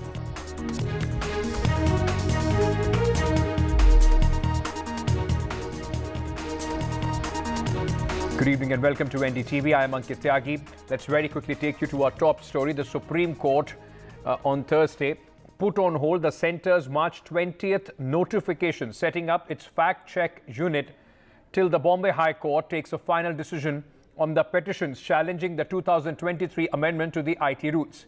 Now, this comes a day after the centre notified the fact-check unit under the Press Information Bureau to address the challenge of fake news as per the Union government.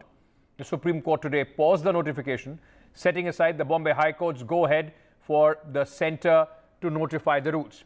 The bench of Chief Justice of India D.Y. Chandrachud, Justice J.B. Pardiwala and Justice Manoj Mishra said the matter concerns freedom of expression. The court, however, said it won't comment on the merits of the case as of now. The centre last year brought some amendments to the Information and Technology Intermediary Guidelines and Digital Media Ethics Code Rules 2021, including a provision for a fact-check unit to flag fake, false or misleading online content related to the Government of India. Under the rules, if the unit comes across any information about the posts that are fake, false and contain misleading information about the business of the government, it would flag them to social media intermediaries. Once such post is flagged, the intermediary has the option of taking it down or putting a disclaimer. In taking the second option, the intermediary risks legal action by the Government of India. Now remember, stand-up comic Kunal Kamra and Editors Guild of India had approached the Bombay High Court seeking a direction to restrain the centre from notifying the fact-check unit mandated by the government. Let me go across to my senior colleague Sunil Prabhu, who is joining us at this moment for more on this story. Sunil, this is something that the Editors Guild of India, though, has now welcomed the Supreme Court stay, but not only concerns the media organizations, but the growing internet community at large. If you say anything against the government, the fear is that could be labeled fake news and then action could be taken against you. Not only against you, but against the company, the intermediary itself. The fault lies with them for allowing their medium to go in. And it's in this context that the Supreme Court, without getting into the merits, has stayed the notification. And I can cite a number of occasions where PIB has done a fact check which is not based on facts. And it's in this grounds that, the Supreme Court wants, first of all, the Bombay High Court to go into this. But this is clearly an infringement of the freedom of speech, the freedom of the press to a great extent. Can PIB officials be really the super editor or the super guardian in terms of information and decide what is correct and what is not, and what is a myth and what is a reality? It's in this context that the Supreme Court has come down very heavily and made it very clear.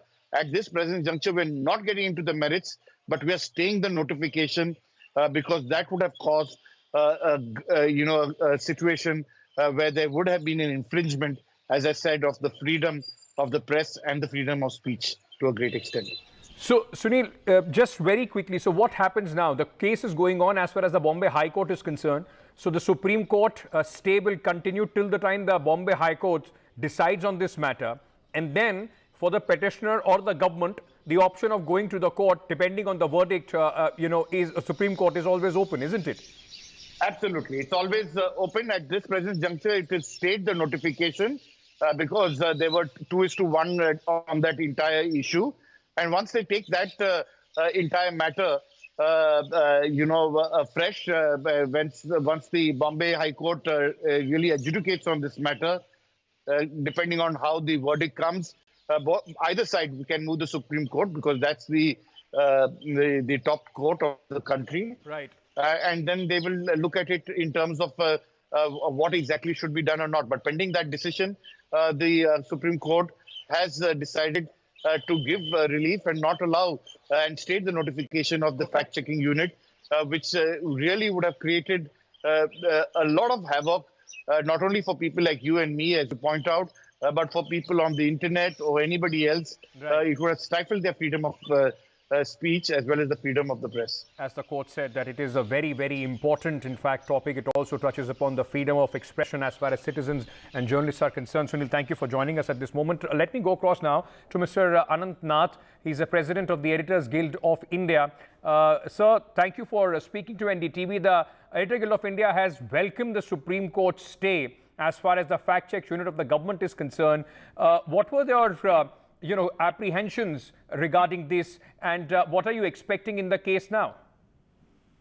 See, the biggest apprehension was that we are now at the eve of elections, and at the time when the government needs to be checked, thoroughly by news media. News media's responsibility is to check whatever information is being put out by the government regarding its own policies, its own affairs. That needs to be scrutinized and checked. And if in such a scenario, when the country is going to election, the government will become the sole judge and arbiter of what is right or what is even misleading, which is a very vague and ambiguous term. One is fake, but one is misleading. Both are problematic phrases. And if government assumes the complete responsibility and ownership and the adjudication authority without giving any freedom to news organizations to question its affairs, this is nothing else than draconian censorship. So that was the biggest concern. Such a unit has no place in constitutional democracy, more so at a time when the country is going to election. So therefore, we are extremely glad that it has been stayed. We hope that even the Bombay High Court eventually rules against it. But of course, that will be up to the bench in front of whom this case comes. Right. So the next, of course, course of action would be in the Bombay High Court. Do you think that there is still any process of dialogue left with the government of India as the Editor Guild, possibly with the Ministry of Information and Technology, to try and see a way forward as far as this is concerned? Or now your only hope is through the courts? We have always been open for consultation. In fact, when the fact-checking unit was first even put out as a draft notification last year, we had written to the ministry that any such fact-checking exercise, which we appreciate. There is a problem of fake news on social media, but any exercise to address this has to be by an independent body. It has to have enough and more stakeholders from press associations, and the authority should not be answerable to the government. It has to be an independent body. We are open to dialogue, we are open to consultation, we are open to working out a framework which is long-lasting, which respects norms of natural justice and constitutional values. So that door is open from our end always. Thank you so much for talking to us, Mr. Nath, on this very important story. Let's move on now at this moment, ladies and gentlemen. After the Supreme Court, in fact, very stern warning, gave a very stern warning to the SBI in the last hearing, the State Bank of India has submitted all the details on the electoral bonds to the Election Commission. The data includes all important serial numbers of the bonds, which will help match the donors with the political parties that were the recipients. The SBI submitted an affidavit of compliance to the Supreme Court on Thursday. One of the points in the affidavit reads, "It is respectfully submitted that the SBI has now disclosed all details, and no details other than compliance account numbers and KYC details have been withheld from disclosure. The details given by the bank are expected to be uploaded by the Election Commission on its website by the end of the day." Let me once again bring in my colleague Sunil Prabhu, who is joining us with more details. Sunil, with all this data, the alphanumeric data which the SBI did not give initially, one wonders what was that whole petition for, that they needed 4 months to come up with this entire data which they have now submitted as per the court's direction. So that's the power of the Supreme Court, and that's clearly they were trying to give the excuse that there were two different silos. That was the excuse that they were giving. So they're not going to be correlating. That will be left for people who really believe in transparency and accountability and probity in public life. They will do that matching and put that data entry, that 22,000 approximately, which will be slightly less because now the data will be from 2019 onwards. So it's in that context that all that data, barring of course the KYC, because they don't want cyber security and data to be compromised, be it for political parties or for the giver. But with the unique number, you'll be able to correlate the two. As you rightly pointed out, not only the State Bank of India, but even chambers of commerce ASSOCHAM, FICCI, as well as the government tried every trick in the trade to delay this process of not disclosing the electoral bonds. But ultimately, the Supreme Court had taken a very tough and very firm view on this important aspect. And it's in this context that a final decision will now be taken in terms of the Election Commission to release it. We are told it will be done shortly once, of course, they will issue a press release as soon as they put that data in the public domain. Sunil, thank you so much for joining us with this important story. Now, breaking news coming in, ladies and gentlemen. BJP has released a third list for the candidates for the upcoming Lok Sabha elections 2024. Now, remember, the two lists have already been released by the BJP. This is the third list of the candidates the party has released. So far, more than about 162 candidates have been announced by, in fact, the BJP. Interestingly, recently, released from her duty as the governor, Tamilisai Soundararajan, who was BJP leader, then of course became the governor, and now has resigned and once again is jumping into the electoral frame, is going to fight the election from Chennai South. This is the latest that we are getting in at this moment. This is part of the third list that the party has released. So a lot of names from southern India also, as far as this list is concerned. What we'll try and see the total number of names in this list, because at this moment the BJP in fact has taken a lead over every political party in terms of the speed at which they have been deciding and releasing the names of their candidates. As I told you, ladies and gentlemen, about 162 names have already been announced. Let me go across now to my colleague Vasudha Venugopal, who is joining us with more details on this. Vasudha, third list also out now. Which are the states covered in this? What is the total number of candidates which have been announced as far as the third list is concerned? Well, Ankit, I think the most important thing here is, of course, Tamil Nadu. There was a lot of talks and discussions because the Prime Minister also has been making a lot of repeated visits to Tamil Nadu. And Annamalai, who's the president of the BJP Tamil Nadu, is going to fight from Coimbatore. Now, this is a seat that the BJP in assembly polls won. In fact, it was Vanati Srinivasan who won against Kamal Hassan. It's seen as a place where BJP has built its organization for the last 9 years. In fact, this time also when the Prime Minister went to Coimbatore, he made it a point to talk about the 93 Coimbatore blast. He also talked about this Karyakarta of the BJP who lost his life due to political violence there. So K. Annamalai makes his electoral this is the second time he's fighting elections. He fought from Karur last time in the assembly polls and lost. So this is going to be a big challenge for him, because remember that his graph has been on the rise, but this is an electoral test for him and he'll have to really prove himself out there. Of course, apart from that, you see L. Murugan, who is an MOS in the center, MOS INB and Fisheries. He comes from the Arundhatiyar or the SE or the Dalit community from Tamil Nadu, one of the most deprived sections of the state. He is going to fight from Nilgiris against A. Raja, another political heavyweight from DMK. We also have Tamilisai Soundararajan, like you were saying, former governor of Telangana. She has been the former BJP president of Tamil Nadu. She is going to fight from Chennai South, a highly, a very prestigious seat, and this is where Tamilarachi Thangapandian or Sumati, an MP who's seen as very close to the DMK family, somebody whose family also has been associated with the Justice Party.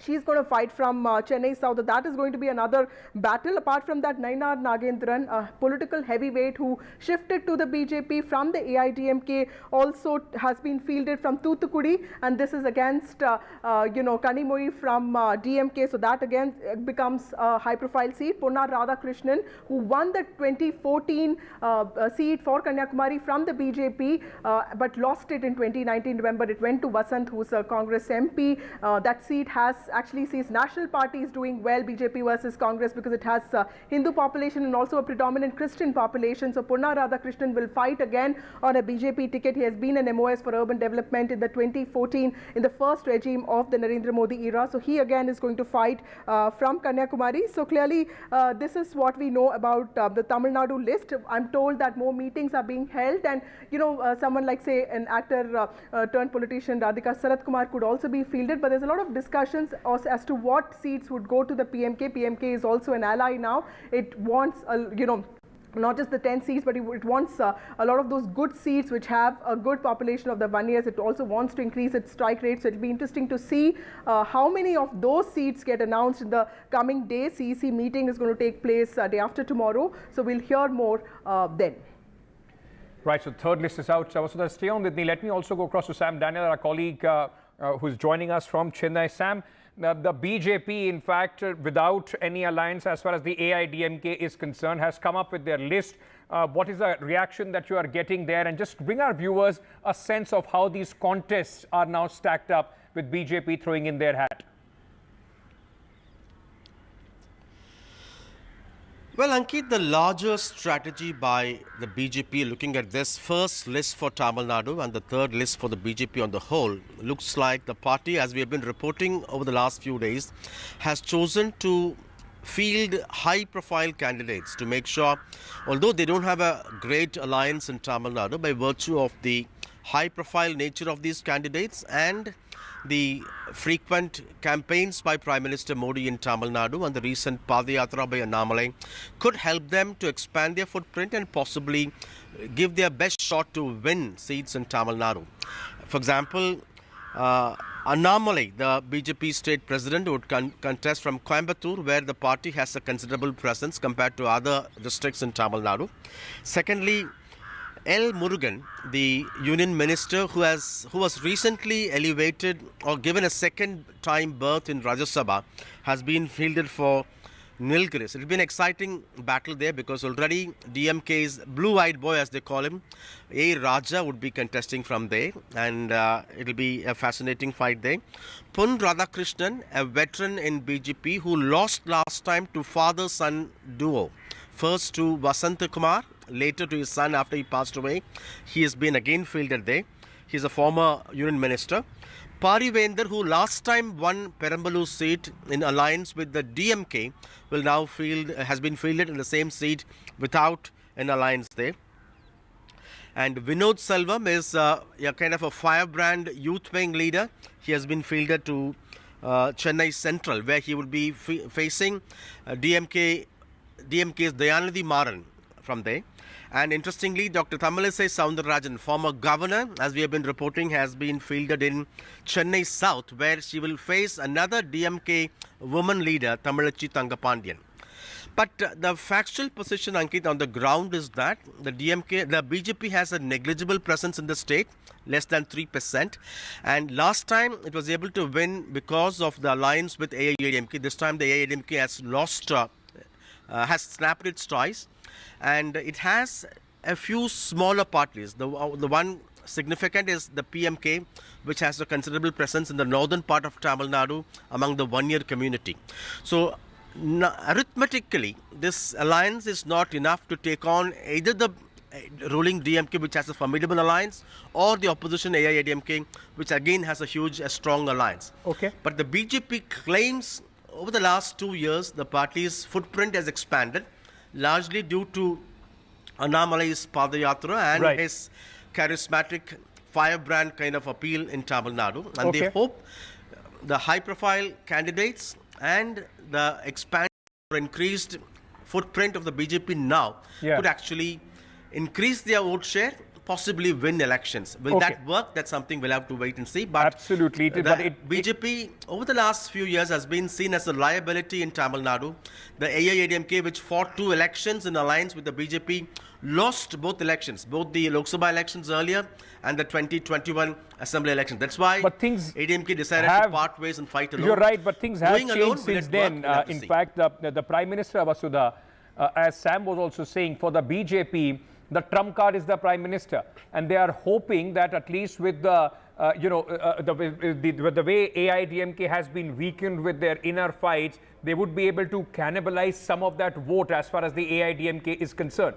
Yes, Ankit, and Sam would also agree with this, but I think the party has gone with trained horses here. While Vinod Selvam is a firebrand leader, they've gone with Punna Radhakrishnan, who cannot be really determined as a fresh face. He's a senior leader, and even in Chennai South, I'm told that there were so many aspirants for it, but they've gone with Tamilisai Soundarajan. So it's also about building and safeguarding their own organization and leaders, I think, for the BJP, and the Prime Minister being the prime mover of the entire campaign. But I think everyone would agree here that this is a big test for Annamalai, but also let's agree that this is not that difficult a seat for him. This is Coimbatore, where the party has worked very hard over the last few years. Its vote share has also gone up, and the Prime Minister has been making several visits to Coimbatore, and now it makes sense how the entire focus was on the western belt of Tamil Nadu.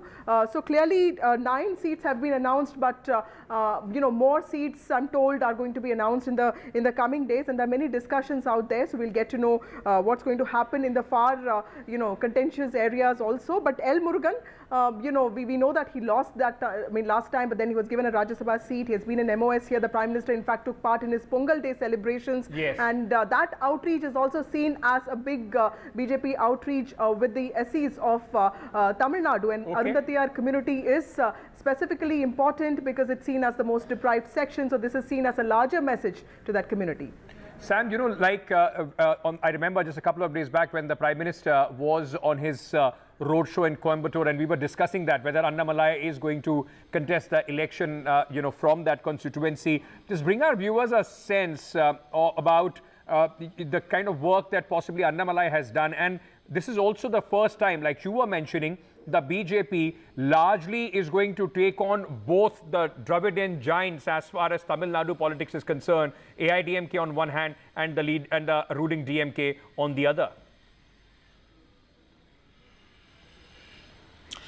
Well, Annamalai's signature style, Ankit, is to not mince words even if it was an ally. And that's what had led for the AIADMK parting ways.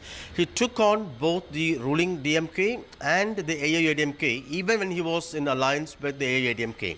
And he had a clear vision in mind. Just because the party was in alliance with one particular party, he didn't want that to be a kind of an excuse or a kind of an irritant to stop him from expanding his own party. So for a long time, he made it very clear an alliance is for a particular election, and that BJP as a separate party, even when AIDMK was in rule in Tamil Nadu, he made sure he was able to distinguish his party from the alliance and pave way for a longer road, pave way for expanding the party's footprint. And that's what, in a way, struck chord with sections of the society that made him a kind of a charismatic leader who was bold, who would not compromise even if it meant taking on an ally. And that had a kind of the BJP had to pay a costly price because with AIADMK support, they were able to win 1 seat earlier in the 2019 Lok Sabha elections. And in the assembly elections in 2021, they were able to win 4 seats. This wouldn't have been possible without an alliance with the AIADMK. But for example, in Tamil Nadu, for decades, the Congress was being as an eternal bride in waiting. And a bridesmaid, as they call it, because the Congress would never take an aggressive stand against DMK because it was always going piggyback on the DMK. But BJP or Annamalai didn't want BJP to go that way. Although you are in alliance with the party, he wanted to make sure at some point in time the BJP would grow on its own and would be seen growing, competing with the true Dravidian arch rivals. And that's something distinguished him from the way, for example, the other national party in Tamil Nadu, the Congress, was handling things over the last several decades. In spite of having been in power, the Congress, after the late 50s, could not really capture power, could not really grow beyond a certain level in the state. That's right. The difference between two national political parties, in fact, and you've seen this playbook as far as the BJP is concerned. Initially, piggybacking as far as the regional giants are concerned, and then eventually becoming the big brother. Bihar is the recent example. Thank you, Vasudha and Sam, for joining us with this story. BJP releases third list, 9 candidates in this list. So now the tally of the BJP goes up to 171 candidates for Lok Sabha elections 2024. With that, we're slipping into a very short break. News and updates on the other side. Stay tuned.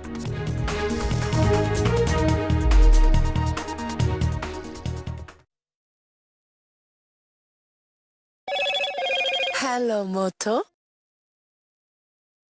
Motorola, India's best 5G smartphone brand.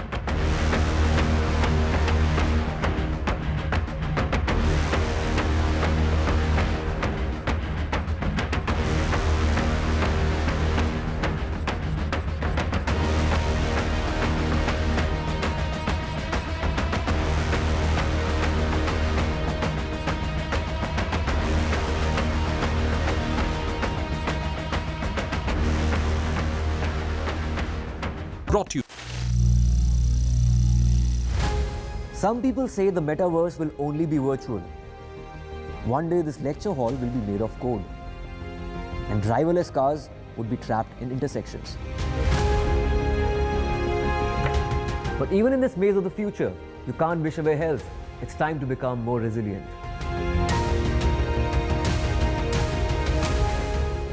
"10 years of Banega Swasth India, we have grown and achieved so many milestones.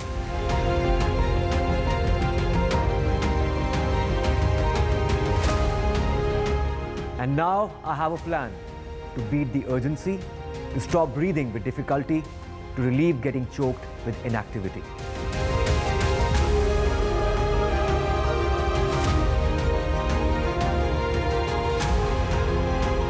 Energize our government, our environment, our society, and ourselves.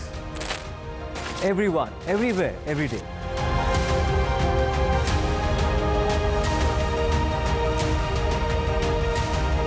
Banega Swasth India. One world hygiene. A debate has many facets. Perhaps no one right answer. Left, right, and center. Conversations that get to the core of the debate.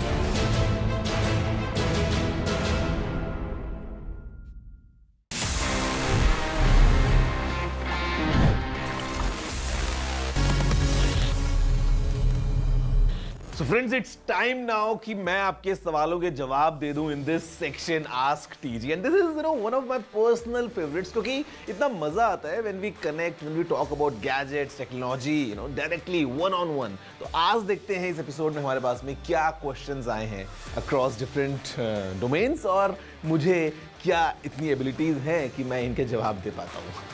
Hi Technical Guruji. So my question is, how can we monetize Instagram posts? Okay, the monetization on Instagram works in two different ways. One is that you enable subscriptions and all that, but I would say the second method is much more effective, would give you much more returns, and this is when you grow at a certain level and then you do partnerships with different brands. आपने देखा होगा YouTube पे, Instagram पे, Facebook पे, all these influencers, they many times collaborate with different brands and वहाँ से you can monetize your content directly. So उसके लिए थोड़ा सा आपको मेहनत करना पड़ेगा. You need to make sure कि आपका प्रोफाइल एक certain level पे पहुंच जाए, and उसके बाद if you approach brands or if the brands approach you, you can monetize your posts, your stories, your reels.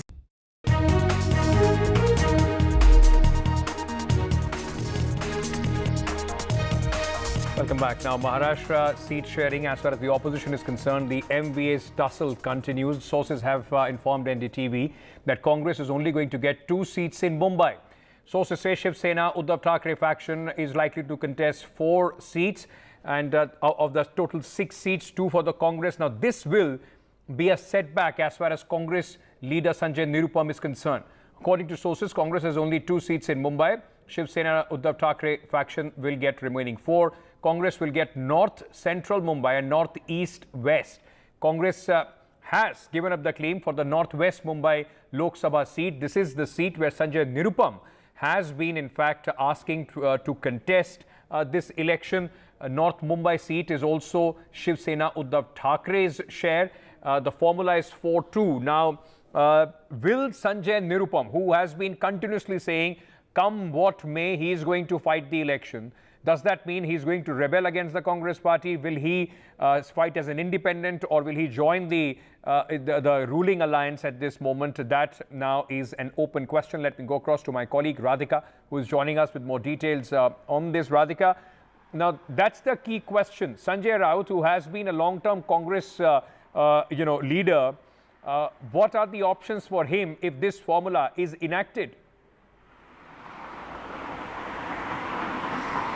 Yes, as far as Sanjay Nirupam's stand is concerned, he has always opposed the MVA alliance in itself. He's not been very active when it comes to a lot of work of his party. He's been, throwing a lot of rants as far as the entire MVA formula is concerned, alliance is concerned. So there had been disputes as far as Sanjay Nirupam is concerned within the alliance, and he's been a vocal critique of Sena, of UBT Sena also.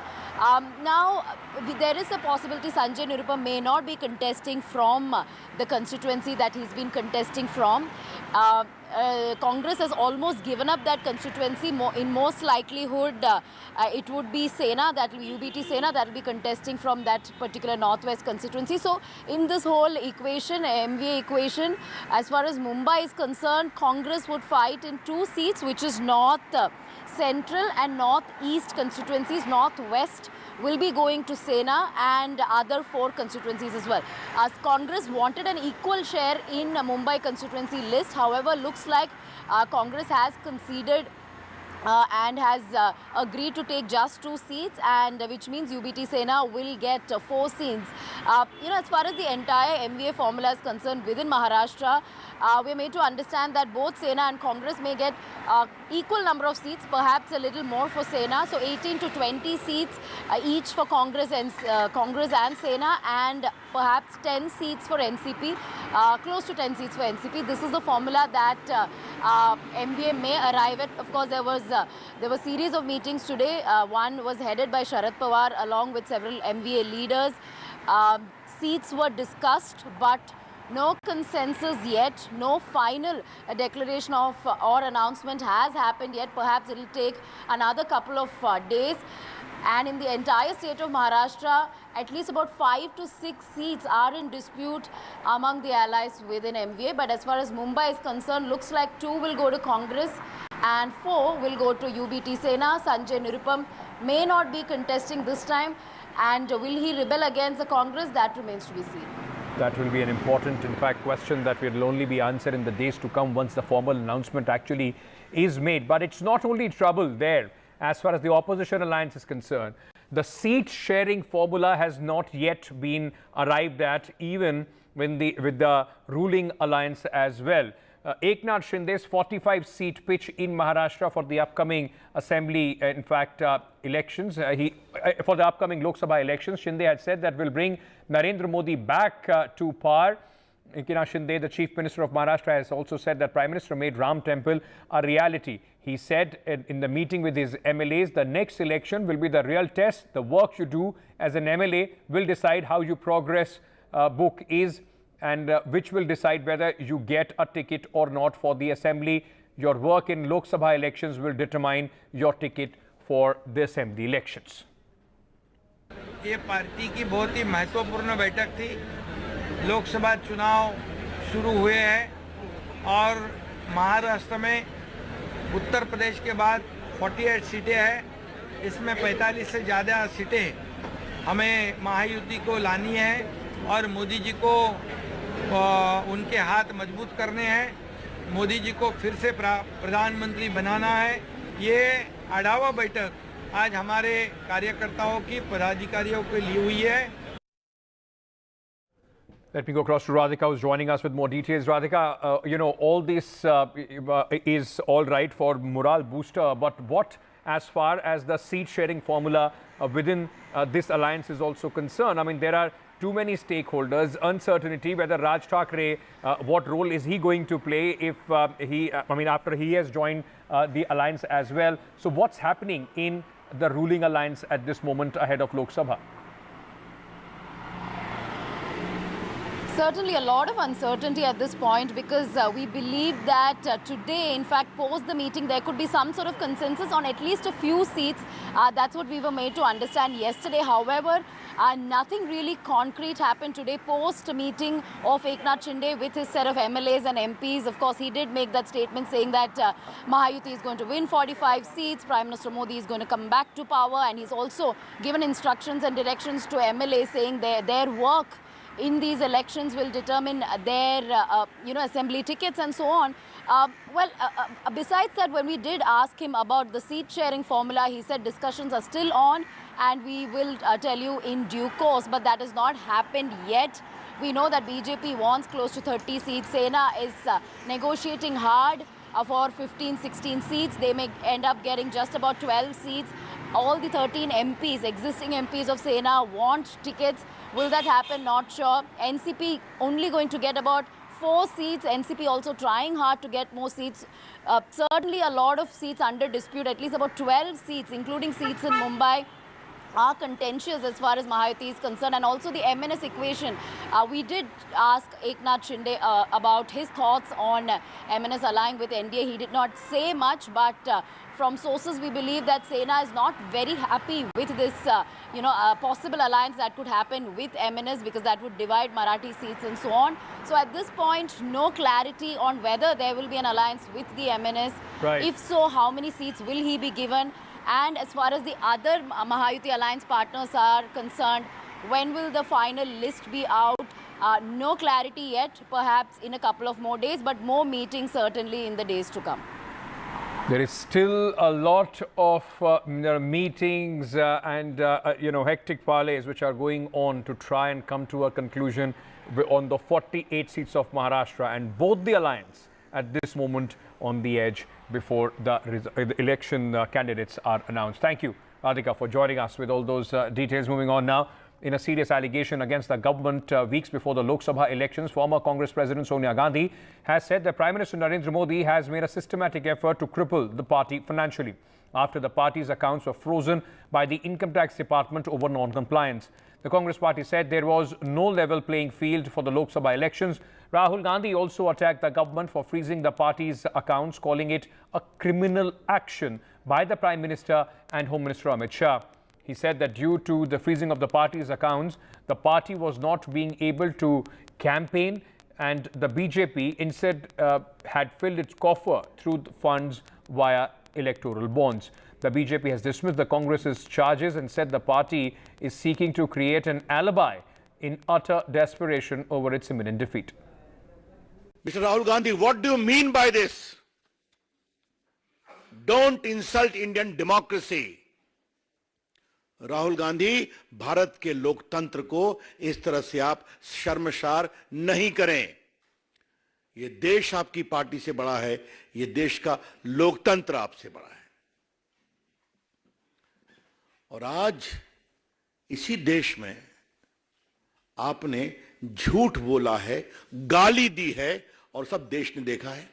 अब देखिए, इन्होंने जब इनको penalty लगी तो ये CIT appeal के यहां गए, ये स्टे एप्लीकेशन रिजेक्ट हो गया।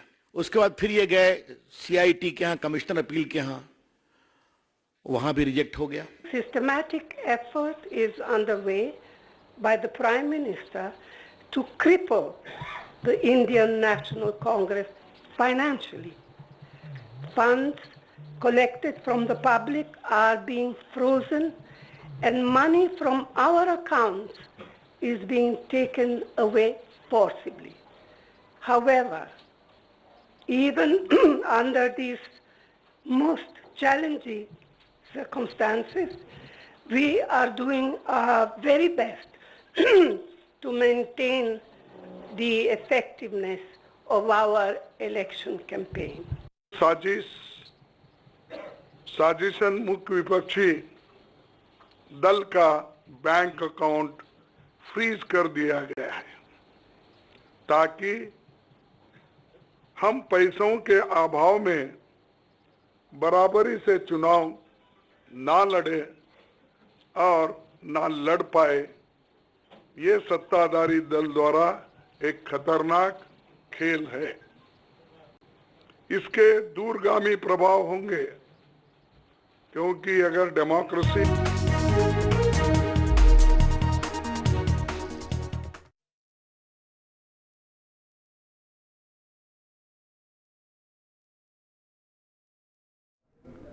All right, news coming in at this moment. In fact, in the electoral bonds case, the after the SPI has disclosed the data to the Election Commission. Now, the Election Commission has put this data out on its website. This is the latest coming in.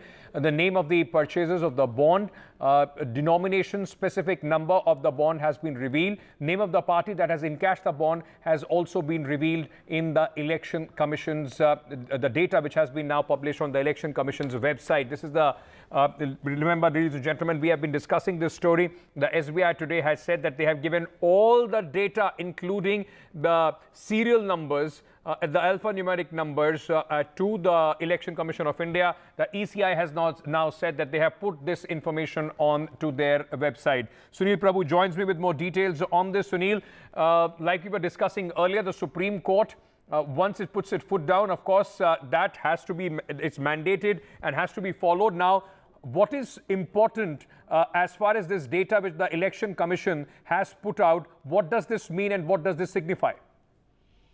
Well, as you rightly pointed out earlier to this hour, I was telling you that this data will be shortly put in, and the Election Commission has complied with the Supreme Court's directive to forthwith disclose these details. What this will do is very simple and straight. It's a data entry job. All that data that is coming, now you will have to correlate with the recipient, that is the political party, and the URN, that is the unique reference number of the thing, will have to be then put in that context. So it's in this regard that we will definitely now see the Supreme Court direction being fulfilled in its entirety. So that means who has given it, say if it was company A to political party B, that company A's URN number will be matched with the political party B or C or D respectively. So you'll be able to see who they have donated and how they will go through this entire process. So that's something that is now going to be in public domain. As I said, this is a little bit of data crunching that is required, but believe me, this can be done in breakneck speed, even though the State Bank of India, as you rightly pointed out, was wanting 4 months. And every effort, as I said, by chambers of commerce, by the government of the day, as well as the State Bank of India, were attempting to ensure that this data does not come out. Now this is going to be in public domain, in public scrutiny, to realize how political parties have been getting their funding, how it has favored the political parties that are in power, be it at the center or in the state, and how things have played out. Is there a worry, Sunil, that once now this clear set of data is out, it will be easy to match who got how much money from whom? The allegations of quid pro quo or pressure being put in, is there a worry that this could open floodgates as far as petitions are concerned in the Supreme Court and other courts as well?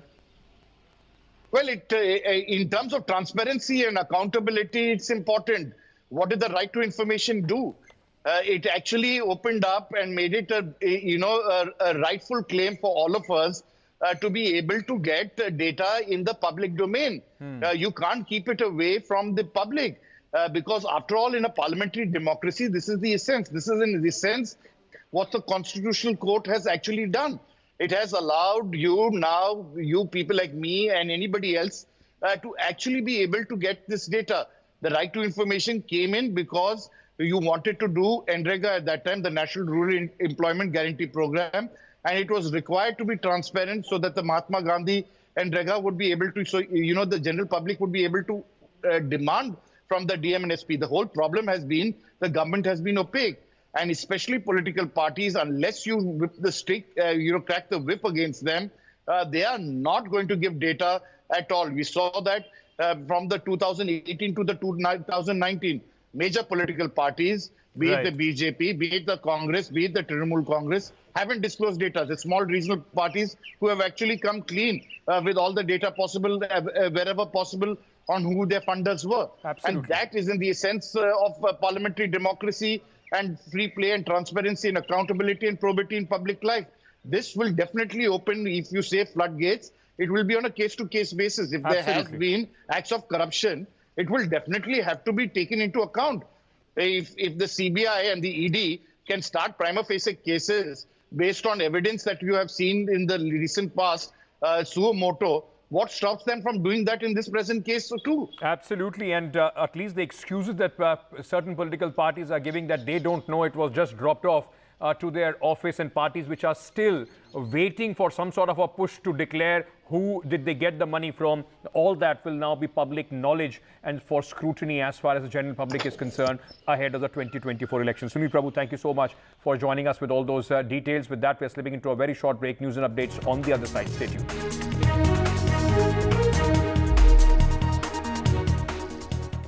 Brought to you.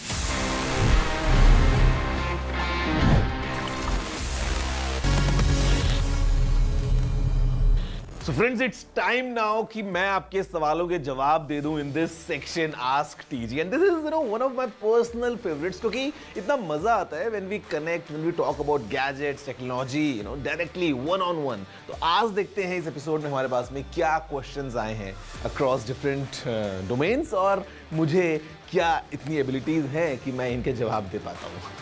Hi Technical Guruji. So my question is, how can we monetize Instagram posts? Okay, the monetization on Instagram works in two different ways. One is that you enable subscriptions and all that, but I would say the second method is much more effective, would give you much more returns, and this is when you grow at a certain level and then you do partnerships with different brands. आपने देखा होगा YouTube पे, Instagram पे, Facebook पे, all these influencers, they many times collaborate with different brands and वहाँ से you can monetize your content directly. So उसके लिए थोड़ा सा आपको मेहनत करना पड़ेगा. You need to make sure कि आपका प्रोफाइल एक certain level पे पहुंच जाए, and उसके बाद if you approach brands or if the brands approach you, you can monetize your posts, your stories, your reels, basically whatever content you post. If you are doing this in a partnership with a brand, you can have proper monetization.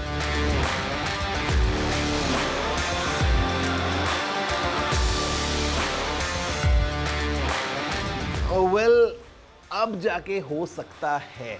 In the beginning, when brands just removed the accessories like chargers from the box, तो उस time पे not everyone had these chargers, और sometimes हम देखते थे कि जो cables हैं वो अलग हैं, कहीं पे lightning, कहीं पे USB-C, कहीं पे micro USB, on the other side sometimes USB-C, sometimes USB-A वगैरह वगैरह. But now with USB-C coming in place, and now that it's been 2-3 years, जब थोड़ा टाइम हो चुका है, काफ़ी ब्रांड्स चार्जर्स रिमूव कर चुके हैं, तो अब मुझे लगता है कि हाँ, इसका फ़ायदा हो सकता है. For example, if I talk about myself, तो I have this charger from one of my old laptops, और ये आई थिंक 3 या 4 साल पुराना चार्जर है, and even today I use the same charger to charge all my devices. But now going forward, जब सबके पास में चार्जर्स हैं, तो मुझे लगता है कि इसका फ़र्क पड़ सकता है. Is it okay to install a third-party battery in my MacBook? To be honest, I won't recommend it. The reason is कि आप अगर एक MacBook की बात करते हैं, तो normally the battery should last at least 3 years minimum. उसके बाद अगर आप Mac को और लंबा यूज करना चाह रहे हैं, which the Mac is surely capable of, तो उस टाइम पे if you install a third party battery saving a few bucks here and there, तो उस टाइम पे ठीक है, आपका काम चल जाएगा, but then the experience might not.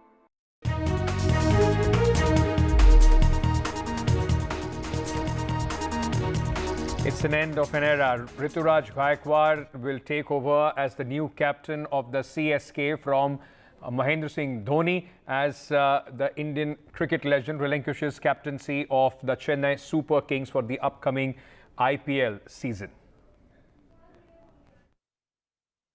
It is absolutely an end of an era for MS Dhoni and for Chennai Super Kings, because remember, MS Dhoni has been the captain of, and the fans as well, yes, absolutely. And MS Dhoni has been the captain with this franchisee since the tournament began, that is in 2008. There was only 2-year period when Chennai Super Kings was banned in 2016 and 17, when MS Dhoni was not the captain. He, in fact, captained the Pune franchisee.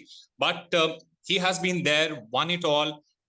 He has won 5 titles with Chennai Super Kings. He has, in fact, won 2 Champions Trophy as well with this franchisee. So there is a lot of history and there is a lot of a lot of trophies that he has brought to this particular team. And there was a brief period in 2022 when he relinquished his captaincy. He gave it to Ravindra Jadeja, who only captained for 8 matches, and then MS Dhoni had to come back and take over the captaincy. And then in 2023, we all saw what happened.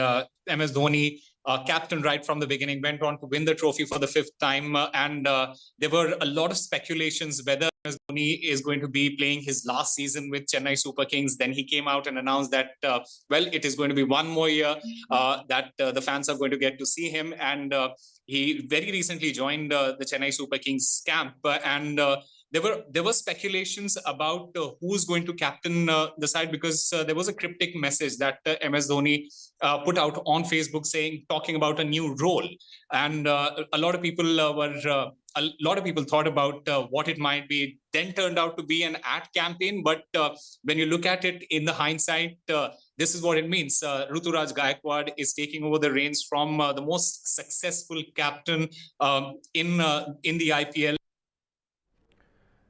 All right, with that, it's a wrap on this Bulletin News and Updates. Continue on NDTV. Thank you so much for being with us.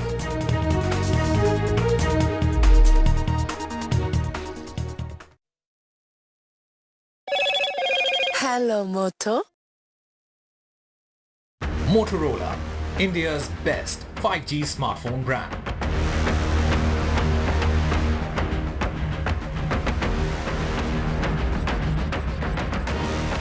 Supreme Court stays centre's fact-check unit notification. It says Bombay High Court has to first decide. The Bombay High Court had allowed the centre to notify the Unit Editors Guild of India. Welcomes the court's decision. Setback for Delhi Chief Minister Arvind Kejriwal in the alleged liquor policy case. Delhi High Court declines interim relief to the Chief Minister. SBI files compliance affidavit in the Supreme Court. The SBI furnishes all details of the poll panel. The poll panel also puts up the details on its website. Congress accuses BJP of systemic effort to cripple parties financially. BJP hits back, says Congress creating an alibi for defeat.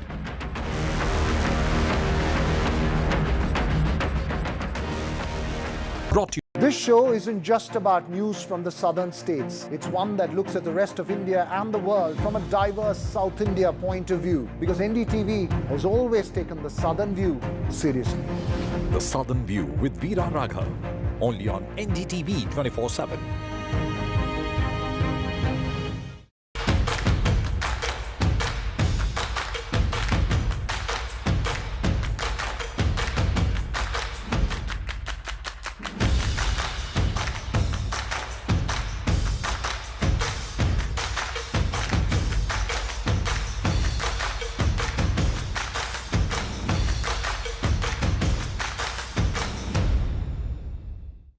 Too much talking but very little being said. Too many voices but hardly any being heard.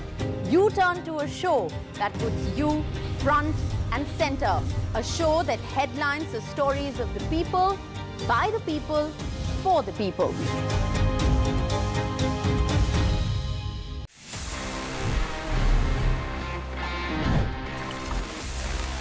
Friends, this is what I have for the next one, because यहाँ पे this sleek looking laptop coming straight from Apple is the latest generation of MacBook Air, और यहाँ पे what's packed inside is Apple's new M3 chip now. तो ये Apple ने finally launch कर दिया है. And what's amazing is that look at this profile, मतलब कितना sleek आपको laptop मिलता है. At the same time, it packs some amazing performance. यहाँ पे Apple की latest M3 chip है. It's a fanless design. That's the reason कि ये काफी आपको sleek मिलने वाला है. Quite lightweight. And this in fact is the 15-inch variant. जिसका 13-inch variant है वो थोड़ा सा और ज़्यादा छोटा और आपको हल्का feel होता है. It's even more portable.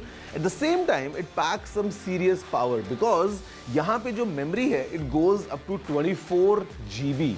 The storage can go up to 2 terabytes. हमारे पास में proper MagSafe port है. We have a headphone jack as well. At the same time, यहाँ पे USB-C ports भी हैं. We have a full-size keyboard, a nice 15-inch screen in a very sleek form factor. And this packs a 6-speaker system as well. So let's see up close how is this Apple's latest MacBook Air with M3 chip.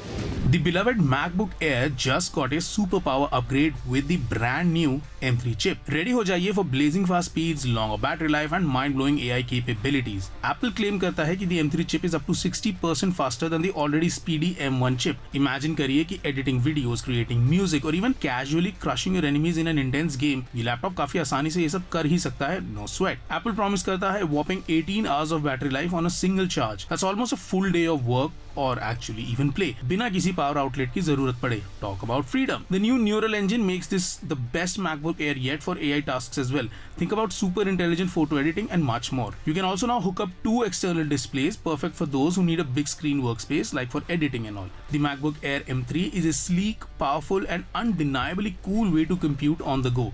If you're looking for a laptop that's as light as air but packs a serious punch, it's time to catch this upgrade.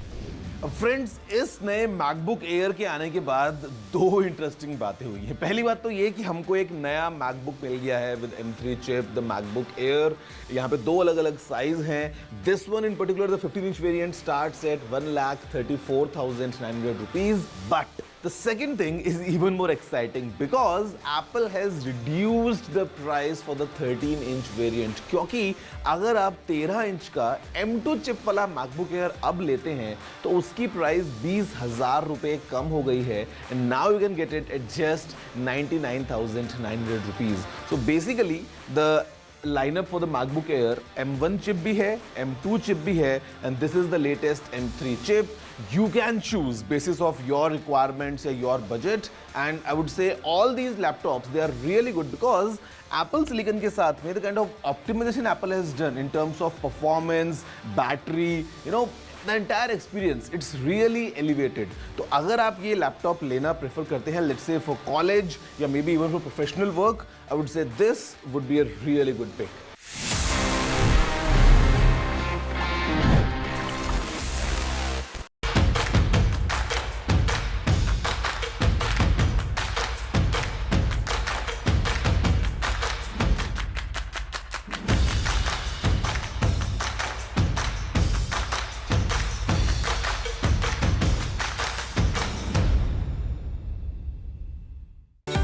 Stay informed and entertained with the new and updated NDTV News app. You can watch all our channels live, listen to podcasts, read breaking and exclusive news from around the world and more. Download the NDTV app today and get access to the best journalism and storytelling on your smartphone or tablet. The NDTV app. News that matters to you.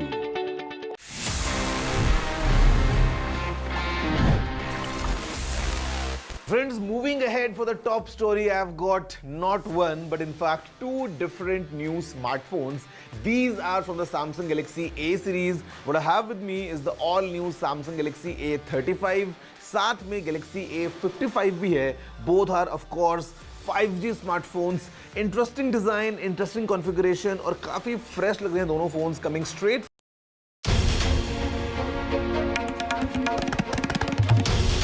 This is NDTV, and you're watching NDTV 24/7.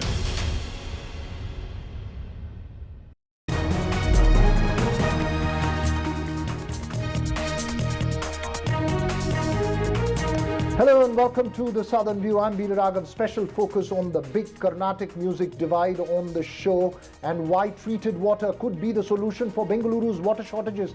But first, let's take you through the headlines we're tracking this hour. The BJP releases 3rd list of its candidates for the Lok Sabha polls. The focus this time is on Tamil Nadu, where it releases a list of 9 candidates for the 20 seats it's contesting.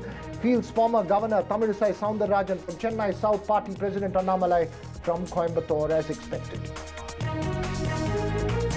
In neighbouring Karnataka, FIR filed against Union Minister Shobha Karandlaje after the Election Commission ordered the Karnataka Chief Electoral Officer to take action in the hate speech case and complaint against her from the DMK. Supreme Court slams Tamil Nadu Governor R.N. Ravi for not appointing Ponmudi as minister, takes a strong view against him, says he has time till tomorrow to take action, otherwise the court will pass orders. Staying with the Supreme Court, it stays the centre's fact-check unit notification. The Bombay High Court had allowed the centre to notify the unit. Editors Guild says the Supreme Court stay is a welcome relief.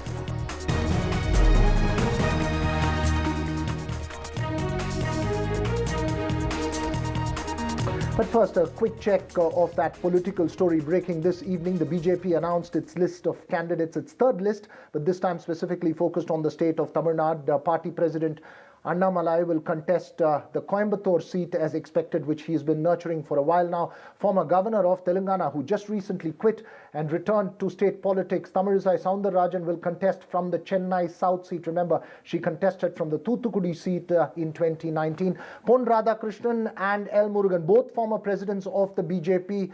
Pon Radhakrishnan will contest from the Kanyakumari seat, and L. Murugan will contest from the Nilgiri seat, where the DMK's A. Raja is the incumbent MP. Joining me now, Sam Daniel. Not many surprises there, Sam, as far as the BJP's list is concerned.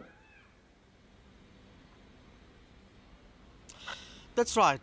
As we were reporting for quite a few days, Veera Raghav, they have fielded high-profile candidates, including the politician turned governor turned politician Tamilisai Soundararajan, to make sure that would make up for the drawback in terms of lack of a strong alliance in Tamil Nadu, particularly after the AIADMK had snapped ties. Interestingly, Tamilisai Soundararajan would face DMK's Tamilachi Tangapandian in South Chennai, and also AIADMK's Vishnu, the son of veteran ADMK leader Jayakumar. In Nilgiris, it will be a fight between DMK's A. Raja and BJP's L. Murugan and the AIADMK candidate. In Coimbatore, it will be fascinating. After a long time, the DMK is fighting there, and there we will have an anomaly from the BJP and again an AIADMK candidate. Pon Radhakrishnan in Kanyakumari, a veteran leader who lost earlier consecutively 2 times to the father-son duo Vasant and late Vasant and his son Vijay. This time it will be again one more candidate from the AIADMK alliance.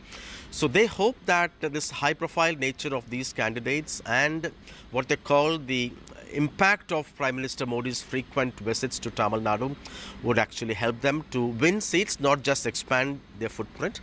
But many would argue it's going to be a tough battle. It may make headlines now, but in terms of the vote percentage, the BJP has a very negligible percentage, less than 3%, and they have just one ally, that is the PMK. Right. With all these, will they be able to take on 2 Dravidian giants? That's something we'll have to wait and watch. But certainly, these candidates will make the election in these seats right. The 2 Dravidian giants that you're talking about have never been able to, the hold that they have on the state has not been able to be broken by any third front. But staying with Tamil Nadu, and stay with us, Sam, a strong and stern message from the apex court to the Tamil Nadu governor R.N. Ravi, who refused to administer oath of office to K. Ponmudi, the former higher education minister of Tamil Nadu, and refused to allow him to be re-inducted into the cabinet. He had to resign after a conviction in a disproportionate income case. Despite the apex court staying his conviction, the governor refused to allow the re-induction of Ponmudi into the state cabinet. Following this, the DMK government in the state moved the apex court with a contempt plea against the governor, as in an earlier case the court had directed the governor to act on the advice of the Council of Ministers. Strong remarks from the Chief Justice of India, D.Y. Chandrachud there, who was hearing the case and said, and I quote, "If we do not hear from your person tomorrow, we will pass an order directing the governor to act according to the constitution. We are seriously concerned about the Tamil Nadu governor and his behavior. He has no business to do this. He is taking on the Supreme Court." So strong words there, Sam, from the Chief Justice of India. Any quick reactions you're picking up, both politically from the government as well as from the Raj Bhavan there in Chennai? The ruling DMK is quite happy. They welcome this, and for them it's a shot in the arm. But from the Raj Bhavan, there is no response yet. In fact, the governor has been going on with his business in terms of sharing pictures of the meetings he had, this time with some foreign visitors. But we expect some kind of Right, I'm sorry, Sam, we'll have to interrupt you for some breaking news that's coming in. We'll keep a close track of that important political story there in Tamil Nadu. Enforcement Directorate team is at Delhi Chief Minister Kejriwal's residence. Inside the residence as we are speaking, searches are on. 12 ED officials are set to be part of this team. Remember, this has been an ongoing confrontation for many, many months now. It will be very interesting to watch how this plays out in the national capital. In fact, one of the big confrontations that's been part of the sharp political focus. I believe we can go across to our reporters now in just a bit to get us the latest as far as the information coming in from the national capital is concerned. 12 ED officials, we can say, we can confirm at the moment. It's a 12-member Enforcement Directorate team that's set to be part of this this exercise. They are inside the Chief Minister of Delhi, Arvind Kejriwal's residence. Remember, they have been knocking at his doors.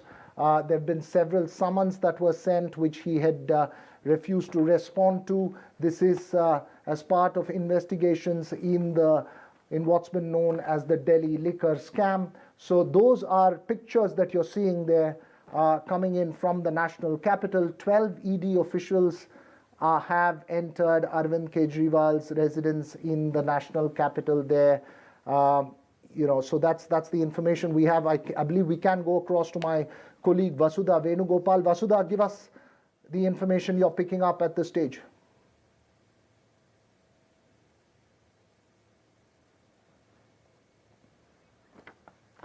Right, we will have to wait for our reporter Vasudha Venugopal to join us now. But as I was mentioning, this is an important political story. Obviously, will have sharp political reactions from the INDIA alliance as well as from the government. It's been part of an ongoing confrontation. The exercise has been played out for many, many days now, but we can confirm that 12-member Enforcement Directorate team is at Delhi Chief Minister Arvind Kejriwal's residence. That's the bit of breaking news that's coming in from the national capital. An important political story there. Obviously, these ED raids have had strong political ramifications, sharp political reactions and exchange over this coming in, not just from Delhi. Remember, just a few days ago, BRS Chief K. Chandrasekhar Rao's daughter, Kavita Kalavakuntala, was arrested by the Enforcement Directorate, which led to a lot of drama there in Hyderabad.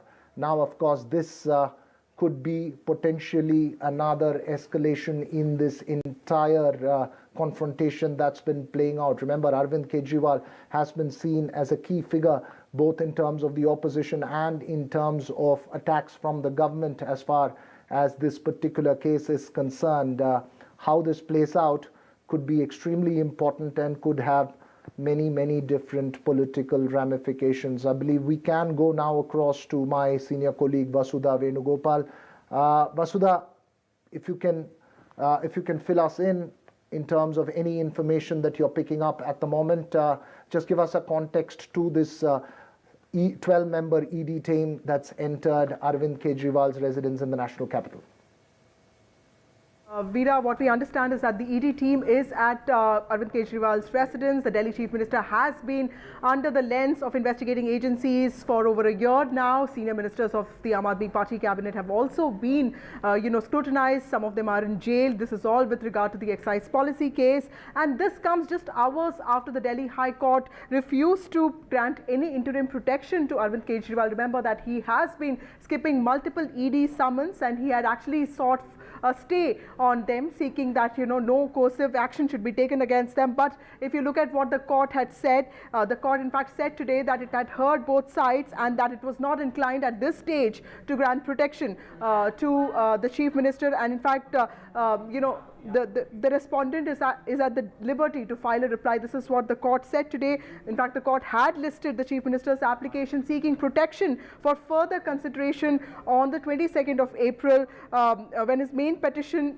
that is when the main petition is actually scheduled for hearing. But in fact, Arvind Kejriwal also filed a fresh plea today demanding assurance from the ED that no arrest would be made if he actually complied with the multiple summons. He has been issued multiple multiple summons in the past, 8 summons, but he had skipped all of them. And he had in fact said that the Enforcement Directorate should give him assurance before the court that there should be no coercive action against him if he complies with the summons. This is what he had said in his petition. But he had moved the court in the wake of the latest summons, and this was the 9th summon that was issued by ED, and the ED had asked him to appear before the agency on Thursday, but clearly the court refused to sort of grant him any interim protection, which is what has in some ways also led to this. And now what we understand is that the ED team is at Mr. Kejriwal's residence. This is something that Aam Aadmi Party has been talking about, but remember there is an investigation that is going on into this case. Multiple people have been arrested. We saw what happened with K. Kavita also. So both ED and CBI have been looking at this case. There is a scrutiny of a money laundering angle out there. Senior leaders of the party, including Mr. Sanjay Singh, Manish Sisodia and Satyendra Jain, have also been under the scrutiny of investigating lens for the alleged corruption. So this is yet another episode that is unraveling. We don't know what is going to happen right now. There's a lot of suspense yet. We've seen some of this happen during the arrest of former Jharkhand Chief Minister Hemant Soren a few days ago. But as of now, what we know is just hours after the Delhi High Court sort of refused to grant interim protection to Arvind Kejriwal, based on his plea. The ED team is now at his residence. The team is inside the CM's residence. It has a warrant. Searches are going on, is what we know. And the Delhi liquor policy is again the highlight of this entire investigation. Right, the Delhi liquor policy, which has been the focus as far as the ED is concerned, as far as the AAP is concerned as well. Vasudha, obviously there are massive political reactions that could play out as this evolves in New Delhi. So this is our big breaking news and top story. I'm going to hand over to my colleague Kitty, who is joining us from the studios as well, and to you, Vasudha. But obviously, as I hand over to Kitty, this political ramifications of this could be enormous. Absolutely, Veera. This is some big breaking news that we are getting at this point in time. Well, ED team, a 12-member ED team is at Delhi Chief Minister Arvind Kejriwal's residence. What we are learning is that the team is already present inside the Chief Minister's residence with a warrant. There are 12 ED officials who are said to be the part of this team. What we do understand today itself, in a setback for Arvind Kejriwal, the court had denied protection from arrest for him, and after which we are looking at this action by the Enforcement Directorate. The 12 ED officials who are said to be a part of this team are present inside Arvind Kejriwal's residence. What's going to happen? That remains to be seen. My colleague Aishwarya is also now joining us live on the broadcast, getting us more details there. He's tracking the action at Arvind Kejriwal's residence. Aishwarya, what more can you tell us? All right, we'll go to Aishwarya. We are learning there is some more information that is coming in at this point in time. The ED team is at Arvind Kejriwal's residence. This is some big development that is taking place in connection with the Delhi liquor policy case. Well, the court, we do understand, had denied protection from arrest for Arvind Kejriwal. This came as a big setback for him today. He had filed a plea in the court. He had sought interim protection. But that was denied, that was refused by the court to him, after which this big development that is taking place at this point in time is what we are looking at. All right, Aishwarya is joining us back on the broadcast. Aishwarya, what is happening there? Well, a 12-member team of Enforcement Directorate has reached Delhi Chief Minister Arvind Kejriwal's residence, and currently the raids are underway as far as the Chief Minister's residence is concerned. The first time the Enforcement Directorate team has reached at Arvind Kejriwal's residence, and this comes after the setback that Arvind Kejriwal received today, where the Delhi High Court refused to grant any interim protection from coercive action to Delhi Chief Minister Arvind Kejriwal in connection to the Enforcement Directorate summons that were issued to him in the Delhi excise policy case. Remember, there were 9 summons that had been served to Arvind Kejriwal, to which he was non-cooperative, as being stated by the Enforcement Directorate in the application that was filed by the agency in the magistrate court as well. And now it is the Enforcement Directorate team who has reached Arvind Kejriwal after today. The Delhi High Court refused to give any sort of release to him. It has been also stated that Arvind Kejriwal who had demanded assurance from the Enforcement Directorate that no arrest would be made if complied with multiple summons. But certainly on the other side, it is the court which has stated that there would be no relief. And soon after that, today what we are witnessing is Enforcement Directorate team of at least 12 members have reached at Arvind Kejriwal's residence, which is at Civil Lines, and now the raids are underway. We have seen in the past, for the benefit of our viewers, that whenever Enforcement Directorate teams have reached and raided several of the key players in the alleged Delhi excise policy case, be it senior leaders like Sanjay Singh or Satinder Jain, we have seen possible arrests being made of those accused as well. Sanjay Singh's residence was raided by Enforcement Directorate team early in the morning. Later in the night, he was taken along with the Enforcement Directorate team and got arrested. But whether this will happen in the same case of Arvind Kejriwal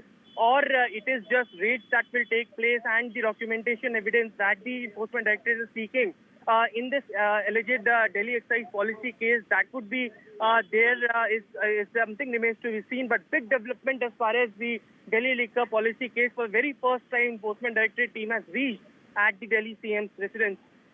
You are saying that this is some key evidence that the Enforcement Directorate is looking at. What we do understand is also, it was the first time that the ED in its official statement had named Arvind Kejriwal. Before that, he's not been named as an accused. He's not been named anywhere in the complaint or the FIR that have been registered in this case. First time, for the very first time, his name came up in the ED statement in which the ED had said that K. Kavita, BRS leader K. Kavita had conspired with Arvind Kejriwal with Sisodia for favors in liquor policy. Is the ED looking at that statement from the view of, viewpoint of that, with taking that into consideration that it has reached Arvind Kejriwal's residence, or is it possible that the ED could have more evidence in hand? Aishwarya.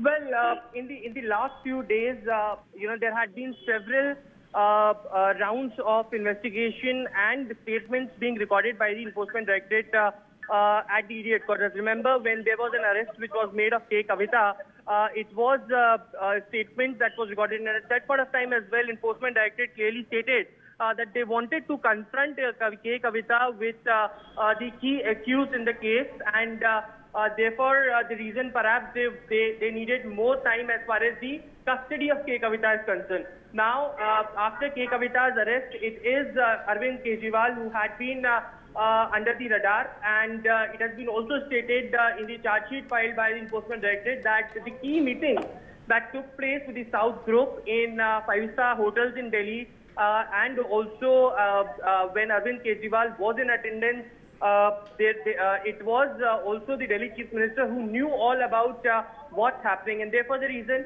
Arvind Kejriwal had to be questioned by the Enforcement Directorate. Now when the ED has reached at Arvind Kejriwal's residence, what sort of documents, what sort of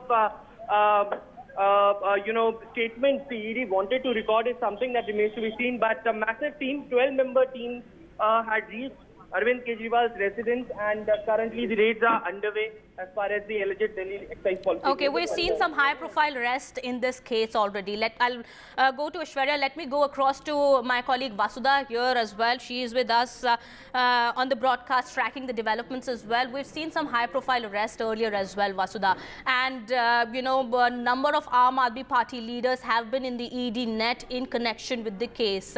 What does it after the ED officials now reaching at Arvind Kejriwal's residence? It's quite possible he could be arrested, he could be taken into custody. What's the way forward now? What is the Aam Aadmi Party really looking at now?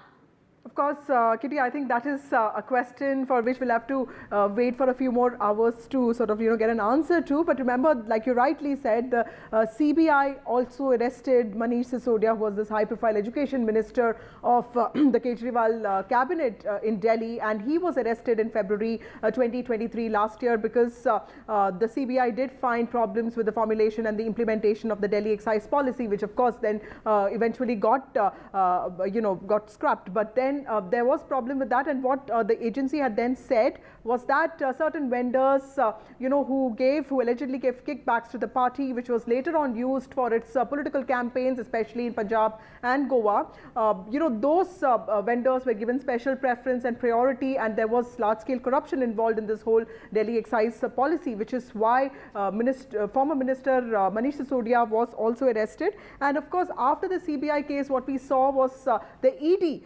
filed a case against, the Prevention of Money Laundering Act, the PMLA, and in that the agency did allege that the money that was earned through the excise policy was, diverted through various Hawala channels, and it was spent in the Aam Aadmi Party campaigns, like I said. And like Aishwarya was also saying, and you were also mentioning, that there have been high-profile, arrests in this case, including, not just politicians, but also, some of the officials, some of senior members of the party. And last week we did see ED arrested, BRS leader K. Kavita in the same case, and she was allegedly, she was alleged to be playing a key role, lobbying for a South group, which was apparently very active in this entire controversy, and this, it was very active to get a license, in Delhi for this excise policy under this policy. And we also saw Satinder Jain and of course Sanjay Singh sort of getting embroiled in this controversy and in this investigation, and they are already behind bars. But had anybody thought that this could reach to Arvind Kejriwal as well? Well, the ED officials now are at Arvind Kejriwal's residence. We are learning now it's a team of 12 ED officials who are at the Delhi Chief Minister's residence. What's going to happen next? Nobody knows. Will he be arrested, or what is the action that the ED going to take after this? That remains to be seen. We do understand the ED has been sending him multiple summons. Around 9 summons were sent to Arvind Kejriwal to appear before the agency in connection with the Delhi excise policy case, but he did not comply with the summons. He instead went to the court and he was asking for relief from the court, but the court refused to do so. The court refused to give Arvind Kejriwal relief in the case, and instead the court had said that ED can actually reply on the application that has been filed. Now, just after that happened today morning, and after that we are looking at the ED team now reaching at Arvind Kejriwal's residence. What really happens next? That remains to be seen. My colleague Aishwarya, if he's with us on the broadcast, he is tracking the developments on the ground. He is at Arvind Kejriwal's residence at the moment. Aishwarya, if you can hear me, what more can you tell us? What is the action taking place at Arvind Kejriwal's residence as of now?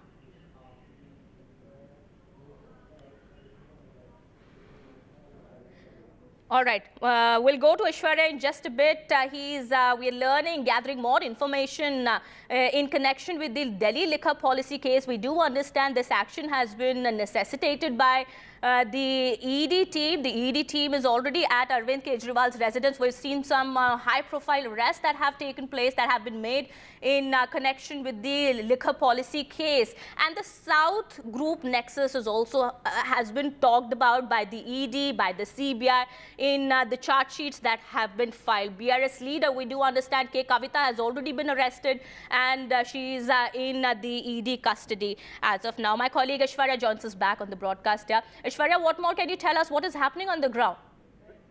Currently 12 members of team of the Enforcement Directorate is inside Kejriwal's residence. They came in several cars, and there were earlier 9 summons which were issued to Kejriwal, to which Arvind Kejriwal had called these summons illegal on the basis of having the entire matter sub judice. As far as Arvind Kejriwal and Aam Aadmi Party is concerned, they have hinted it out earlier in several few occasions that it could be Arvind Kejriwal next will be arrested, and certainly that's the line Aam Aadmi Party has always taken. But it was Arvind Kejriwal who ultimately challenged the summons at the Delhi High Court issued by Enforcement Directorate. Earlier, remember, it was Enforcement Directorate team also who reached out to the Magistrate Court, stating that it is non-cooperation on the part of Arvind Kejriwal when summons have been served, and when in batches of 3 and